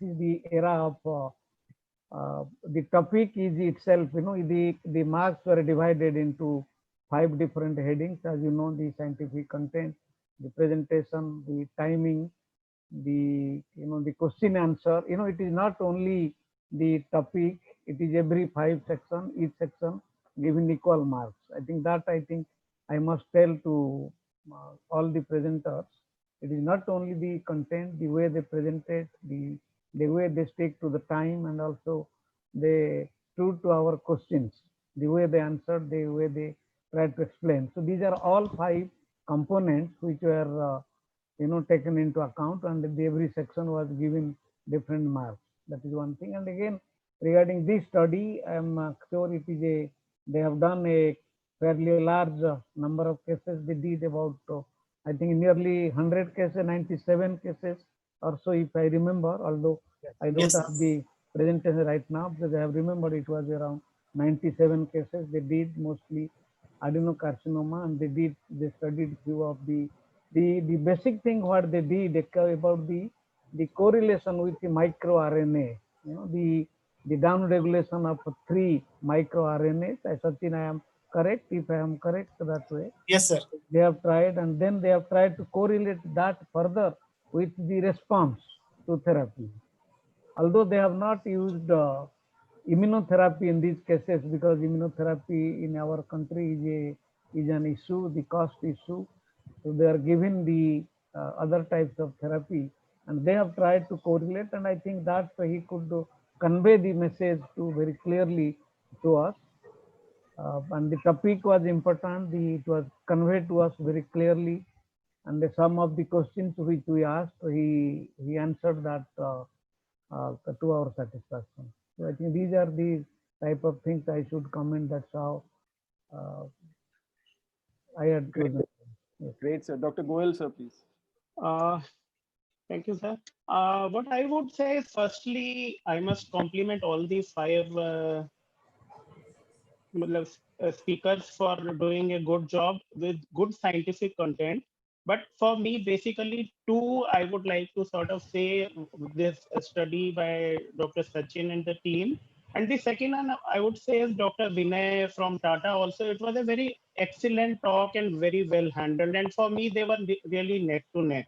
The only thing I can say which really takes this one a little ahead is it is a prospectively planned study, and definitely talks about some of the cutting edge issues which are we are talking about in this field, including say PD-L1 and correlation with microRNAs. So an element of innovative thinking and assessment also. So that I would say really clinched it for me. That's it, I think. Thank you, sir. Thank you so much. Thank you, Sachin. Many congratulations, Dr. Sachin. And Thank you, Dr. Siva. Thank you, Sachin. Thank you. And just what Dr. mentioned, Dr. Goel mentioned that actually all of them were so good and just separated by 1 mark. Actually, we spoke in detail and we decided that those 4 presentations who did not actually get the first prize, we will be giving them a cash prize of 20,000 rupees for all those 4 presenters who actually did not get the best oral presentation but were better than the rest and were presented today. So we will be giving not just the top prize, but 4 other separate prizes of 20,000 each to the 4 presenters, which include Vinay, Dr. Vinay, Dr. Sriniket, Dr. Soumya, and Dr. Roshan, along with the best poster. Thank you very much, sir. Thank you. Thank you. Very good. And many congratulations, Vinay. Many congratulations, Sriniket, Soumya, and Dr. Roshan. Thanks, sir. Great to have so all of you. Please, congratulations and continue this work. And you see, in this country, I think we expect you people to continue. The prize or no prize, that is immaterial. But I think that ultimately, that is, I think, a very great statement from you, sir. Ultimately, it should not be the prize which is the driving force.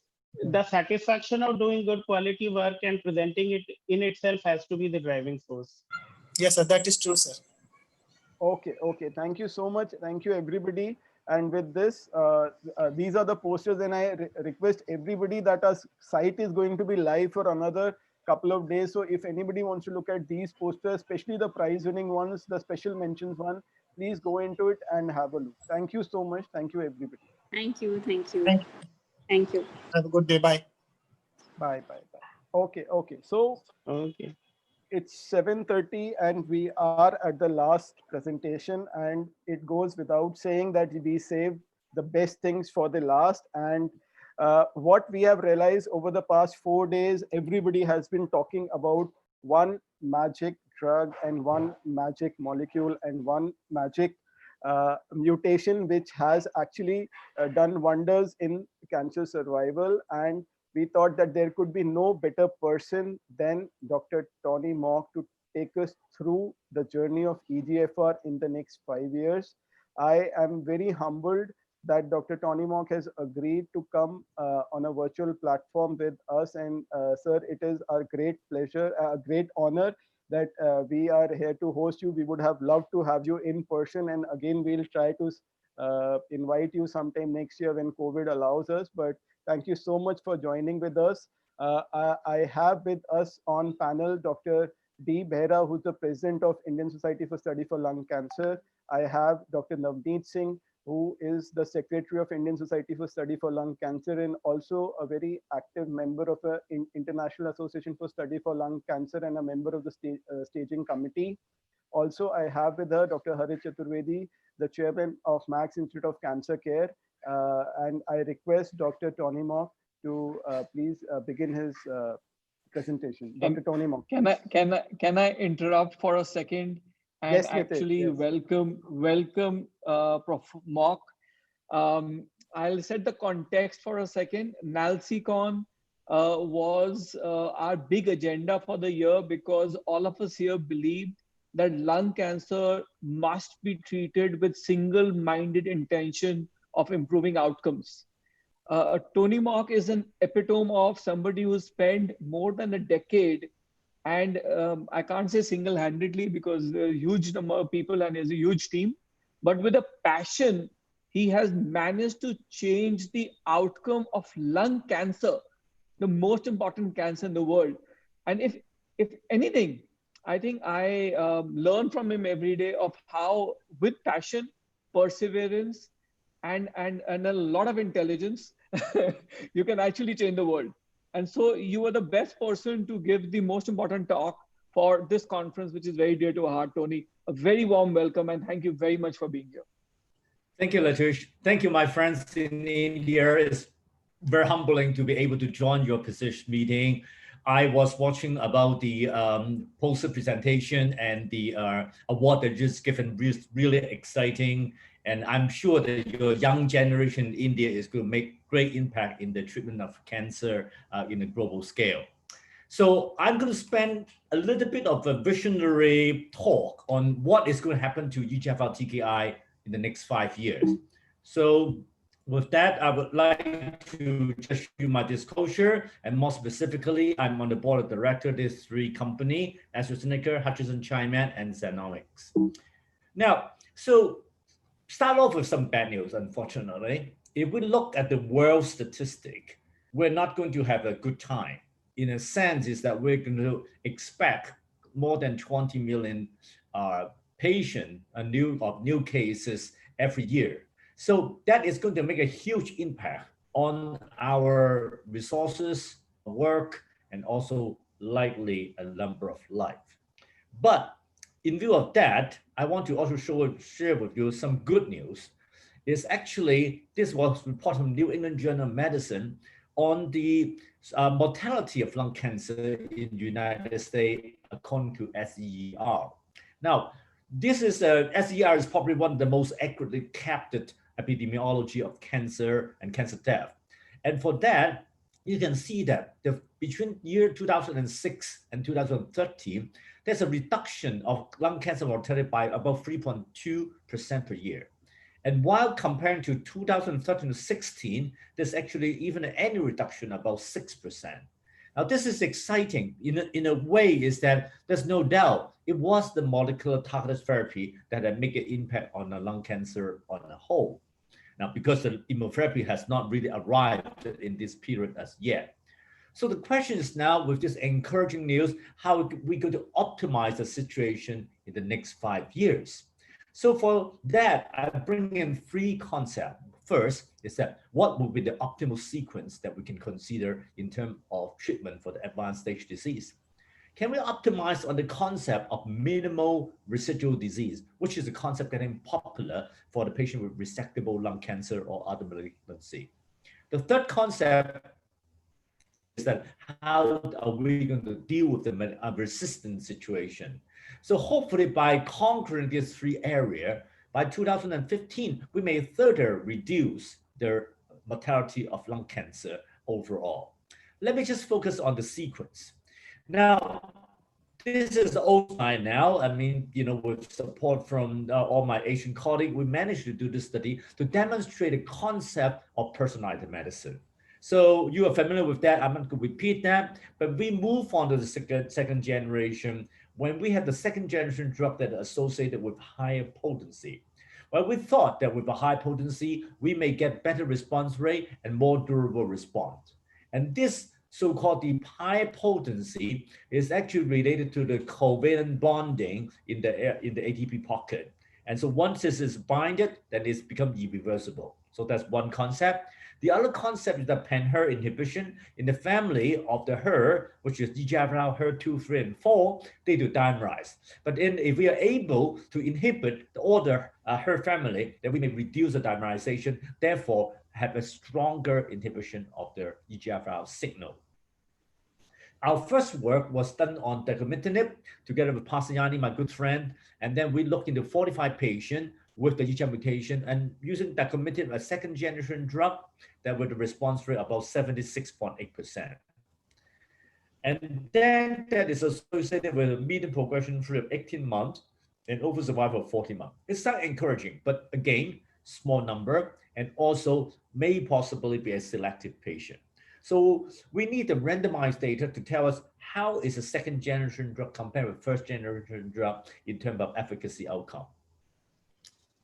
So LUX-Lung-7 is the first one that have given us the data, afatinib versus gefitinib. But then you know that this is a randomized phase 2b study with no specific endpoint, but then they got 3, progression-free, time to treatment failure, and overall survival. They do reported a median of 11 versus 10.9, hazard ratio 0.73.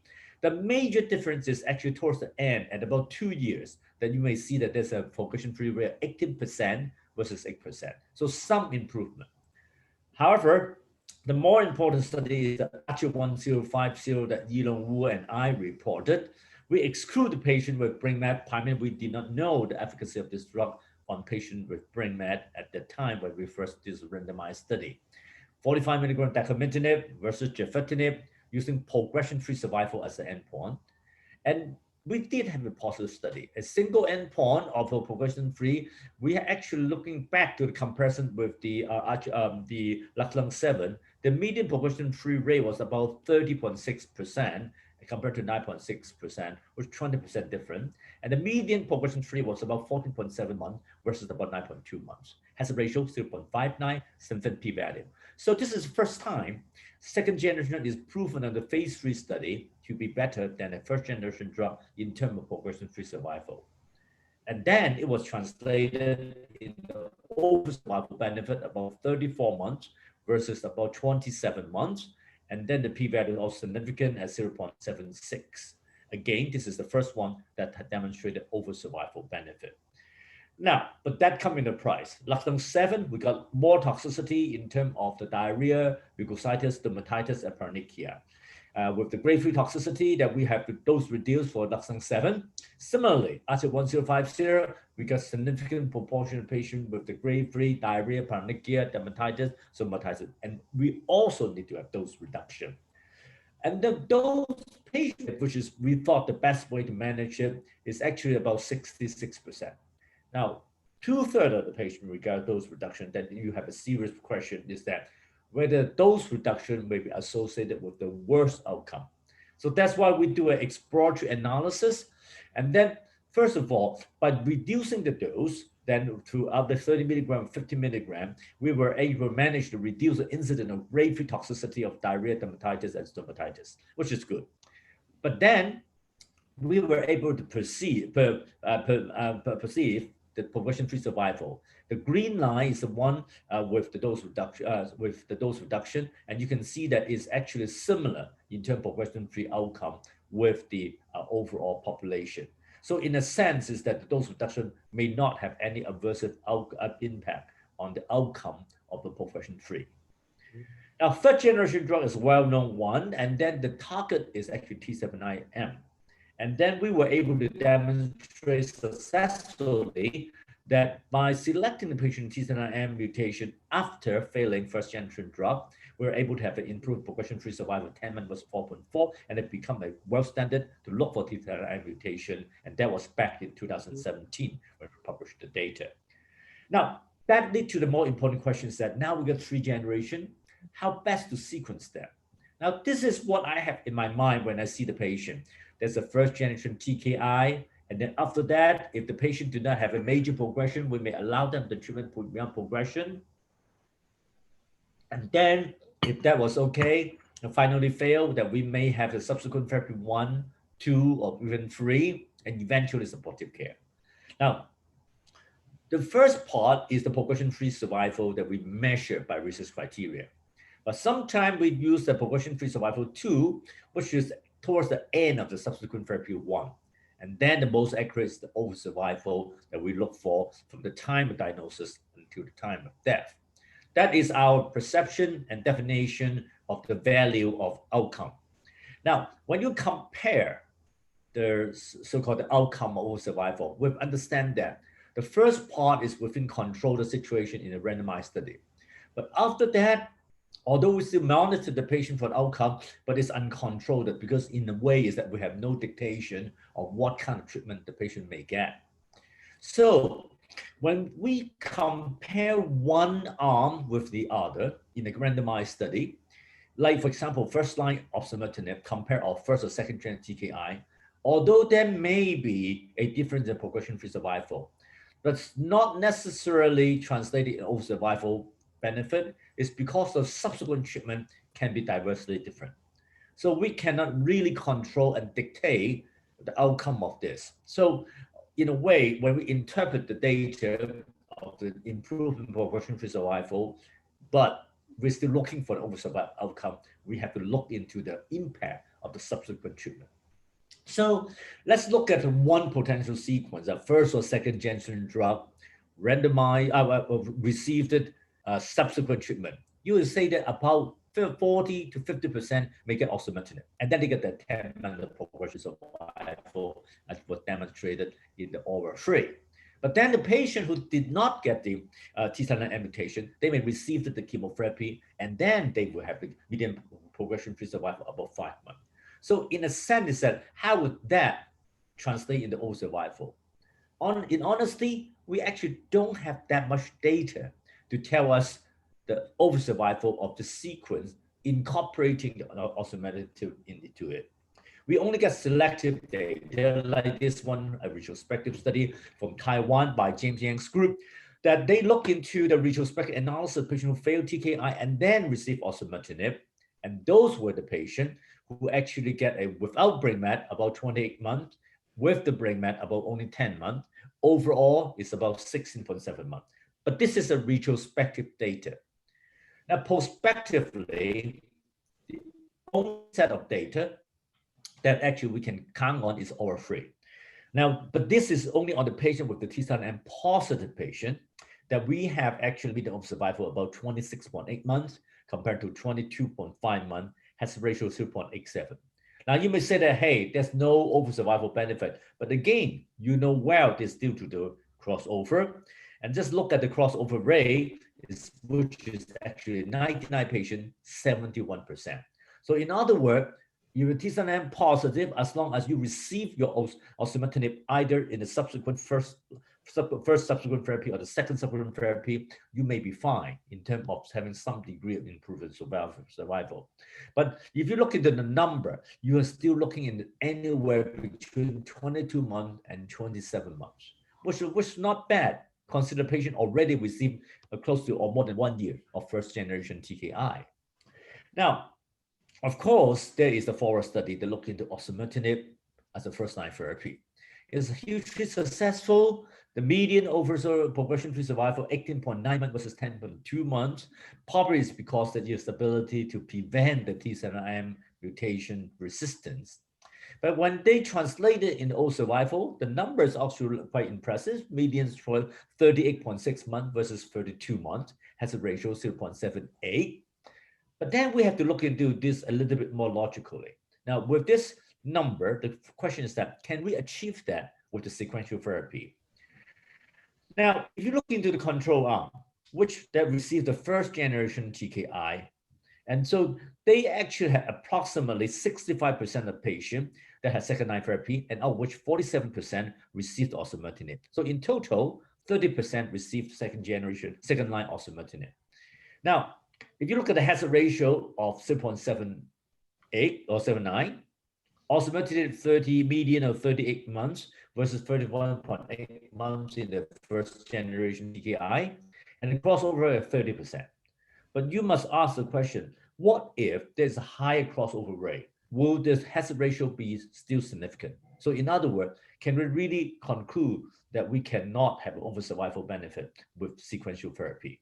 So those are the data that you have to keep in mind. I don't think I have an absolute answer of yes or no, what is the best way, but these are the very useful data that can help you to make a decision for your patient. Now, of course, you can ask the next question about what we start a second generation drug and then osimertinib.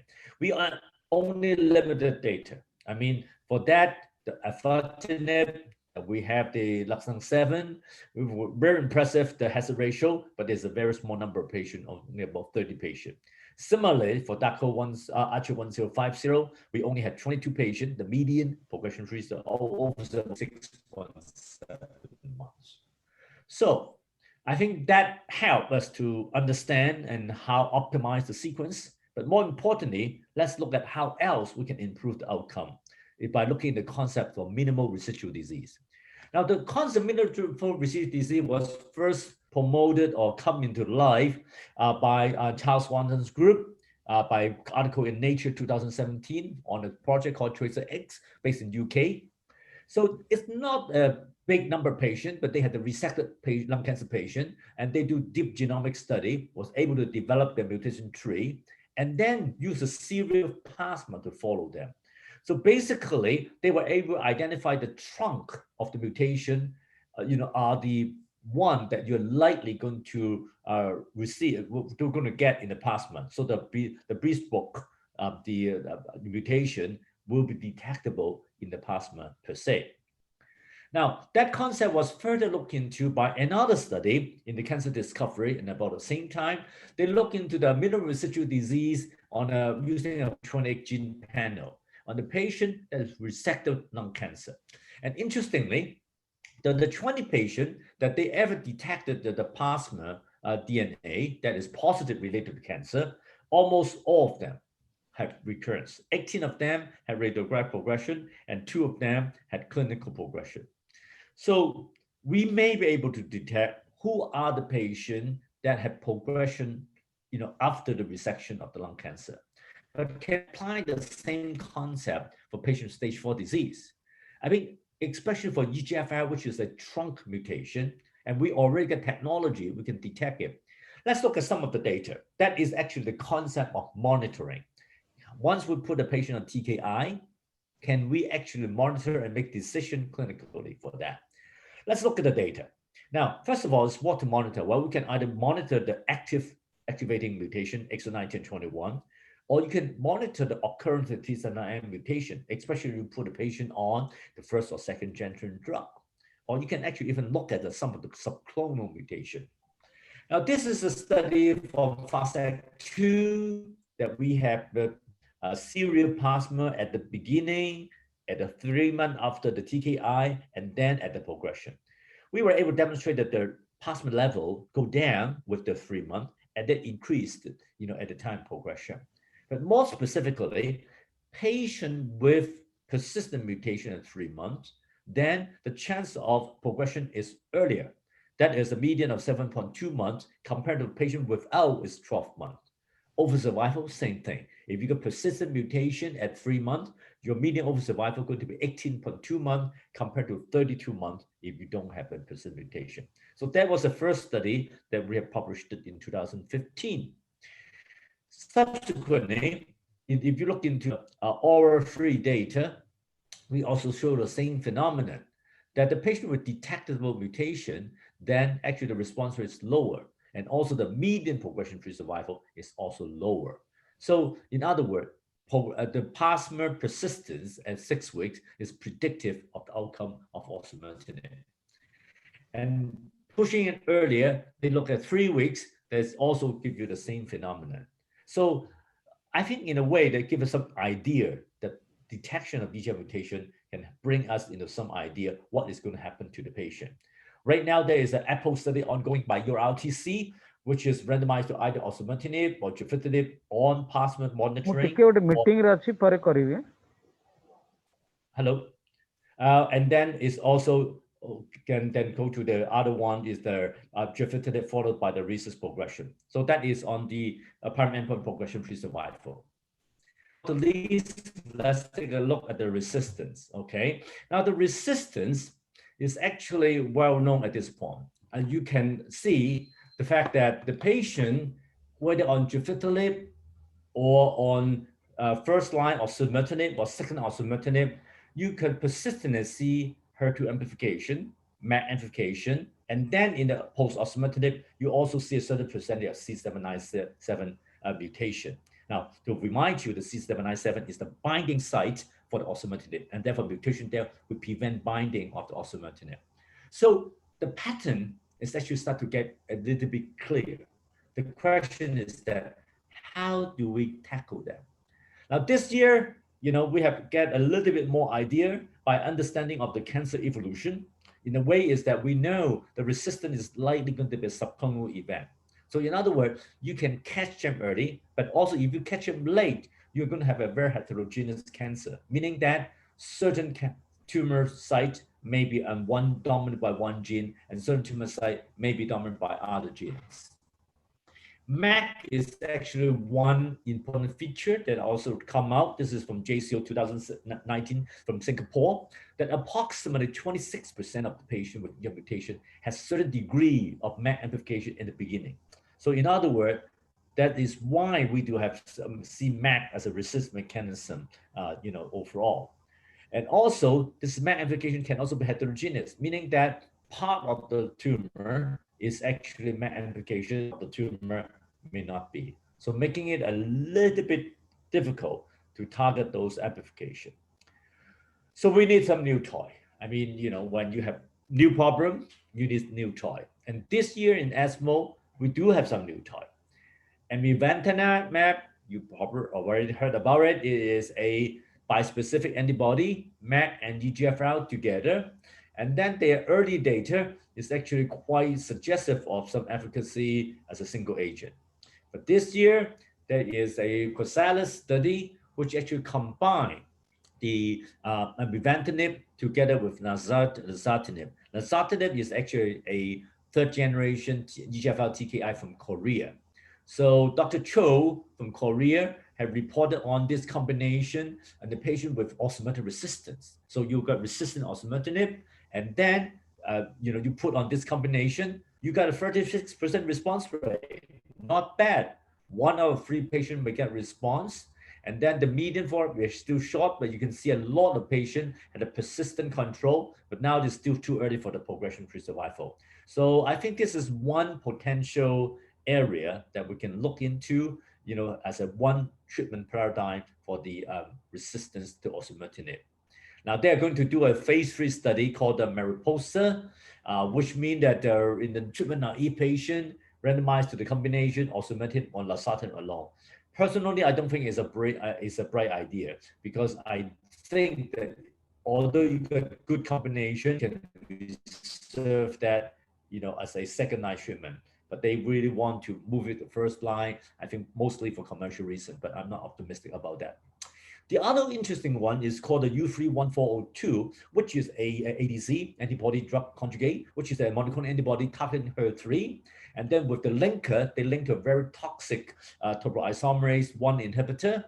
And then this topoisomerase inhibitor, when it becomes intracellular, then it can kill off the cell quite quickly.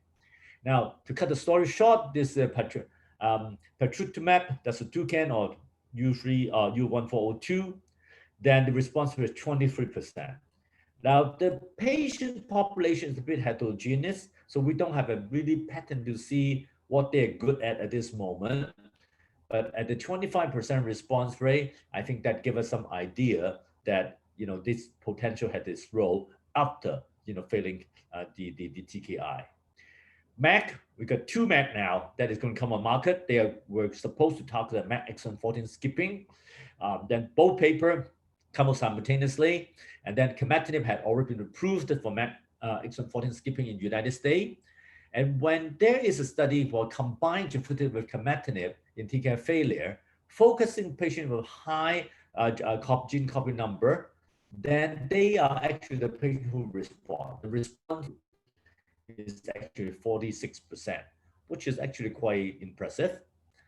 Now, C797S, there are a number of efforts trying to target it. The first one that was reported is had to be combined with cetuximab but only done in preclinical, no further clinical involvement. The second one was actually this, also reported in cancer discovery. It's called JBJ12502, and it is actually targeting only exon 21, L858R, T790M positive, and also C797S. So you really have to be so-called a triple positive before this drug may work. And then this one can work as a single agent quite effectively. However, it's a low bioavailability. They have to do it by infusion, so they're working on the clinical development at this point. The third one is actually doesn't have much data. It's called the Blue 945, which is specifically targeted C797S. And at this moment, I don't have too much data to share. But you can see you have about at least 2 to 3 targets that you can apply clinically for patients with C797S, hopefully by 2025. Now, ADC is another big group. I talked to you about the HER2, but there's HER3, but there's also the HER2 inhibitor, like this one is called ENHERTU. Now, remember, there is a HER2 mutated lung cancer, and this year ASCO, they reported response rate of 62% and median progression-free survival of 14 months, which is very impressive.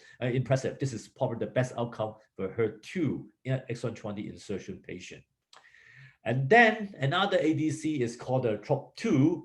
TROP2 is a signal transducer. It is not active in normal cell in adult, but in oogenesis. But then in cancer, it is revived as a major signaling item for survival and cell renewal. And so this is a glycoprotein potentially can be targeted. Recently, there's a drug called Immune-132 that targeted the TROP2 in the triple negative breast cancer. And then it was actually get approved based on the relatively early data of response rate and the median progression-free survival of 5.6 months. So just the beginning. And then there's a more potent TROP2 ADC called the DS1062. Is actually the payload is even higher, which means that the drug antibody ratio is 1 molecule for 4 cytotoxic drugs, so-called DAR of 4. And this one actually is very impressively, and Daiichi Sankyo is the producer of it, and they actually just invested $6 billion in purchase of this drug outside Japan. So I think this is encouraging and quite likely that this will come to your clinical application by 2025. Now, immunotherapy, of course, we got some early data. I just want to focus on the EGFR positive patient in IMpower 150. And then I reported this with a response rate of 70%, and then the median progression-free survival of 6.9 months. Now, this is good, but not the best. In a way, is the sample size still very small. I think we need to have more data, although a lot of people start to use it clinically. We need 2 other study data. One is CheckMate 722, which is chemo-nivo versus nivo-ipi versus chemo. And the study was of complete accrual. We shall be waiting for the result outcome any day now. And now for the KEYNOTE-789, and for the same thing, it is actually chemo IO in combination. Chemo IO versus chemotherapy. This is still being enrolled. We may anticipate result by 2022 or 23. In summary, I think right now to get the EGFR TKI, into a situation where you can optimize the survival, we have to look into the optimal sequence. You have to look into the geographically or individual patient, and there's no absolute definition of such. And optimize the concept of MRD. I think we probably may start work on the cfDNA for monitoring of resistance early on. And then there are many different mechanisms that we can fight the resistance of the C797, MEK amplification, and HER2 amplification. And all those new toy, avivantinib, DSU1402, Blues 945, DS1602, likely may arrive to your doorstep by 2025. So definitely, I thank you for your time. Last but not the least, what's happened to me in 2025, hopefully this will be, thank you so much for your attention. Thank you. Thank you very much. I can tell you that. Thank you very much, Tony. That was brilliant. I'm sure we are getting you back in 25 and putting this presentation for you to see where we've reached.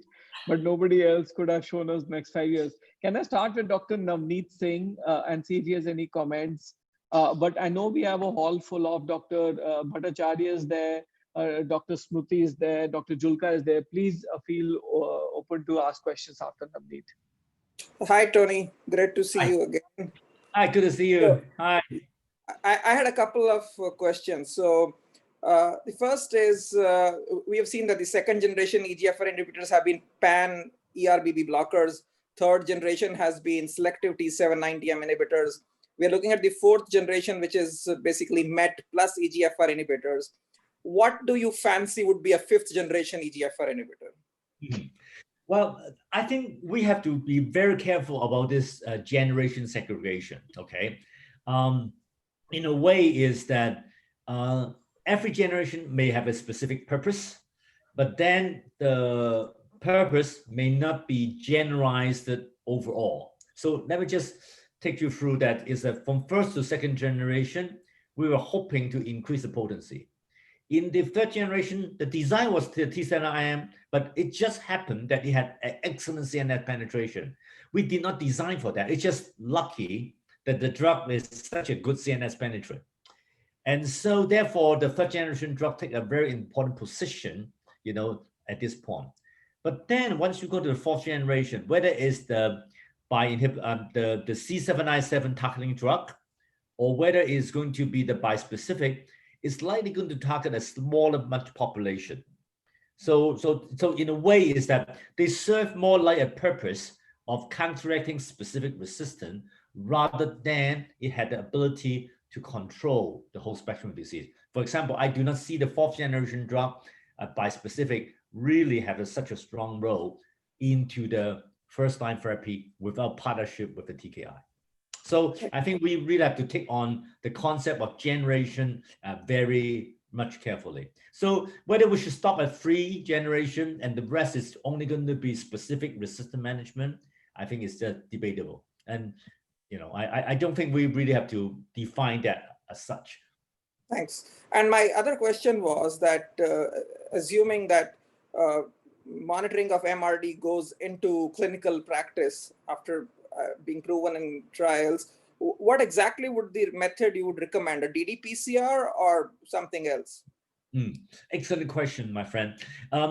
So if you want to do monitoring, one important aspect is cheap and fast turnover. So whether it's ddPCR or NGS, those are the major two we have right now. At this moment, ddPCR got the benefit of cheaper, much cheaper, and faster. But the disadvantage is that they must be very single gene orientated. So in other words, you have to design a ddPCR for one gene at a time. As compared to NGS, you can do a whole spectrum of the gene, but it's a lot more costly. So I think we just have to keep the balance of the both. I think right now, if you use look into the situation with Charles Swanton's group, they are using NGS right now. But I think in the future, especially Asia Pacific area where cost is a major issue, we may consider doing ddPCR. Thanks. Thank you. Dr. Bhattacharya, Dr. Julka, Dr. Smruti, any one of you have a question?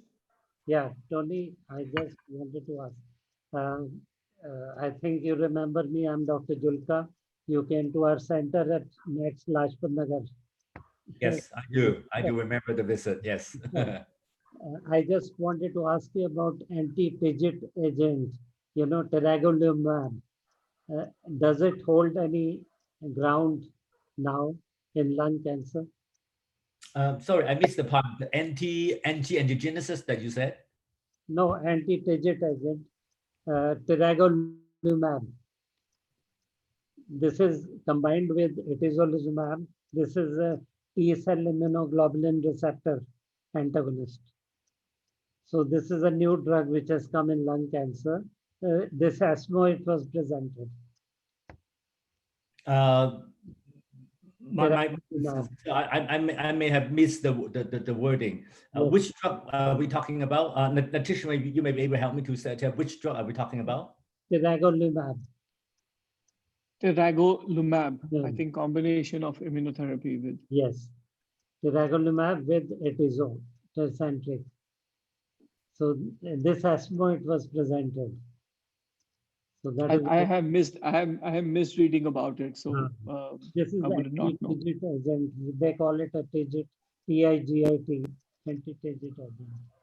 This is a new drug which has now come in lung cancer. You know, they are finding it effective now. Sorry, my ignorance. Where was this presented? The data? ESMO this is. ESMO, and the name of the drug is. Oh, sorry. The name of the drug is Tiragolumab. Tiragolumab, TIRA. I've typed it in the system.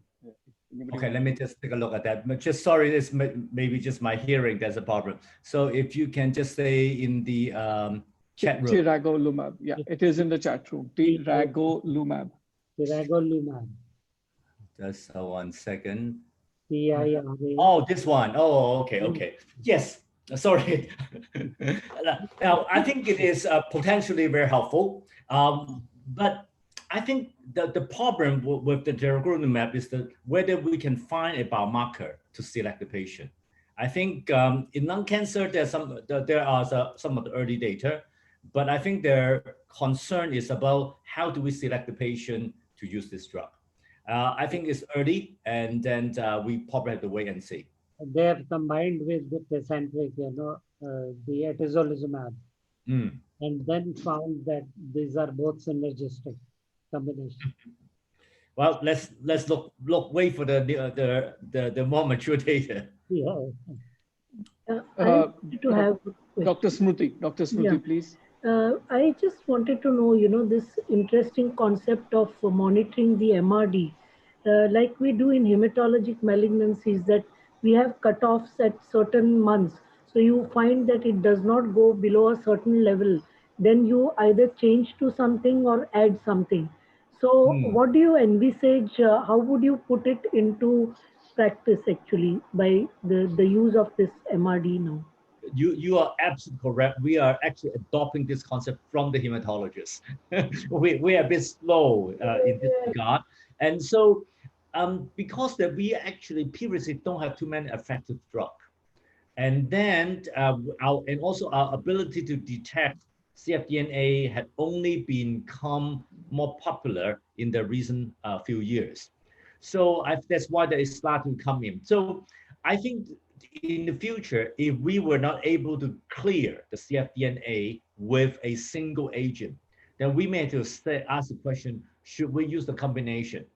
Now, for example, in lung cancer, EGFR mutation positive lung cancer, we actually had approximately 1/3 of the patient had multiple co-mutation, including TP53, including other uncommon mutation. So those are the patients are actually associated with the worst prognosis. So the question is that if we do have that, should we, are those the patients we should adopt the combination therapy idea, like even combined with chemotherapy TKI that the Indian had done a study that should demonstrate the improvement. So I think the idea of adding chemotherapy to the TKI is reasonable, but I think we have to ask the question, who are the patients we should add the chemotherapy to? Because you have some patients who are on single agent have done extremely well for a long time, and you don't want to burden them with chemotherapy. But then there are patients who don't do too well with single agent TKI, so those may be the patient you should add chemotherapy. And so how are we going to select them? And I certainly think that monitoring may be one way. Dr. Bhattacharya. Thank you. Hi, Tony. Hi. Good to see you. And good to see you again. Yeah, I'm sure in 2025 you're not giving up treating lung cancers. I'm sure you're not going back to cooking off to modeling at that time. Tony, there are a couple of things. One is, since you brought it up, the use of chemotherapy with TKI combined. Don't you think that this is a place where deep sequencing or deep genomic studies might tell us who are the patients, which you rightly said would be the part? So some light on that one. And the second thing I would like to know a bit more, where does Ikotinib and Afatinib stand today? Okay. All right, let's go for the first question first. First of all, let's define the deep sequencing. Deep sequencing got two meanings. One is actually deep sequencing of more gene, like the whole exome sequencing. The other one is deep sequencing, is the number of cycles that you do in the sequencing. So you increase the sensitivity to look for the minute amount of the DNA in the plasma. So if you do the deep sequencing in a way of the quantity, meaning that you try to look for a small quantity, we have asked the question is that how deep does it have a meaning? Meaning that if you get very minute amount of other DNA that you normally cannot detect, but would that really have a clinical implication? I think that is a little bit challenging. Now, but on the other hand, if you use just a regular sequencing and then on the gene panel and you see additional gene, that means that there must be quite an abundance of those DNA, and then which may have been more relevance. So I don't have an absolute answer for you. I think that we really have to do study before we can decide what is your criteria of deep sequencing before that we can have a clinical meaningful information. So your second question is dacomitinib versus? Ikotinib. Ikotinib and apatinib. Apatinib. Okay. Oh, you mean the apatinib, meaning the afatinib, you mean the two drugs? Okay, so the two second generation TKI, right? So afatinib, dacomitinib, I think molecularly they're actually quite similar. I think there's a two things that is different in a way, or is a bit of the pharmacokinetic and also the clinical trial data. So, you know, if you look at the molecule, if you put side by side, they actually, you know, have great similarity. There's a couple part that is different. And so if you look in the toxicity profile, they're actually similar.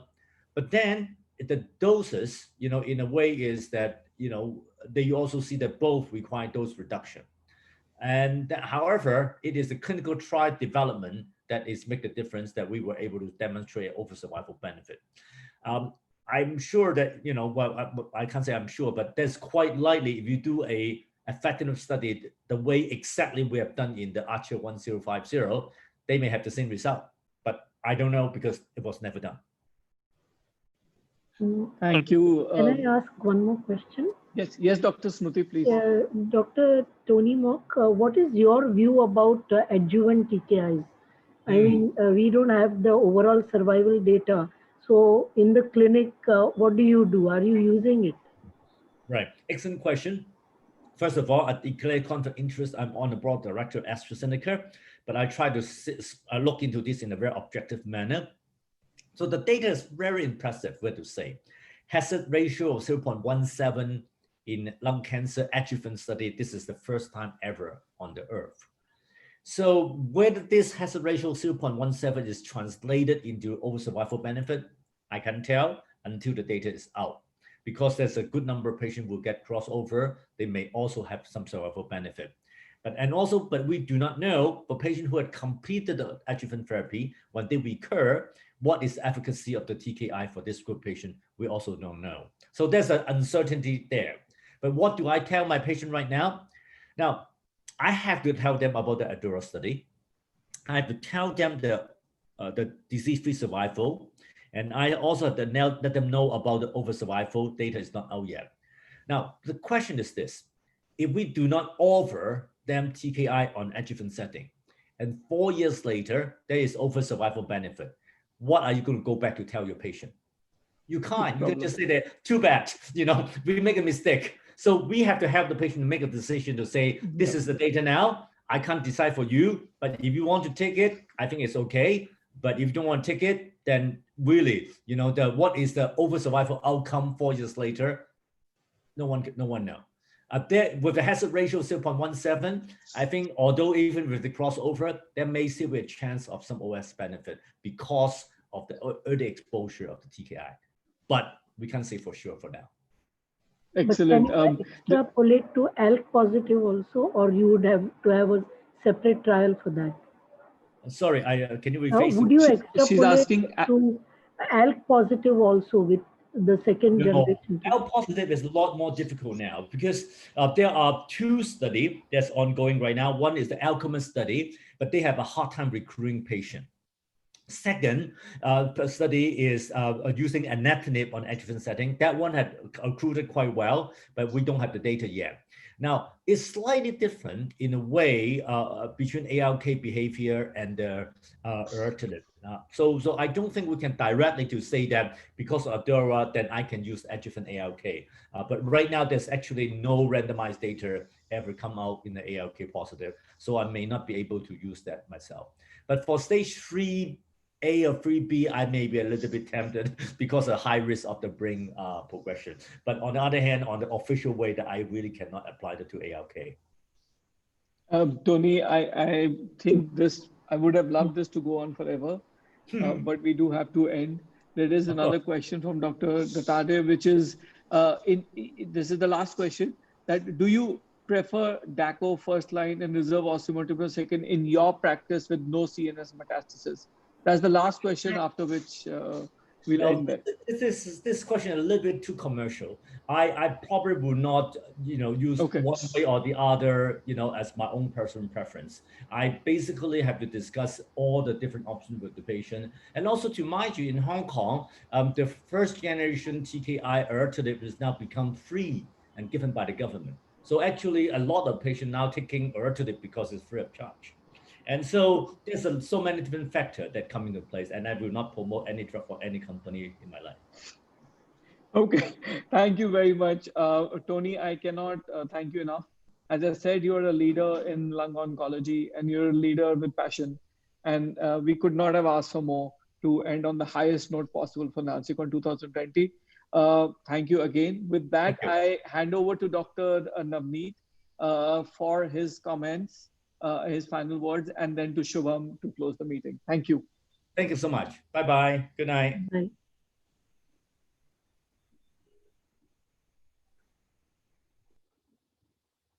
Dr. Navneet? Okay, sorry, Mike. So at the end, I'd like to just thank profusely Dr. Nitesh, Dr. Harith, Dr. Shubham, and all the team for doing an excellent job. I believe the scientific content this time was better than any of the previous ones, and it will be difficult to surpass this. And I really hope the standard which has been set by all of you continues to be maintained in the future conferences. And thank you once again. Thank you, sir. Sir, do you want to announce the next one? I couldn't get Prashant online because I think he's in some duty. So do you want to make an announcement for the next one? Yeah, so the next one will, as decided, will be at JIPMER in next year, and Dr. Prashant Penumadu, I hope I got his name correct. Yes, yeah, so he's also a surgeon like you, right? So he'll be the host for the next year, and we'll obviously have to wait for all of the situation to normalize before any further decision can be taken regarding time and what format and all that, I think. Thank you. Okay. Thank you, sir. Dr. Behra, sir, last comment, sir. I must thank profusely Dr. Harith, Dr. Shubham, and your team for nicely organizing this conference. It's a virtual conference. It is, I should say, this is perhaps the best amongst all the 10 we have done so far. I think the basic purpose, as I had opined during the inaugural session, is the idea was to bringing together all the people involved in lung cancer management, be it the surgeon, be it the pulmonologist, be it the medical oncologist, radiation oncologist, the researchers. So that was the basic philosophy behind the formation of Indian Society for Study of Lung Cancer. And then the second aspect is to update people. I think you have done a tremendous job, lot of hard work, bringing together everybody, not only from this country, it is also all the top guys in the field of lung cancer. We used to hear them in the international society meetings and many other meetings, and they are brought here, and then many of our members and other participants, they are benefited from that, and that is the basic goal of ISSLC. These CMEs, meetings, lectures, they go on, but when we bringing everybody into one platform, I think that was the basic idea of ISLC, and I'm sure this has given a big push, I should say, and a great push and a big push. And I'm sure all of you here, now you are a very active team. Now from Marx with Dr. Harit, Shubham, and others, I'm sure will give a big push.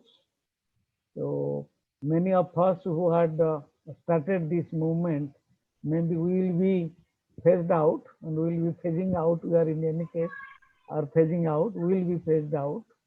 So this is the society does not wait for any person or any individual. As it is said, the show must go on and the show will go on. So that is what. And again, I thank on behalf of the society, on behalf of the association. It's a great job you have done. And then the other reservation about the virtual platform. Actually, in fact, I should say that is the best one rather than the physical ones. So, and that is very nicely organized. Thank you very much, Dr. Harit and so on. Thank you, sir. Thank you. Thank you. I think I must thank ISSLC for giving us this opportunity. We got this conference. We actually voluntarily opted for this conference in 2018 in Patna. And I remember the executive committee meeting where I raised my hand and took this conference. And we never thought that we will be doing it in a virtual platform, but we wanted to do it at the same level, with the same intensity, with the same faculty, with the same passion that we have done this virtual conference. You will not believe, sir, we had the same faculty in mind when we were planning to do an in-person conference, and we are so fortunate, I would say, that we were able to gather such a galaxy of stars. If I were to summarize it, we have actually seen how the next 5 years are going to be. You know, we had Dr. Diago talking us about how we can reduce the invasiveness of lung cancer. We had Dr. John Conover telling us about how SBRT and SRS is going to change the management. And today we had Dr. Tony Mock taking us through the next 5 years, what to expect. And I'm sure that these ways that they have shown will direct all of us to do better. You know, we also had people like Dr. Kumar Prabhas telling us the practical difficulties that we had. So last Sunday, a week back, we had sir talking about how he's managing to make a patient get the best treatment available. And yesterday we had Vivek talking about how he managed to get drugs arranged for. Also, all these are challenges which is in front of us as a community of lung oncologists. I will not say medical oncologists, radiation oncologists, but thoracic oncologists, which we face day in and day out. And as a society, I think ISLC has taken the lead to solve this, and conferences like this will only strengthen the fold, will increase the number of members, will increase our own interaction, and probably will end up better than we are. So there's a big thank you from the organizing team, sir. Myself, Dr. Nitesh, Dr. Sajjan, Dr. Charu, Dr. Shubham Jain, Dr. Minu Walia, Dr. Gopal Sharma, Dr. Harit, Dr. Wasim. So a lot of people are behind all of this, sir. We spent a lot of time, and we are happy that we have been able to get an outcome which is, you know, visually pleasing, mentally appeasing, challenging our standards, and we hope to carry forward. And I'm sure that I can assure you that Prashant is going to do no less job, although Prashant is not here, but I have known Prashant for more than 7 years now. So I'm very sure Prashant will do an equally good job, however it's going to be virtual or format. I also want to thank, sir, our 3 pharmaceuticals companies, Roche, Pfizer Oncology, AstraZeneca, which actually raised their hands and told us that, you know, you try to do the best thing which is possible, and we will come on board with you. I must thank Dr. Nitesh, Dr. Sajjan, Dr. Minu Walia, Dr. Gopal Sharma, who actually arranged all this for us. Although, yes, our budgetary requirements were much less than what we had thought it would be at the beginning of this year, but we are still happy that we were able to get what we did. Also, I would want to thank, sir, our back-end team, the event organizer. I would just name a few because they are the people who have been up with us doing all this for us, in particularly Sonali, Zia, Balbir, Anuj, and there are a lot of people, Mr. Girish, who have actually, we have had heated discussions. We wanted so many changes in the platform, you know, to mirror it as an actual conference, and we managed to do them. And I'm sure now I know what other further changes need to be done to make it even better. So I'm sure this is an evolving concept, and we will continue to do better. So thank you so much. Thank you everybody for joining in. I hope we were able to make a dent in the field of thoracic oncology, and we will continue to hammer that space till we are able to create actual, not a dent, but a bend in the, we are going to actually flatten the curve. We are going to actually make a change, and we are all going to hold hands together. I thank all the 90 people who submitted their abstracts, came forward. You will not believe, sir, I still have 5 people who are telling me that they wanted to submit their abstracts and they were better than what we selected, but I'm sure we'll do a better job next time. So thank you, sir, everybody. Thank you. Good night. This website is going to be live for another 3-4 days. So anybody who wants to see archives of these videos, they will be available. Posters are available. We'll soon be uploading the videos of these talks that we have on YouTube channel, which is the Cancer Winning channel, which is available. So anybody who wants to look into this content are more than welcome to come back, and I'm sure everybody is ready to collaborate and work better. Thank you, everybody. Thank you. Good night. Good night. Thank you. Thank you. Dr. Neet and ISSAC. Thank you. Thank you. Thank you.